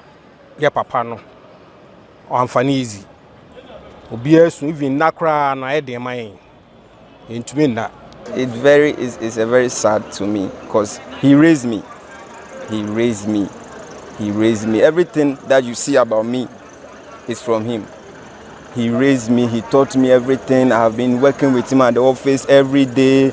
We've been going to the house. At times, I was even sleeping at the house 24/7. So it is not easy for me to say I'm happy or something. No, it's very sad for me. Very, very sad that I don't know what to say. That my father who raised me is no more. Now, when I wake up in the morning, what came to my mind is, so I'm not going to see him again. Is it real? I don't even believe it as is now that he has passed away. No, I don't believe it. No, I'm a market in me so mobile. Me ba condition omo kan me so mobile. Me be fi omo kan me so mobile. Nti omo ti me so le bon pipe yanda. Ba no pa no omo kan news no na me hu ye. Nti na ma me ra hu ye. Nti me di su na fifie na me di ba ye. Ai de nya me be ye bia papa mo oboni mo odi ayi ne be ma no. Odi ayi ne be ma no. So far maku baye obeye bia na okoye ene so fo bwachi so ababa be ye bi nyame afre no ko nyame do bi foforo beba odina bapo dada ono so ba betu ya so nti de nyame pe na oye areho de ye di bi ye so ye ba ni nyina mu na enye nipa na ye so mo no wa chere se enye nipa na ye so o the bible ni nyame asem atete nti ni nyina mu ye di areho na ye so mo nyame Ngweba wule keti.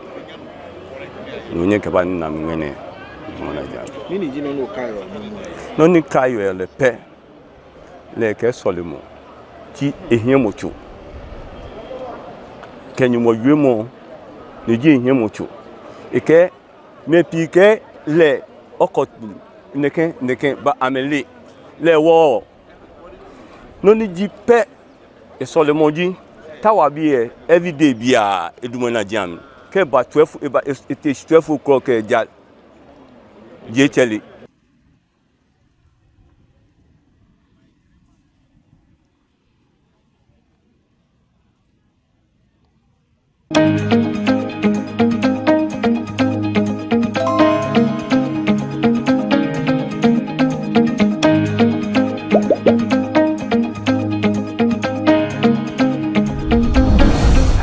What I heard the member say, I'm sure you talk about ABA for saying, yes, Preventive Detention Act against the Protective Custody Decree. That's what he was trying to compare. But he was not justifying PDA. And he stated clearly that Nkrumah was as human as any of us, and he had his faults, and he made mistakes. He said those things. So please, don't let it look like Mr. Speaker, he justified PDA. No, he did not. Mr. Speaker, his contention was to the effect that that decree was worse than the PDA. And I'm saying that the metaphor he sought to create is not well founded, because you were dealing with a Kwame Nkrumah under the constitutional regime, and you are talking about a decree under a military junta. So you cannot compare and say that although there was a PDA, the PCD was worse. Mr. Speaker, the two cannot be compared, and that is my contention. That is my contention. That metaphor was wrongly placed, and that is the argument I sought to make. Mr. Speaker, so like I said, the people of Efutu recognize the unfortunate situation created by the PDA in the body politics of this nation. That is why we mounted the reconciliation roundabout, created that posthumous reconciliation between Nkrumah and JB Dankwa. Today, when you get there, it's not just an ordinary runabout. You have reconciliation runabout, and you have these two towering personalities shaking hands. Mr. Speaker, what we are saying is that JB Dankwa to die in custody, to be denied medical care because of politics, should never, ever happen to any Ghanaian politician. Mr. Speaker, having made that point, let me move to my second comment. In 1979, an Nkrumahist administration won the elections in Ghana to usher in the Third Republic. Today we have colleagues urging on us to celebrate. You want to hear Honorable Defender? Mr. Speaker, no problem. Mr. Speaker, I thank you for the opportunity. Mr. Speaker, I rise pursuant to Order 93, Rule 2. Hold on. Mr. Speaker, I just heard the Deputy Majority Leader say that an obnoxious law in a democratic regime is worse than an obnoxious law under a military regime. It's such a dangerous proposition of law to make, Mr. Speaker. A dangerous law under any regime is dangerous or unacceptable.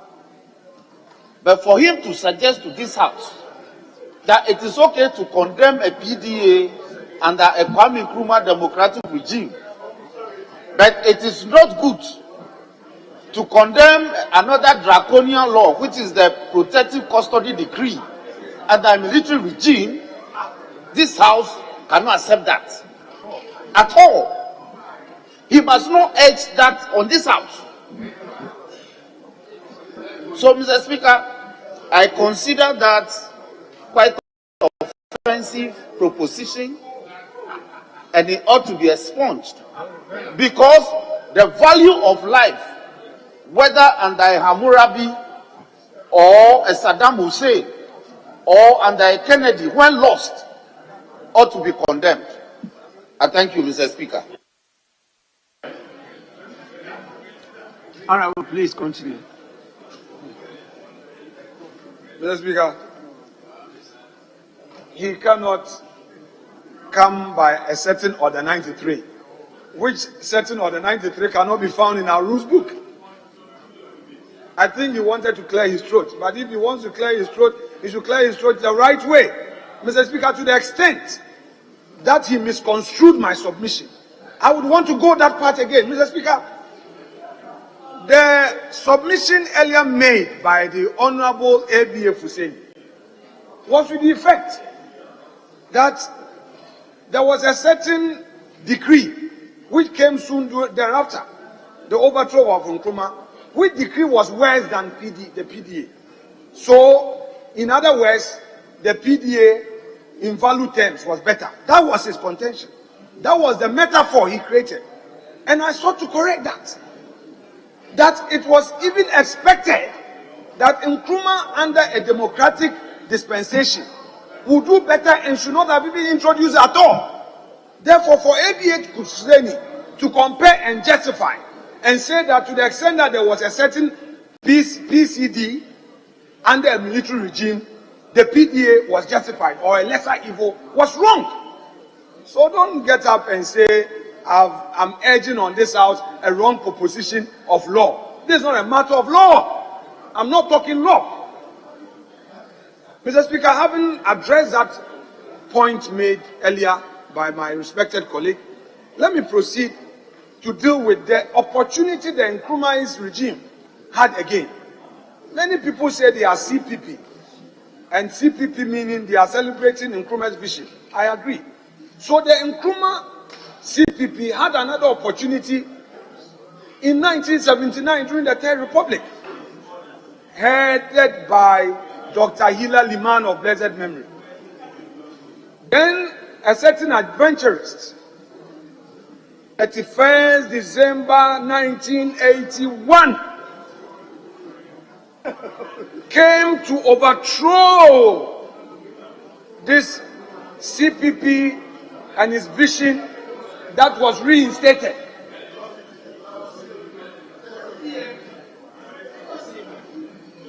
Mr. Speaker, what I am saying is that the party headed by Liman, Honorable member, we are celebrating Mr. Speaker, I'm doing so. Dr. Kwame Nkrumah. Please, let's celebrate him. Mr. Speaker, we are celebrating him. Mr. Speaker, we are celebrating Kwame Nkrumah and the CPP. The vision of Nkrumah and the CPP. The many people who call themselves CPP, Nkrumah is. I am saying that an opportunity came again for the CPP to resurrect the vision of Nkrumah. And when that opportunity came, it was short-lived. That opportunity came under Liman. Unfortunately, 31st December 1981, that administration was not allowed to have it full term. And Mr. Speaker, today, the many who are saying they are Nkrumahs supported that military junta headed by J. Rawlings. At the time, they did not see anything wrong with it. Mr. Speaker, again, in 1992, we saw many Nkrumah's parties coming up. Today, the honorable member who made the statement, he says he's an Nkrumahist. Honorable Okudeta Ablakwa also said that, indeed, Honorable Amakofi-Boa is an Nkrumahist. But we have a CPP party. Why didn't you join? Why did you join the NDC? Why did you join NDC? You are coming from the Nkrumah area. You are coming from Elembele. You say you are a CPP, Amakofi-Boa. We have an Nkrumahist party, at least two of them, PNC and CPP. And then Okudeta Ablakwa says you are an Nkrumahist. It's an NDC and Nkrumah's party or a Rawlings party. Is your founder Nkrumah or Rawlings? Why didn't you join? Mr. Speaker, we don't want any unnecessary political patronage. People want to patronize Nkrumah. People who don't believe in the ideology of Nkrumah are calling themselves Nkrumahs. You should not demonstrate. We want a practical manifestation of Nkrumahism in you. Honorable member, do you know the number of members on your side who were with the revolution? But when we came to constitutional rule, you joined the debate, Mr. Speaker. Mr. Speaker, you joined the debate. Mr. Speaker, you are joining the debate. Mr. Speaker wants to become a parliamentarian again. Mr. Speaker, you want to come back. Mr. Speaker, we have elevated you. I don't want this thing to turn into a debate. No, Mr. Speaker, I'll get there. That's why I'm drawing. I can mention for now, names. I'm on Amakofi-Boa. Mr. Speaker, for now, I am on Amakofi-Boa, who has been described as an Nkrumahist. And I'm saying that we have PNC and we have CPP. You say you are an Nkrumahist. You come from Nkrumah's, you are in Zuma. Yet you decided to join the NDC, the very NDC, the party whose founder food funder overthrew a CPP regime. Oh, Mr. Speaker, they are saying something. I want them to say it into the mic, so I reply them. Mr. Speaker, I have heard Kwame Agboja saying something. I want him to say it into the mic, so history will record that statement for me to reply him for history to record. He should be bold. Now say, Mr. Speaker, I want him to catch your attention. Catch his eye. Honorable members. And they are running away. Mr. Speaker, they are running away from their shadow. They are not bold enough. Honorable Mr. Speaker, they are not bold. Honorable Deputy Majority Leader, are you a Guan? Are you a Guan? If you ask me that question, I will be unable to provide you a specific direct answer. One, maternally, Mr. Speaker, Mr. Speaker, I know that you miss debates. You miss this house. Mr. Speaker, where you are sitting, you are not comfortable. You want to join the debate. Mr. Speaker, today, you miss the days of being a parliamentarian. But no problem. I just asked a question. I'm not debating. Mr. Speaker, what is the basis? But I just asked a question. Mr. Speaker, if you had what you were saying. Mr. Speaker, no problem. My mother is a Guan and a Fanti. And my dad is an Anloman from China. So, Mr. Speaker, I'm neither a Guan nor Anlo. I am both. So, Mr. Speaker, I'm of three. So you are not a Simpa? Mr. Speaker, Simpa people are Guans. Efutus are Guans. But I'm telling you that my mom is both an Efutu and a Fanti. So, Mr. Speaker, if you want to know my history, I will give you the full history of my background. My mom. But you are from Windy Bay. Mr. Speaker, Windy Bay, which is the capital of Efutu, Winneba. Mr. Speaker, I can go to the Gomoa area to trace my Fanti members, and then be in Efutu. I'm going to end the comments from my son, the Deputy Majority Leader, so that we can go to the next item. Mr. Speaker, I will conclude very soon. Mr. Speaker, first of all, thank you for your beautiful interjection. I've enjoyed it. Mr. Speaker, so what I'm saying is that let those who say they are Nkrumahs demonstrate practical manifestation of Nkrumahism in them. We don't want Nkrumahism by muff. Not in form, but in substance. So that if Ama Kofi is a true Nkrumahist, so that if Okudjata Blakwa is a true Nkrumahist, they should participate in reviving the Nkrumahism in them and revive the Nkrumahist vision. Mr. Speaker, for now. Yes, Deputy Man. Are you an Nkrumahist? I'll give you time. Thank you, Mr. Speaker. Mr. Speaker, the honourable member must focus on the statement. But I keep mentioning my name, and his argument is that just because I am in Zima and I should be CPP. You are from the Volta region. Why are you not with the NDC? I mean, that's a very... And we are talking about Kwame Nkrumah, Mr. Speaker. That's what he said. We are talking about Kwame Nkrumah. Kwame Nkrumah is not a CPP. It's not a political party. It's an idea. It's an idea. This is the guys, they think too small. Think too small. That's why we are what we are. You think too small. We are talking about an idea. The man that has energized our country, we are celebrating him. And you are narrowing it down to simple argument about political party. Talk about Kwame Nkrumah and his achievement. Don't talk about Kwame Nkrumah and tribe. Kwame Nkrumah is bigger than tribe. Honorable members, the Nzimas and the Simpas are both Guans. So you are from the same stock. Please, you can go on now. Mr. Speaker, he's made a statement that he thinks is profound. He thinks it's profound. So, you are a tribalist politician. Is that what you want to say? that the people of Volta, you are saying that Voltarians are NDCs and NDC is Volta. Is that what you are saying? Is that what you are saying?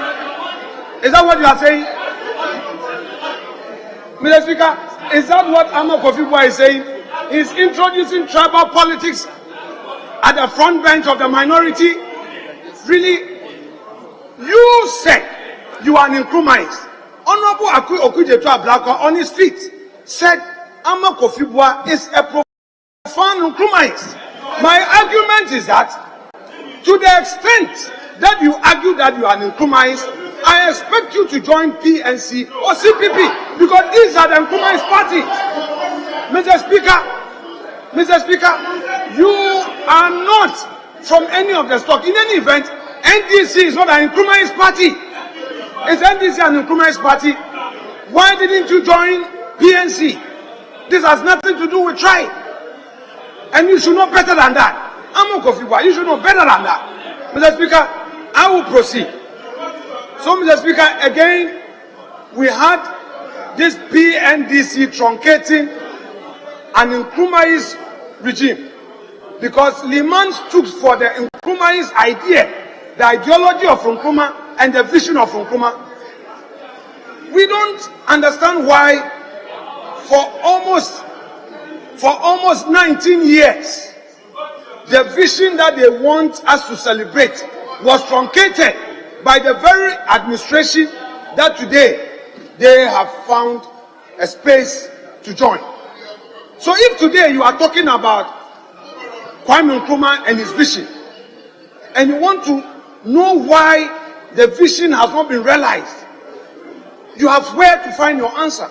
The answer is from those adventurers who 31st December woke up and denied that Nkrumah administration an opportunity to rule. Honorable member, I thought you said you were going to wind up. Mr. Speaker, let me wind up. But you yourself, you know that His Excellency Nana Addo Dankwa Akufo-Addo was more of an Nkrumah than any other person. Today, he is not Nkrumah. You know that. So don't go to this. Mr. Speaker, you are giving them more points. Mr. Speaker, it looks like you are giving them points. Mr. Speaker, it looks like Mr. Speaker, it looks like you want to Mr. Speaker, you are throwing shades. But Mr. Speaker, you are throwing shades. Nana Akufo-Addo is not here to respond. But Mr. Speaker, who will leave that to history? Oh, you know he's my good friend. That one he can't respond. So, Mr. Speaker, I submit. Mr. Speaker, we can make progress. It's okay. You made your point. Please. Mr. Speaker,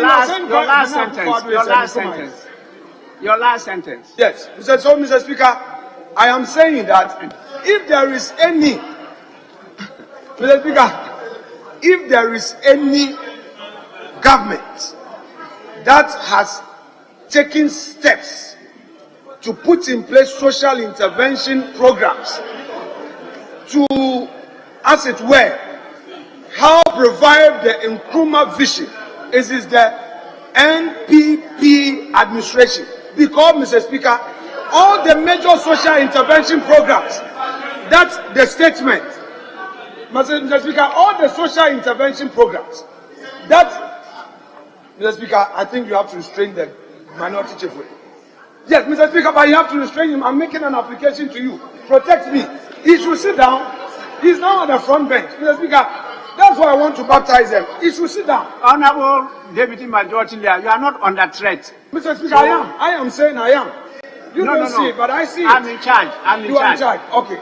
So, Mr. Speaker, what I'm saying, if you look at the statement by my respected colleague Amedzofe, he outlines all the great things that Nkrumah did. It is a 4-page statement. Now, I acknowledge that.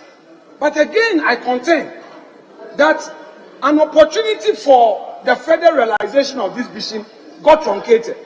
And that today, talking about contemporary Ghanaian politics, it is only the NPP that has reintroduced social intervention programs that are synonymous with the vision of Nkrumah. And Mr. Speaker, if today you want to count all the social intervention programs that, in spite of our economic challenge, Ghanaians are benefiting from, these are social intervention programs either introduced by J.A. Kufuor or Nana Addo Dankwa Akufo-Addo. It's a fact.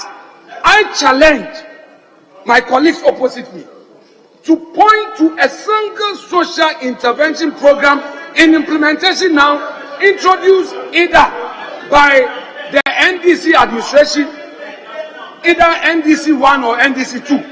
Mr. Speaker, there's none. But I can mention the free SHS, which is a social intervention program. Free SHS was introduced by the Nana Addo administration, and you can talk about free senior high school system under Nkrumah's education policy. Yes. Now you want another sentence, so I'll allow the honourable member for Adakulu. He's a leader. He's been on his feet for a long time. Yes. What is your objection? Yes, Mr. Speaker. My first point is this. The respected Deputy Majority Leader, in his earlier presentation, said categorically that if Honorable Ama Kofi Boah is an Nzima, he's wondering why he's in NDC. And I think that statement is very wrong and must be asked to amend or withdraw that statement, because when you begin to attach geographical or ethnic locations or identities to political parties, that is not good for our country. Secondly, Mr. Speaker, I heard you quite clearly saying your last sentence. Mr. Speaker, my colleague have done more than 10 paragraphs already. A sentence you said, I'm giving you the opportunity to do one sentence. Mr. Speaker, as you said, we have guests here who we are supposed to. He's bringing new topics, and Mr. Speaker, I want you to restrain him. One sentence has passed, and he should just do his last word, conclude so that we can make progress, Mr. Speaker. But withdraw the first statement about Honorable Ama Kofi Boah being an Nzima and necessarily must be part of CPP, because that is a dangerous proposition that when you are from a certain tribe or geographical location, you must be seen to be members of a particular political party. That is not good enough for our body politics, Mr. Speaker. So he must withdraw that statement. Honorable Deputy Minority Chief Whip.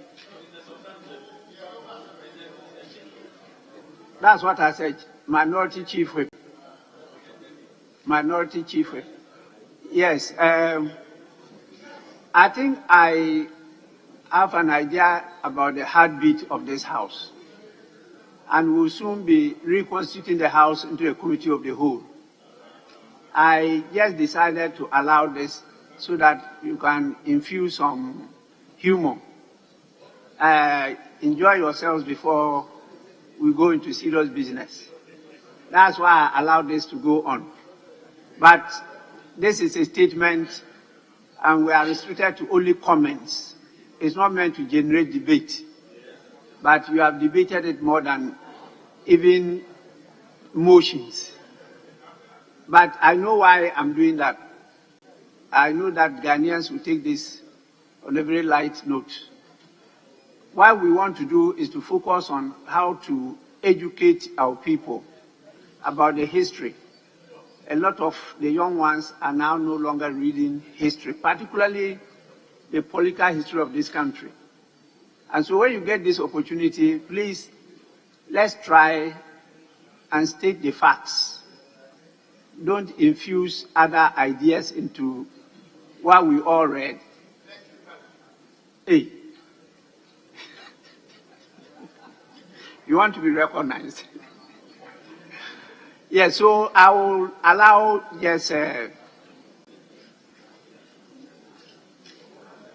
my very good Deputy Majority Leader, please, let's end it here so that we can listen to our... But Mr. Speaker, for the records, if a member misconstrues a point and relies on it to make a statement, I think that it is within my right to respond, just for the records.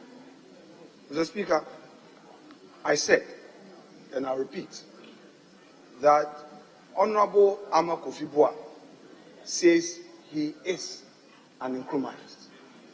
Honorable Okujeto Ablakwa, in his opening comments, also said Honorable Bua is a profound Nkrumahist.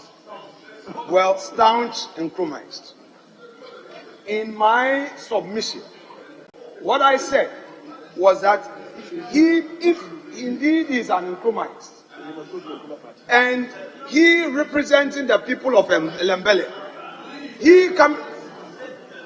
Mr. Speaker, you know, no, Mr. Speaker, I think that this aspect of our colleagues engaging in reckless heckling must stop. Mr. Speaker, I kept quiet when you were talking. I kept quiet. You are addressing me, please. Mr. Speaker, while I would continue to uphold the ethics of the legal profession, where at the bar you listen to your colleague in silence, I will bring that here. And I know there are decent non-lawyers who even practice that ethics of the profession. Honorable member, so, Mr. Speaker, those who be shouting, it's up to them. Honorable member, they should you are not at the bar here. Mr. Speaker, but this is a political bar. No. This is a political bar here. I call it a political bar. Mr. Speaker, they should keep quiet and listen. That's the way to debate. These are your rules. These are your rules. Mr. Speaker, I agree. But if they don't keep quiet, how do I make progress? Are you debating the Speaker? Mr. Speaker, it's not possible. Mr. Speaker, today you've aided them a lot. You've given me some shade. You've thrown shade, but I've kept quiet. Please, may you go on. So, Mr. Speaker, what Honorable Kwame Agboja said, he's my friend, my good friend. When I say a good friend, I mean a good friend. Not that a two-forcing type of friendship. Yes, get up. Not that a two-forcing type of friendship. I mean a good friend on the 5 points of fellowship. Yes, not a two-forcing type of friendship. So, Mr. Speaker, what he said is not what I said. I will therefore conclude, Mr. Speaker, by saying that the industrialization vision of Nkrumah is today being implemented by the Nana Addo government, but with emphasis on the private sector. Mr. Speaker, the Nkrumah's vision to ensure Ghanaians are educated, the only person who has been very ambitious about it is the Nana Addo government. That is introducing the free SHS. Today, the health insurance policy, Nkrumah had a vision to ensure for Ghanaians to have access to health care. For many years, Ghanaians could not get that benefit. It was Kufuor who came and introduced the National Health Insurance Policy, which we are all benefiting from. So, Mr. Speaker, Nkrumah never dies. But those who talk about Nkrumahism must demonstrate practical belief in that vision, not mere rhetoric. I submit, Mr. Speaker, and thank you.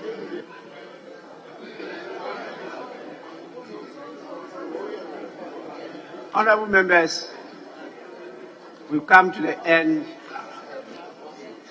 of the statement and the business of plenary.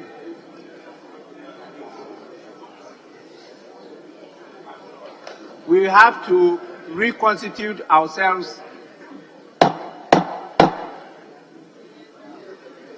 into a committee of the whole. And so I have to suspend sitting for a few minutes for that to be done. We have invited the Electoral Commission, the National Identification Authority, and they are being led by the Ministry of Finance. The minister just arrived because he was given this time, so he's in. We will have to listen to them, take a position, and then submit a report. The committee of the whole will have to submit a report to plenary. So please, I'll suspend sitting for 10 minutes, 10 minutes, 10 minutes, 15. Yes, Mr. Speaker, yes, the 10 minutes is appropriate. But, Mr. Speaker, I want to make an application to you. I know with the committee of the whole, we cleared the gallery. But with the nature of the issue we want to talk about, I want to make an application to you that you should allow the media to remain here. Because what we are coming to discuss is not about members of parliament. So I'm making an application to you to allow the media to remain in the gallery, to listen to what the Electoral Commission, the NIA, and the Finance Minister will say. Mr. Speaker, that is my application.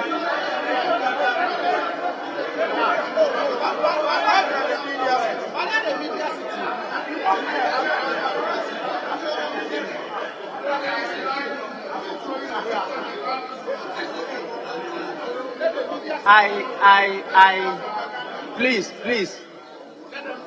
This is a committee of the whole. This is not closed sitting. It's a committee of the whole. So the media can be present. There's no problem with that. Unless we decide otherwise. If not, the media is permitted to be available, particularly so as this issue is of national importance. So the media should be present. Yes. Mr. Speaker, I was wondering that if the public, the media is staying, then why not as well allow the public to stay? I mean, why send one group? Yeah, why send one out and let the other remain? Yeah, public stay and then the media too stays. If that is the argument. Because for all my time here, I don't recall when there was what you call a committee of the whole, when we allowed the media. I don't recall. You may, Mr. Speaker, remember that, but I don't recall. But if it's a suggestion that they should be present, I think the public gallery should also remain. Honorable members, don't confuse the two. When we have a closed sitting, the media is not permitted. The public not permitted because it's closed sitting. But a committee of the whole, the media is permitted, the public is permitted. It's a committee of the House, the whole House sitting in committee. So they are permitted to be available unless we decide otherwise. Yeah, I agree entirely with you. My suggestion is that in that case, we allow the public to stay as well. That's all I'm Exactly saying. what I said. Sure, that's fine. Exactly what I said. Thank you very much, Mr. Speaker. I said that it's when you were being vetted, the public was present. It wasn't a closed. It wasn't a closed. That was a committee. That was a committee. It's another committee that we are constituting here. The majority leader wants to draw our attention to some standing orders. If you want to, please. Or a committee meeting or whatever. It was a committee of a house, the appointment committee, which was meeting. It allowed the public to be there. It also allowed the media to be there. So that's fine, Mr. Speaker. Let both sides be present. And, why? I thought that this House even agreed that in the new standing orders, we are going to open up committee meetings to the media, unless otherwise decided in the new standing orders. That is the Open Parliament initiative, and we are going to continue with that. So we have no problem, but I will be present. I will chair this committee meeting. Down is a committee. So it's not a plenary session. So I'll be down there and I'll chair it. Yes, Majority Leader. Speaker, if you decide that the committee sitting should be open to the public or the media, it is your decision. But the rule provides, and I will quote Order 199. No stranger shall be admitted to any meeting of a committee. And the committee includes the committee of the whole. without the consent of the chairman, unless the committee decides that such a meeting shall be held in public. And that's what I'm saying, that if you decide that so be it, so shall it be. So shall it be. But that is the rule. I agree with you that in a closed sitting, the media and the public are not allowed. But of all committees, indeed, Mr. Speaker, is the reason why we had to seek special permission for even the Public Accounts Committee to hold public sittings. The rule is that committee sittings we don't allow. Ordinarily, we don't open to the media and the public. But I agree that we think that we should rather go the other way. It's the reason why now, as you said, in the standing orders that we are reviewing, we are saying that we should open it to the public, unless it is decided by the chairman or the committee itself that the media should be excluded. The vice versa is what holds today. And if we should open up, the application is made, it's for the speaker to say that yes, there's nothing wrong, let's move on. But Mr. Speaker, I have no fixation whether to have the public or whether to have the media, because truth is truth, and truth is not predicated on propaganda. Truth is truth. Mr. Speaker, I thank you.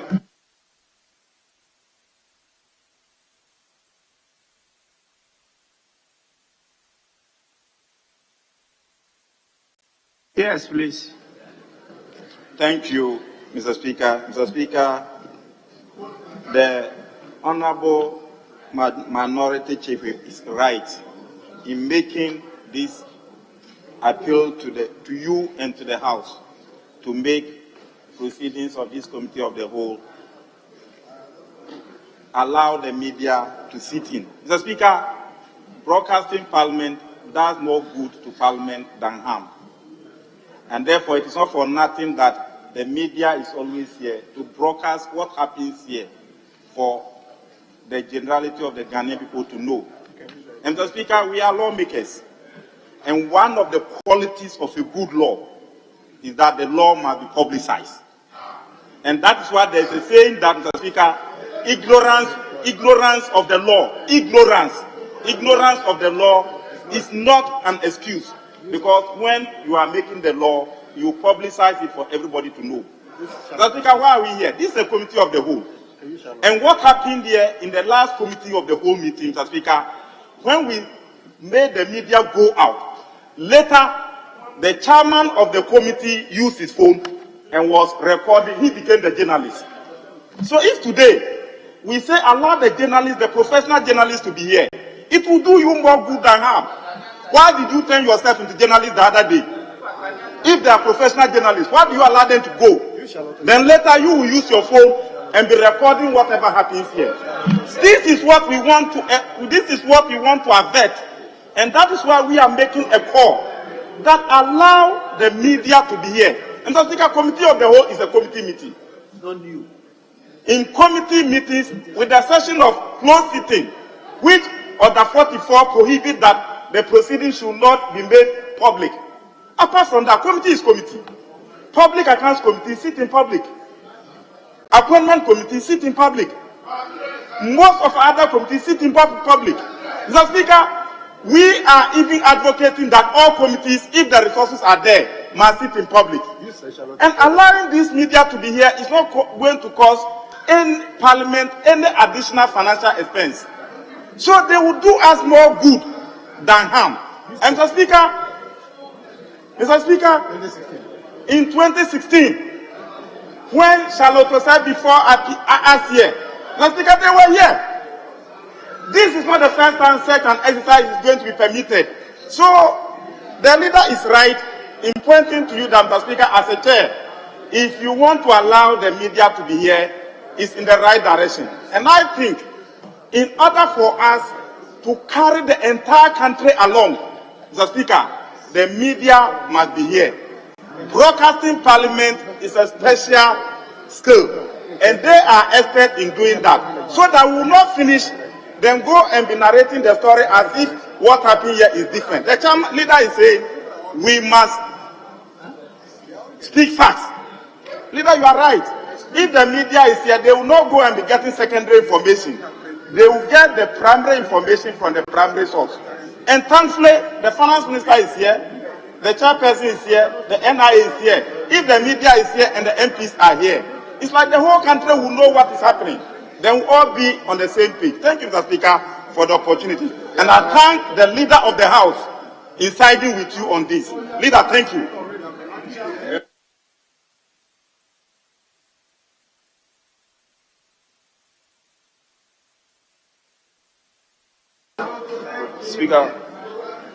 Speaker, I thank you for your ruling on this matter. You've already ruled on this matter. So, and the leader has spoken to it. Yeah, he ruled. But I want to say something clear. Speaker, the last committee of the whole we held, let me correct my colleague, when he made that allegation that the chair of the committee of the whole used his phone to record it. Yes, he did, because there was an incident. There was an incident, and he remembers.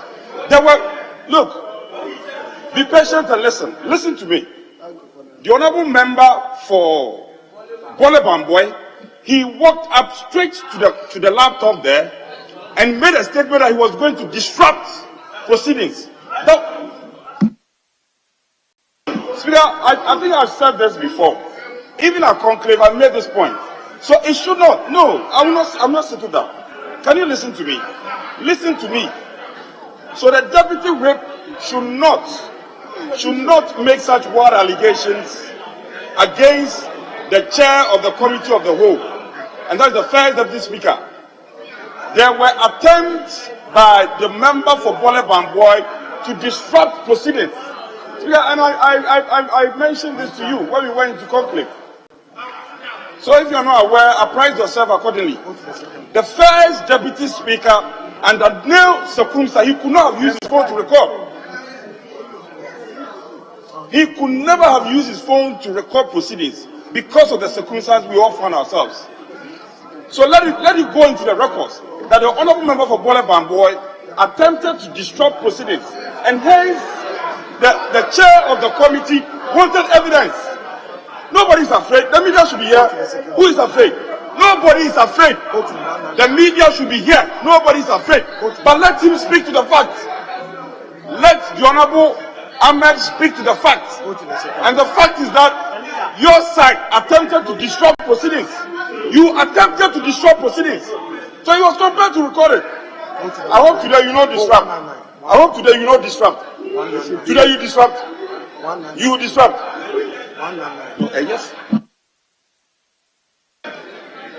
Honorable members, well, you have justified my ruling.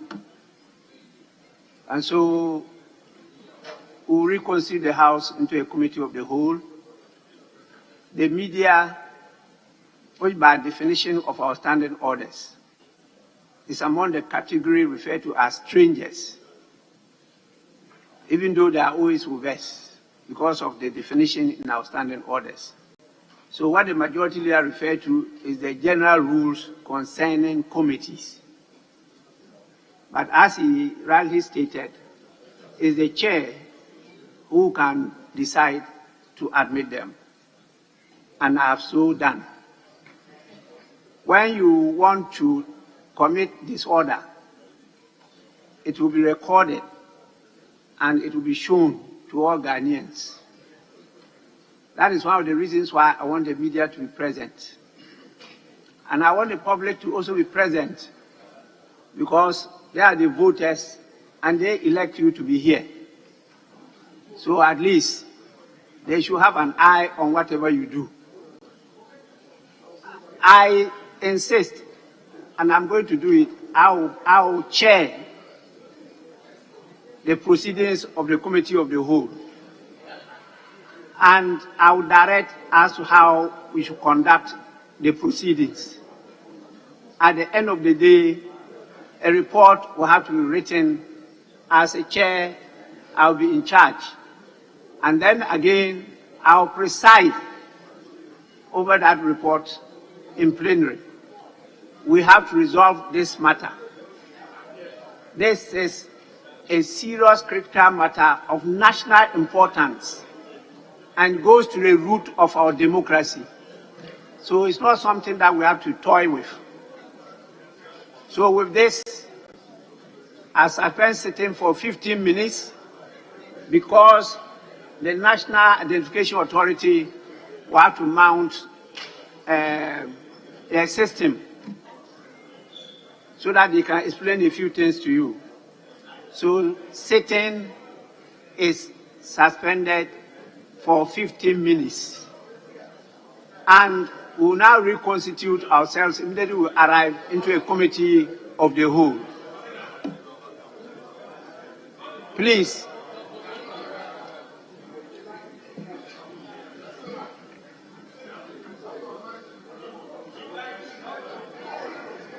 Please, please. I say sitting is suspended for 15 minutes.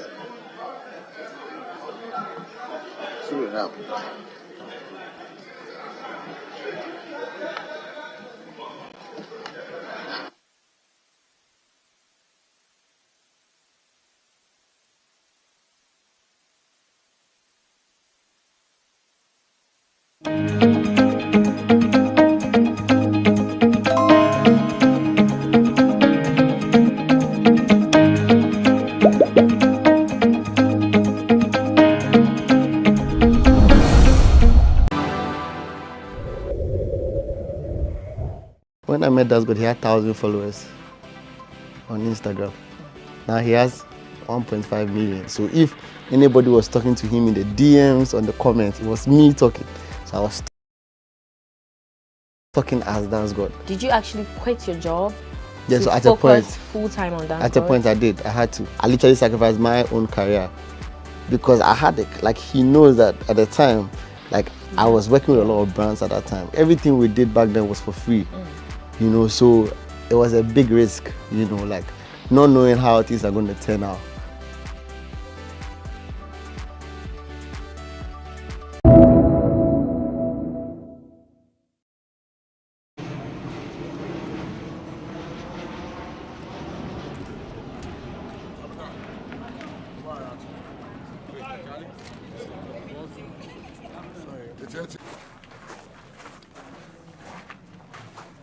What that today? You, no, we will not know.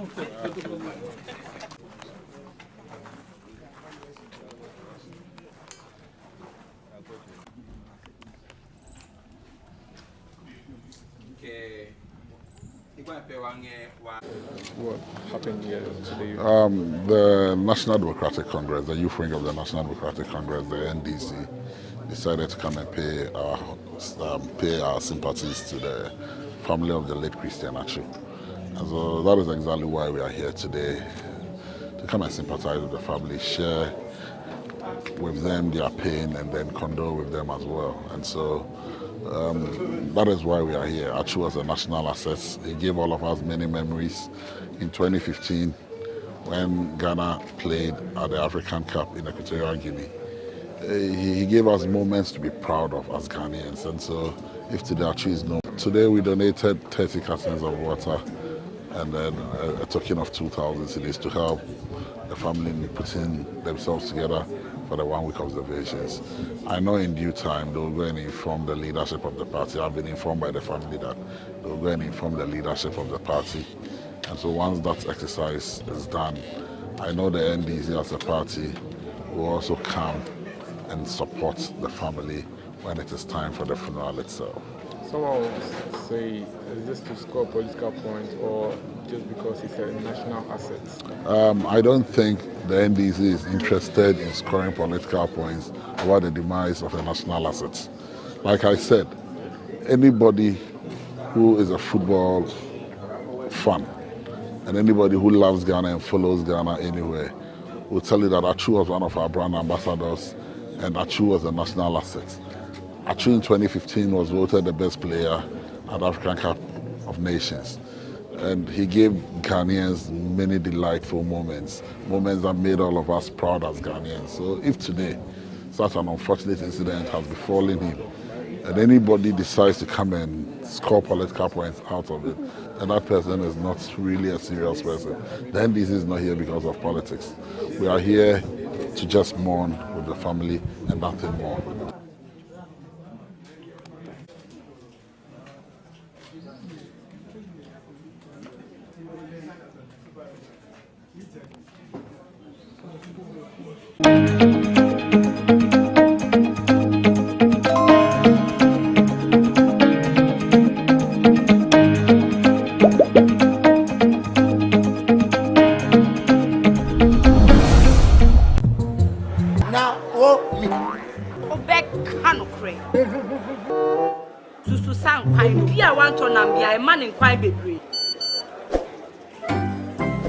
Mommy, you basically see about Kotoso. People got sending me sick from Lemonade Finance. While Brian did the shit and let me £2. Lemonade Finance. Say they're sending money back home from UK, Canada, and now US. I accepted instant charges. Extinguishing in Suya. Unbeatable. We should make promo code Dr. Like £10, $10, and $10 Canadian dollars for the first transaction. What is send this guy a coffee? Download to Lemonade Finance.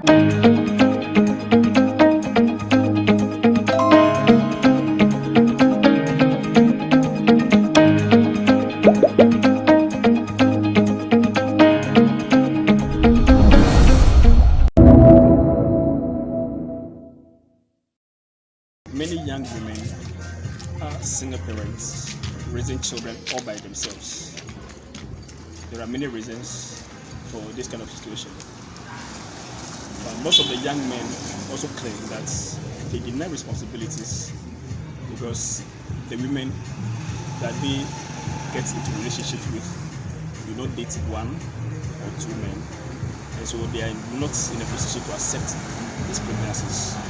The effect is that most of these ladies end up bearing the sole responsibility of the upkeep of the children and all the effects that come with it. We are going to speak to some young ladies, some single mothers, to find out from them the difficulties they face as single mothers and why they are single mothers. One of these single mothers is 24-year-old Ajua Adobia, a single mother of 4 children aged between 7 years and 3 months old. Her plight began when she first got pregnant for a man who denied responsibility when she informed him. She had 3 more children with 2 other men, both denying or abandoning her and the children. Now, the burden of catering for the children rests on the shoulders of Adobia and her mother, who depend on their kinky business. I got pregnant for a man and informed him, but he denied responsibility. I informed my mother and we went to the man, and he still denied being responsible.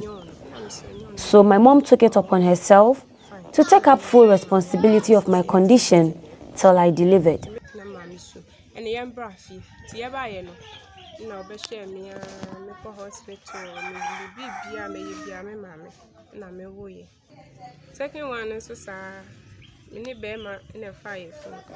I dated another man. We had 2 children.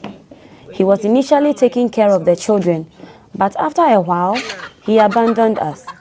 He always promises to send us money, but he doesn't. Again, my mother took up the responsibilities for catering for us.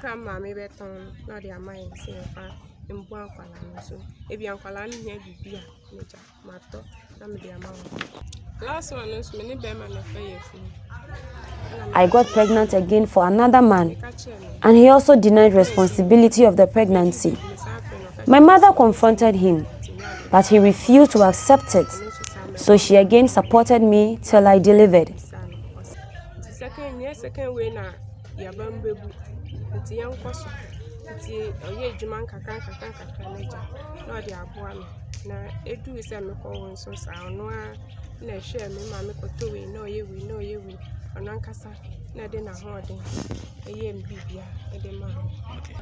I have 4 children. The oldest is 7 years, the second is 5, third is 3, and the last one is 3 months. On how difficult it has been looking after her children without the support of her baby daddies, she said the problems are numerous.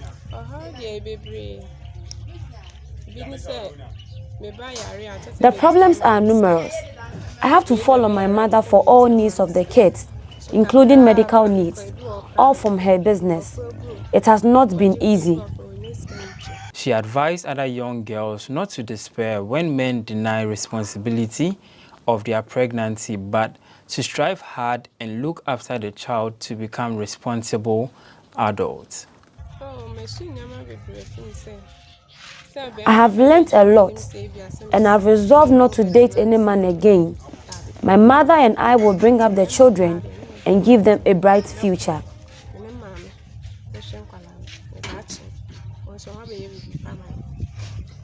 Consequently, many single parents struggle to give the children a befitting life and future, with some of them also forced to abandon the children. 40-year-old Rebecca Mponsa has been forced to take up the parental responsibilities of her year-and-a-half-old granddaughter. Tell us about this little child. Who is she to you? This child is my granddaughter. The mother has left for Accra and left the child behind, and I'm taking care of her together with her father.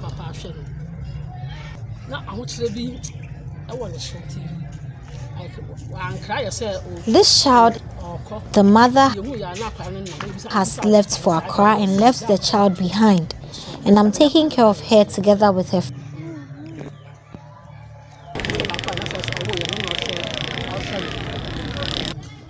I mean, how did she end up? This how child did the mother end up abandoning her? She was facing some financial difficulties and she didn't inform us before leaving. She abandoned her daughter with the lady with whom she was leaving, and she brought the child to us.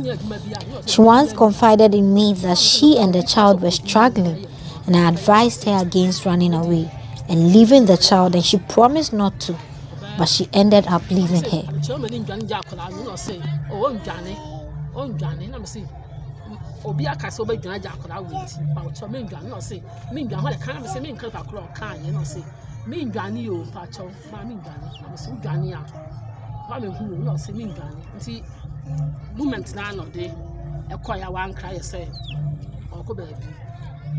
This became necessary 3 months ago after her 17-year-old stepdaughter, who couldn't name the father of her daughter, abandoned her child in the community to an unknown destination. This happened barely 3 months ago. I asked her to come for the child and she has promised to. She's my stepdaughter and 17 years old, and the child is a year and a half. How old is she? I'm not working, so taking care of the child is difficult. She couldn't tell who the father of the child is. We asked her severally, but she couldn't. She was in school but dropped out.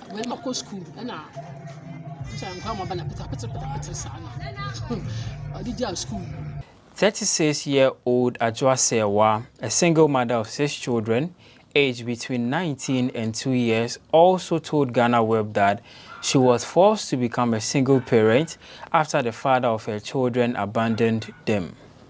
What's your first name? And what did you say? Ajwa Sewa, 36 years, mother of 6 children. The father of my children decided not to look after them again, so I moved on and rented a room for the children. That is a long story I don't want to get into. For now, I am engaged in a small business to support and complete the education of my kids. The oldest is 17 years old and the youngest is 2.5 years.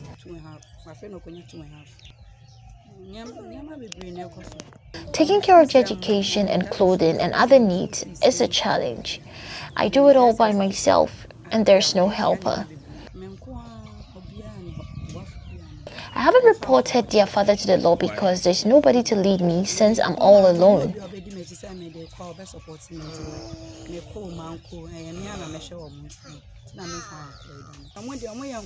As for the children, all they need is for their mother to provide for them.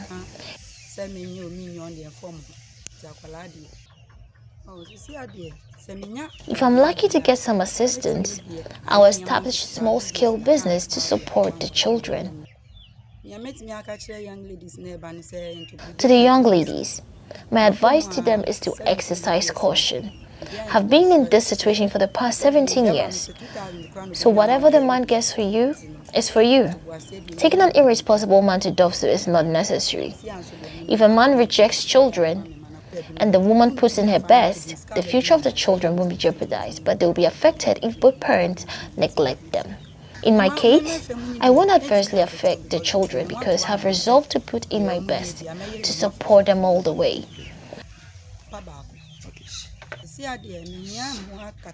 All I need now is financial support to open a business.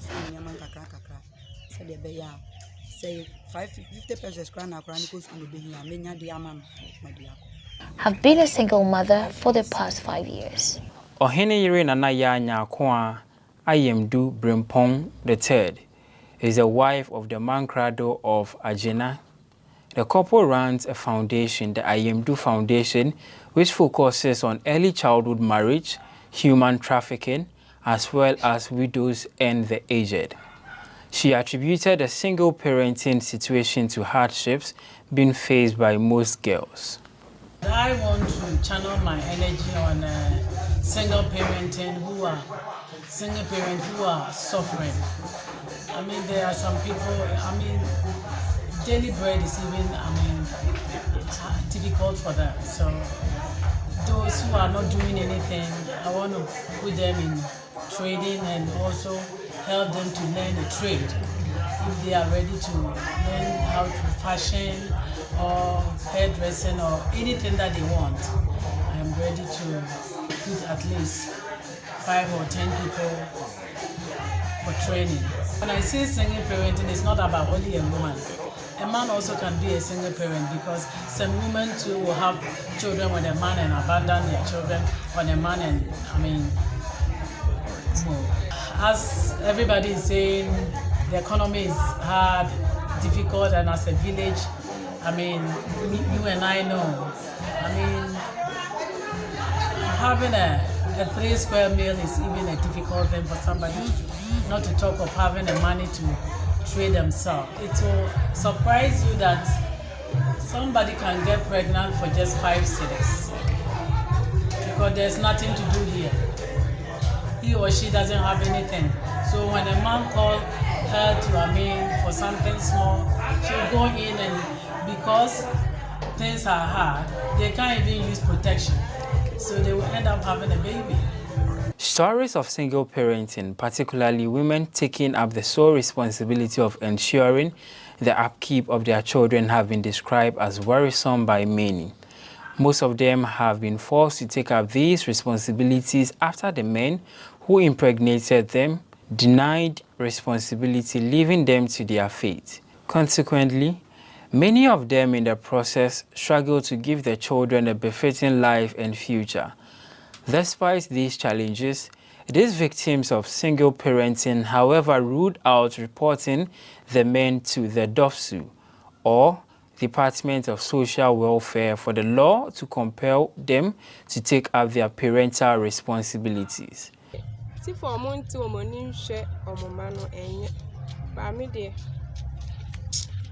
They don't give any tangible reason, and I will not force them to look after my children.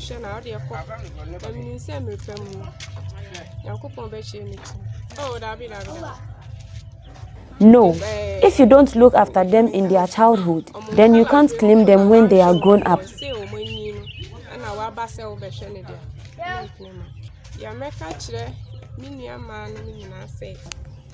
As a young girl, if you get pregnant for a man and he denies responsibility, don't despair. Strive hard and look after that child, and they will become responsible adults. I haven't bothered to report these men to Dovsu or Department of Social Welfare because for me, it is nothing. My mother is also not ready to take it up. So if they have denied responsibility, they can go. But what do some men make of this situation and the reasons, if any, for which they would deny a pregnancy? At times, the ladies, they don't date one person or one man. So, at the time when the pregnancy comes, you know another man dating the lady. So you have to mind whether it's the other guy rather who impregnated the lady. So you reject it because of that. Because you don't want to take the child of another man. And then sometimes it's out of fear and panic. Maybe from our parents, you fear what your parents will do to you at home. When they hear something like that, and you run away from it, you pretend. Why? Meanwhile, sometimes you know it's you. Impregnated the lady, but at times you deny because of fear and panic.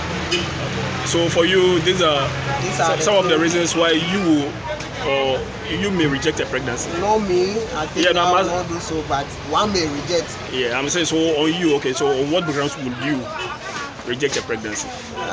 These are some of the reasons. Have you rejected a pregnancy before? Yeah, I may say yes. What were your reasons? Oh, it was because it do happen when I was young. So later on, when I gathered the courage that no, as a human being, you need to, at least, or as a man, you don't need to reject pregnancy. Moreover, if you know it is yours. In my case, it happened because by then I was dating the lady, and then we break up around somewhere May. And then we didn't see each other for that long time. So it was December 4th that she and one elderly brother came to me that she's pregnant. And I said no. So that was why I said I may say. And I said, no, if it is so, I won't reject it, but let's go to the hospital. As a young guy, I thought, what we've learned in school. I said, no, let us go to the hospital so that we'll find out. If the pregnancy is within 5 months, that one day I'm going to accept it. But if it is not, then I will not accept it. That was my younger age. So you heard the ladies, or the young women, and the reasons they gave for being single or for taking up the sole responsibilities of raising their children. They also told us the effects of raising the children single-handedly.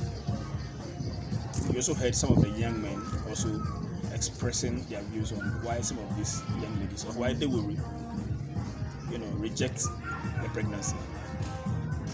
From Nkrumah in the Eastern region, Michael Vatime for GhanaWeb TV.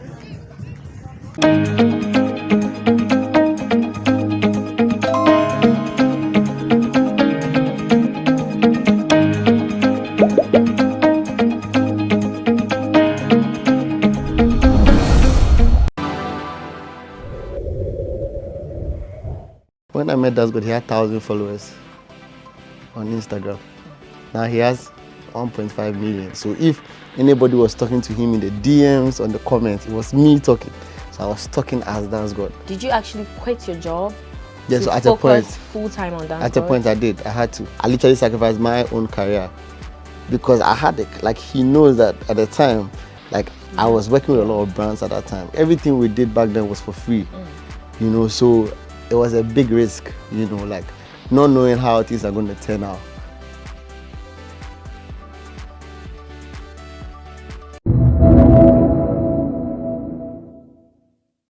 I believe that the bill, when it comes, for example, and I can give you one of the concessions that had been made earlier in the committee, had to do with the issue of intersex. If you read the original bill, you would see that we criminalized a number of expressions of homosexuality, but stated in our bill that intersex was considered a biological anomaly. The Attorney General agreed with the view of the committee, which we had met with earlier, that if we were not criminalizing intersex and we're recognizing it even in the original bill as a biological anomaly, then we should take it out of the bill completely, so that the bill focuses on the things that we are criminalizing. So if the Attorney General raised an issue of human rights for people who have a biological anomaly, the committee's work had already taken care of it. By and large, we finished the meeting in very good time, like I said, in a little over 90 minutes. And there was consensus and agreement amongst all of us. I asked him a specific question, which he answered. And I asked for his permission if I could even put that out, and he gave.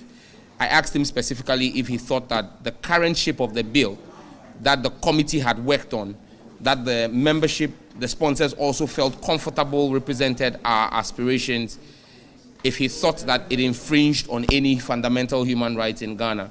And the Attorney General responded that he did not see any conflict between our bill and the Constitution in its current form.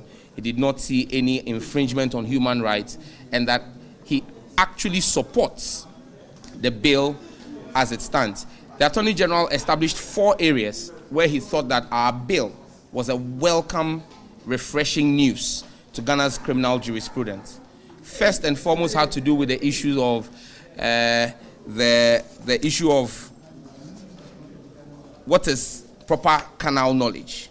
And you know that when you look at Section 104(1)(b) of the Criminal Act, where it talks about what is canal knowledge and all, the Attorney General holds the view that Section 104 of our Criminal Act, as it stands today, is actually discriminatory, because it talks about penetration, and penetration is only relative to men.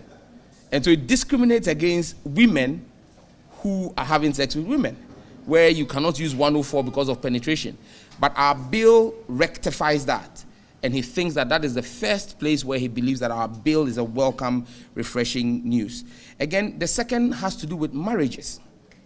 The Attorney General references in his memo the Marriages Act, Cap 127, the Marriages Act of 1884 to 1985, where he says that in there, the Marriage Act recognizes marriage as a union between a husband and a wife. But he felt that in giving today's nuances, it was important that we had a new legislation that deepened it and made it clear that marriage can only be between a man and a woman as husband and wife, not between 2 men as husband and wife. And so again, he thought that our bill was a welcome news. Again, on the issue of void marriages, he said if the Marriage Act of Ghana does not recognize marriage between persons of the same sex, and our bill has a clause that deals with void marriages that specifies that even if you go and contract a homosexual marriage outside of Ghana, when you get into the jurisdiction of Ghana, it will be null and void before the law, and the law would have no recognition of that union. He thought that our bill was a welcome address.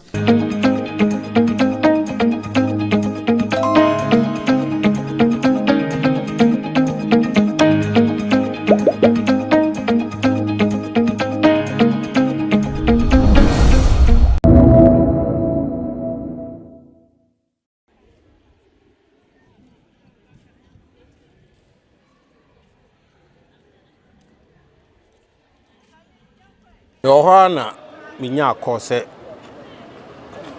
ya papa free timete no na menjindi bisa me ben ne pa nti me yese me free 1 or 2 people na ma find out ampa me free no omo ma me information say ampa papa free nti am say free ho no ya ba ha na nwumre ne ya wo mpaebo nti ya bai ebe bo mpae na ya toaso enra mpanifo bae e ma yetena ase atutu bibia ya frɛ abusuane ade ma abusuane ma go ahead see yetumi de papa ewo ne timi tudwa nti yanra nwumre nta anopai na ya de bibia tudwa ama asɔre mane asɔre nyina ate ase sese ye papa oni ye nkyɛn biom obia ni ho a wafa ne easy ya super bia oti asɛm bia ɔwakoma power staff no mu ɔwakoma ema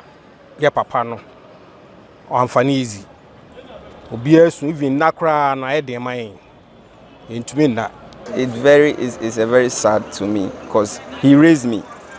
He raised me. He raised me. Everything that you see about me is from him.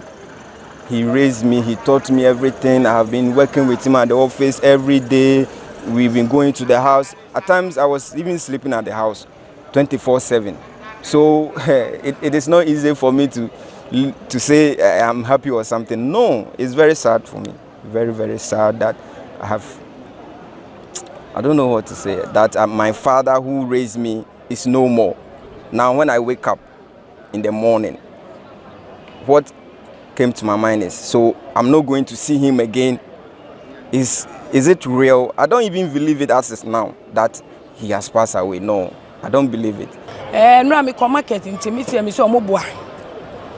Maybe condition or Moka, Miss Moboa, maybe if you Moka, Miss Moboa, and tell my Timmy Solid, your bomb pipe, yanda. But no pan no Moka news to Nuna me who ye. Tina Mamira who ye, Timmy soon if ye, Namidi buy. I dear Yami be a papa mo boni mo, dear ye never mano. Would I never mano? So far, Maku buy obey be a call ye, and that's for watching so about the yebi. Yami a friend or call, Yamido before from Beba, or the Naba Dada, on the Subabe to Yasu. Until the Yami penna, or ye, I rehold ye DB ye soon ye. By Nini Namunan, Yanni Pana yesum, no what I say, Yanni Pana yesum. Or the Bible, Nina Samati. Until Nini Namu, ye dear own Nayasum Yame. Whoever will like it. No caban namene. Mini no Cairo. No ni Cairo le pe. Le que solimo. Ti ehiemocho. Kenyu mo yemo. Ni ji ehiemocho.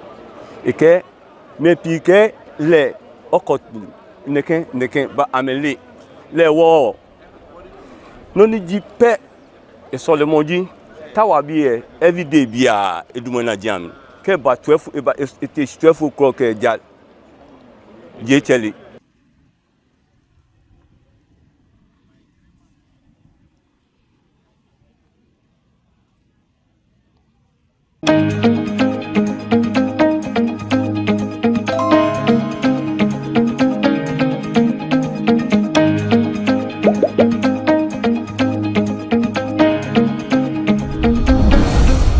You want Ghanaians to have a place to lay their heads. Exactly. How do you care in what form and shape it comes, whether it's a private developer, whether it's from government? Why do you care that it should come from the government? Government has proven over the years that it's really incompetent in terms of the housing issue. The likes of SNET, the likes of Greta, they've done some amazing work in terms of, building a lot of these housing units. Why can't a private developer help in that regard? So I think that your question will help us clear the doubt, if like ambiguity, of somebody thinking that we are against any private developer making ends meet. Of course. We also have family members who may have entered into other fields of endeavors, maybe including but not limited to real estate. Right. So that if this private developer seeking to buy Sagleme, for instance, is my uncle, somebody will say that wouldn't you be joyous that the proceeds definitely will come home to take care of the family and all those ones. So the argument must first be drawn and put on record that Team Sagleme in its entirety is not against the progress of any and every private developer, especially when most of these private developers are Ghanaians. Of course, when they get the returns, it will not be repatriated. Yes. To be used in engaging, if like companies that will give even jobs to the youth and all those ones. Only that we are against a certain principle that is being broken. And I earlier indicated that the foundation of contracting that $200 million loan was to build affordable housing unit. And premium, my brother, must be placed on the word affordability. Even that is subjective. Many have said that it was not going to be affordable anyway. Exactly. So I did the maths that even if government is selling, it's not too affordable. Yes. So when a private-oriented businessman comes in won't it even defeat the purpose the more? Maybe government is willing to write off half of the loan and said, okay, we are going to take 100 million instead of the 200 million we invested into. So the investor... The loan that we have contracted, that we are paying interest already? It's a bad debt. It's bad debt. Sometimes you do business like and you are going to bad. China to cancel your debt. Exactly. As if they did not fight for their own. Exactly. Maybe that's the arrangement. No. So those are assumptions. Those are assumptions that we can make. But I think that we will believe at the point if we conclude that maybe we are against some private developers somewhere or not. But what we are against is that, or if you like, what we are for is that government contracted a loan for a purpose. Yeah. Because if the foundation was not built on affordability, chances are that Parliament wouldn't have approved the law. Yeah, that I agree. Maybe, so Parliament and chances are that the chiefs would not have given the exactly. Land. So Parliament approved the loans based on that purpose. We can even say that we have contracted the loans. Yeah.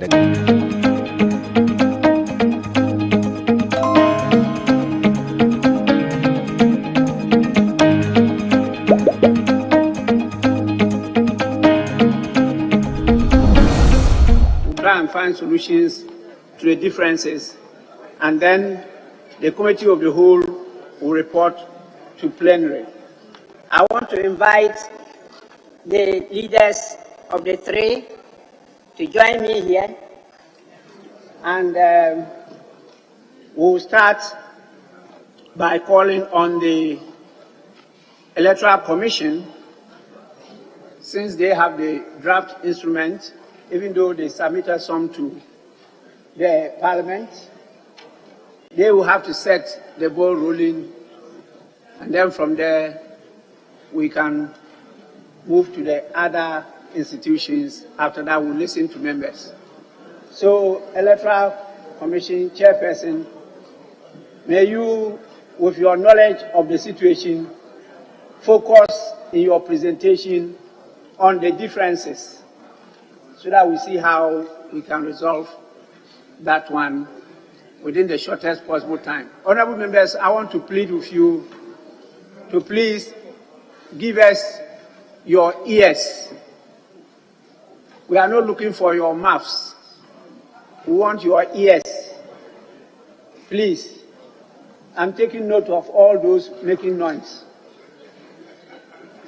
And I'll apply the cane. Yes, Chairperson, you may go on now. Thank you very much, Mr. Speaker. Good afternoon, Right Honourable Speaker of Parliament, Honourable Majority Leader, Honourable Minority Leader, the leadership of the House, Honourable Members of Parliament, friends of the media, distinguished ladies and gentlemen. I thank the good Lord for making it possible for my team and I to be here this afternoon. To God be all the glory.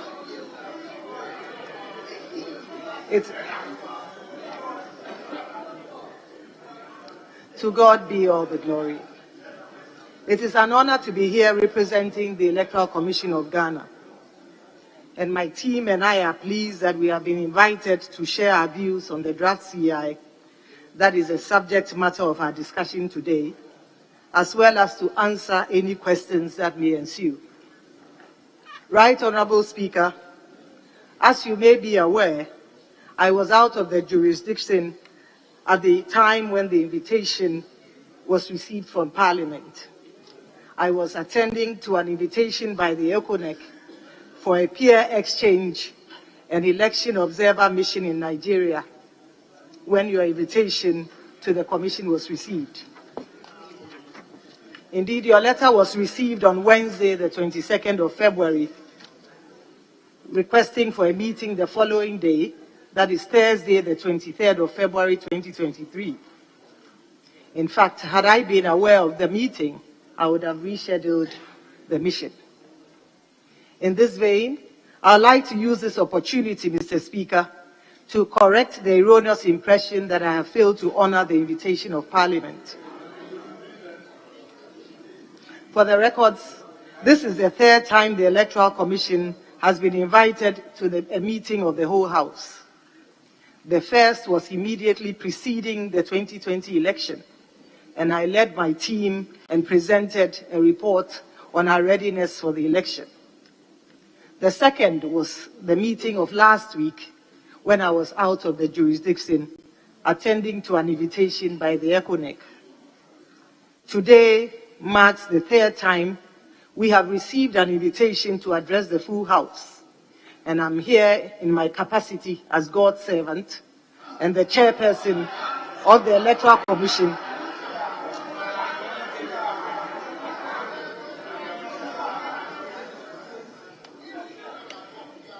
I'm here in my capacity as God's servant and the chairperson of the Electoral Commission to lead my team and to present our justification for the draft CI, which is the subject matter of our deliberations today. Mr. Speaker, the CI before Parliament seeks to promote the continuous registration of voters and advocates for an all-year-round registration of eligible voters at the district offices of the Electoral Commission. It is a clear departure from the previous system where the voters' registration was done for a limited period. Like its name, under the limited voters' registration exercise, the registration of new voters was only conducted for a limited period. It was not all year round. As such, persons who turned 18 years old after the registration period, as well as persons who had not previously registered to vote, could not do so when the time set aside for the limited registration, usually 3 to 4 weeks, elapsed. Under our new CI, anyone who is eligible to vote can simply walk into any of our district offices in the district where he or she intends to vote and register to vote. As indicated, this is a far departure from the previous limited registration exercise, where a person could not register, where a person who could not register had to wait for the next round of the limited registration exercise before he or she could be registered to vote. Honorable members, permit me to restate that the main advantage of the continuous registration exercise is that potential voters can register at any time of their choosing once the exercise begins.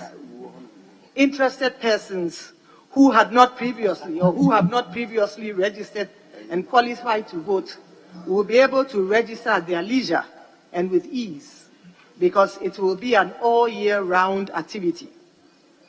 As such, applicants will not be confronted with the long queues and frustrated crowds and possible conflicts that may lead to violence. We are equally confident that the continuous registration exercise will minimize the busing of prospective applicants to the registration centers and thereby lead to an orderly, conflict-free process. I must add, honorable members of Parliament, that for the first time in our history, we are mainstreaming the continuous registration of voters as part of our regular activities. As such, our officers in the field will be fully engaged all year round. Mr. Speaker, another significant feature of this draft constitutional instrument is the proposal to adopt the Ghana card as the sole source of identification for any person who wishes to register as a voter.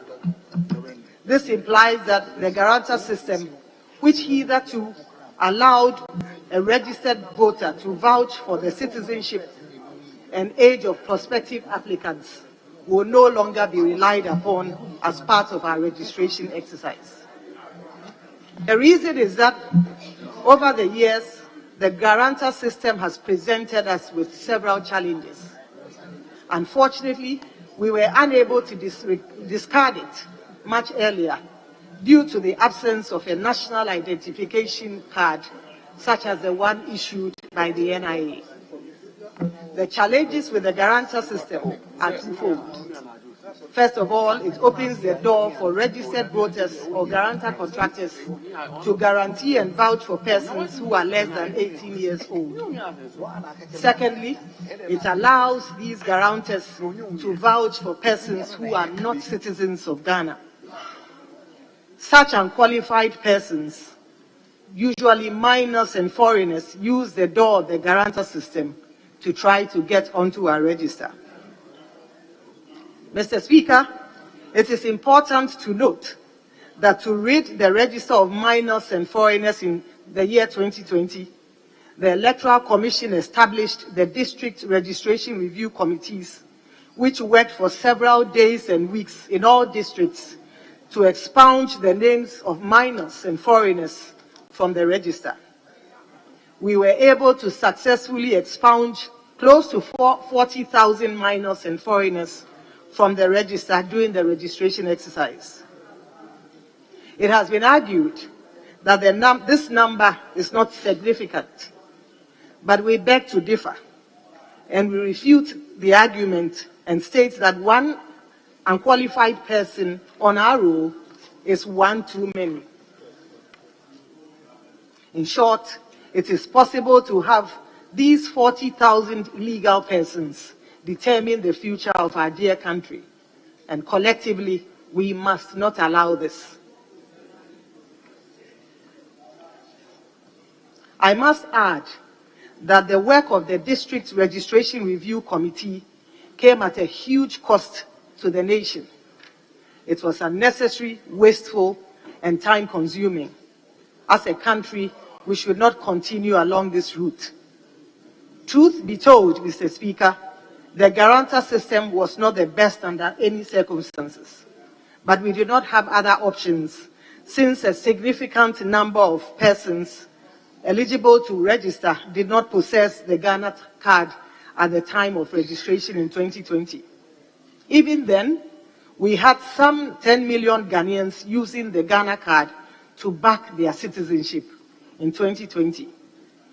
Today, we are reliably informed that some 16 million Ghanaians in possession of the Ghana card, and with NIS today we are reliably informed that 16 million Ghanaians are in possession of the Ghana card, and with NIS assurance that it will print and distribute the remaining cards to registrants in a matter of weeks, we do not believe that we will be disenfranchising persons by enforcing the policy requirement of using the Ghana card to prove one's eligibility.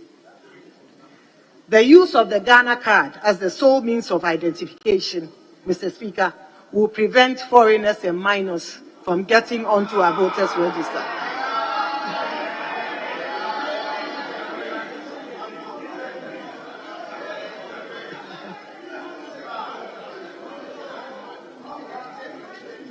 More especially, it will prevent unqualified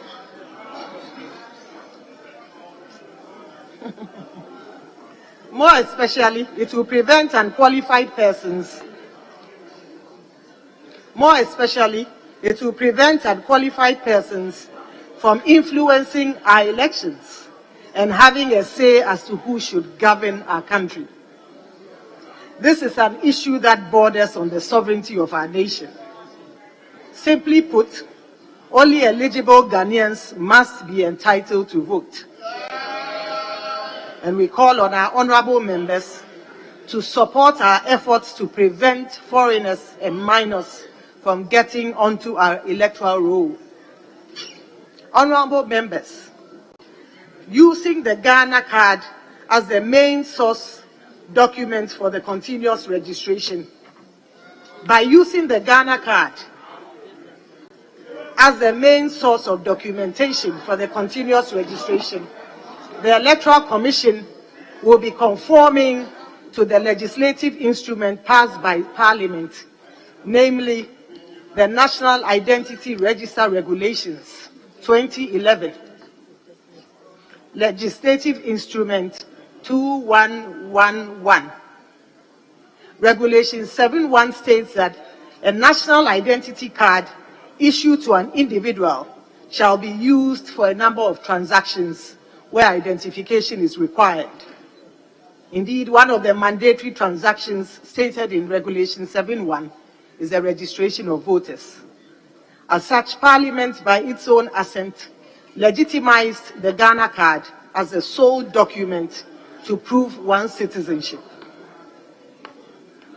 Mr. Speaker, as mentioned earlier, although the Ghana card was not the only required document to prove a person's eligibility in 2020, at the end of the exercise, over 60%, or about 10 million of registered voters used the Ghana card as their main source of identification.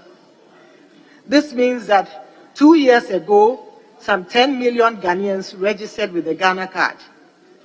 Today, we are reliably informed that over 16 million Ghanaians have been issued with the Ghana card, and that about 17 million Ghanaians in total have registered for the Ghana card. On the strength of these numbers, we are confident that the 1.5 million applicants we are expecting to register by the end of 2013 are likely to already possess the Ghana card. Relying on the 2021 census report, Mr. Speaker, relying on the 2021 census report and per our own estimates, we are likely to register between 450,000 and 550,000 Ghanaians every year. We believe that the 17 million people that the NIA has registered, we believe that of the 17 million persons that the NIA has registered, it is likely that the 450 We believe, Mr. Speaker, that of the 17 million persons that the NIA has registered, it is highly probable that the 450 to 550 persons we intend to register annually already have the card as we speak. Mr. Speaker, with the NIA assurance that it will commence its card issuance in a matter of weeks, we encourage those who do not have the card to begin the process of acquiring the card to enable them register as voters. The NIA has its registration centers across the districts and the regional capitals, and therefore accessing their facilities will not be a challenge. Additionally, since the card is acquired at the age of 15, we encourage any Ghanaian who will turn 18 in 2023 and 2024 and who is interested in voting in the country's election to visit the nearest NIA registration center and register for the Ghana card to enable him or her also register as a voter when he or she becomes eligible. It is important to note that all those who registered in 2020 are not part of this registration exercise because all their details, including their biometric features, are intact. This registration is for those who did not take part in the 2020 registration exercise and for those who have turned 18 years since the last voters registration exercise in 2020. As an institution, the Electoral Commission remains committed to reforms aimed at strengthening the integrity of its processes. We believe that the elimination of the guarantor system from our registration process will be a catalyst for a further deepening of the integrity and credibility of our register and ultimately our elections as a whole.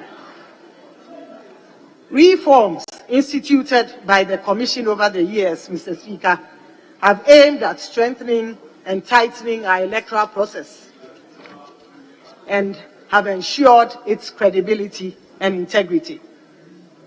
In 2012, for instance, we replaced our manual voters register with a biometric register. This engendered confidence and trust in our register and in our electoral process as a whole. Ahead of the 2020 election, we introduced the facial recognition function in addition to the fingerprint verification. This ensured that over 99% of voters were electronically verified.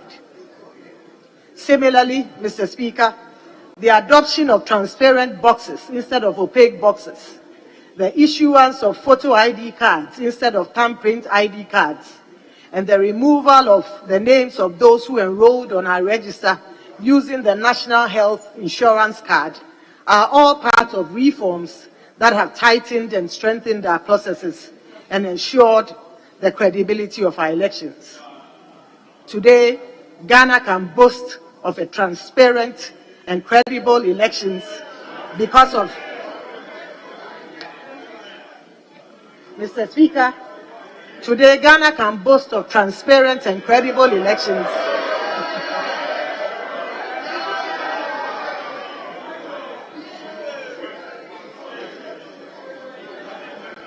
Mr. Speaker,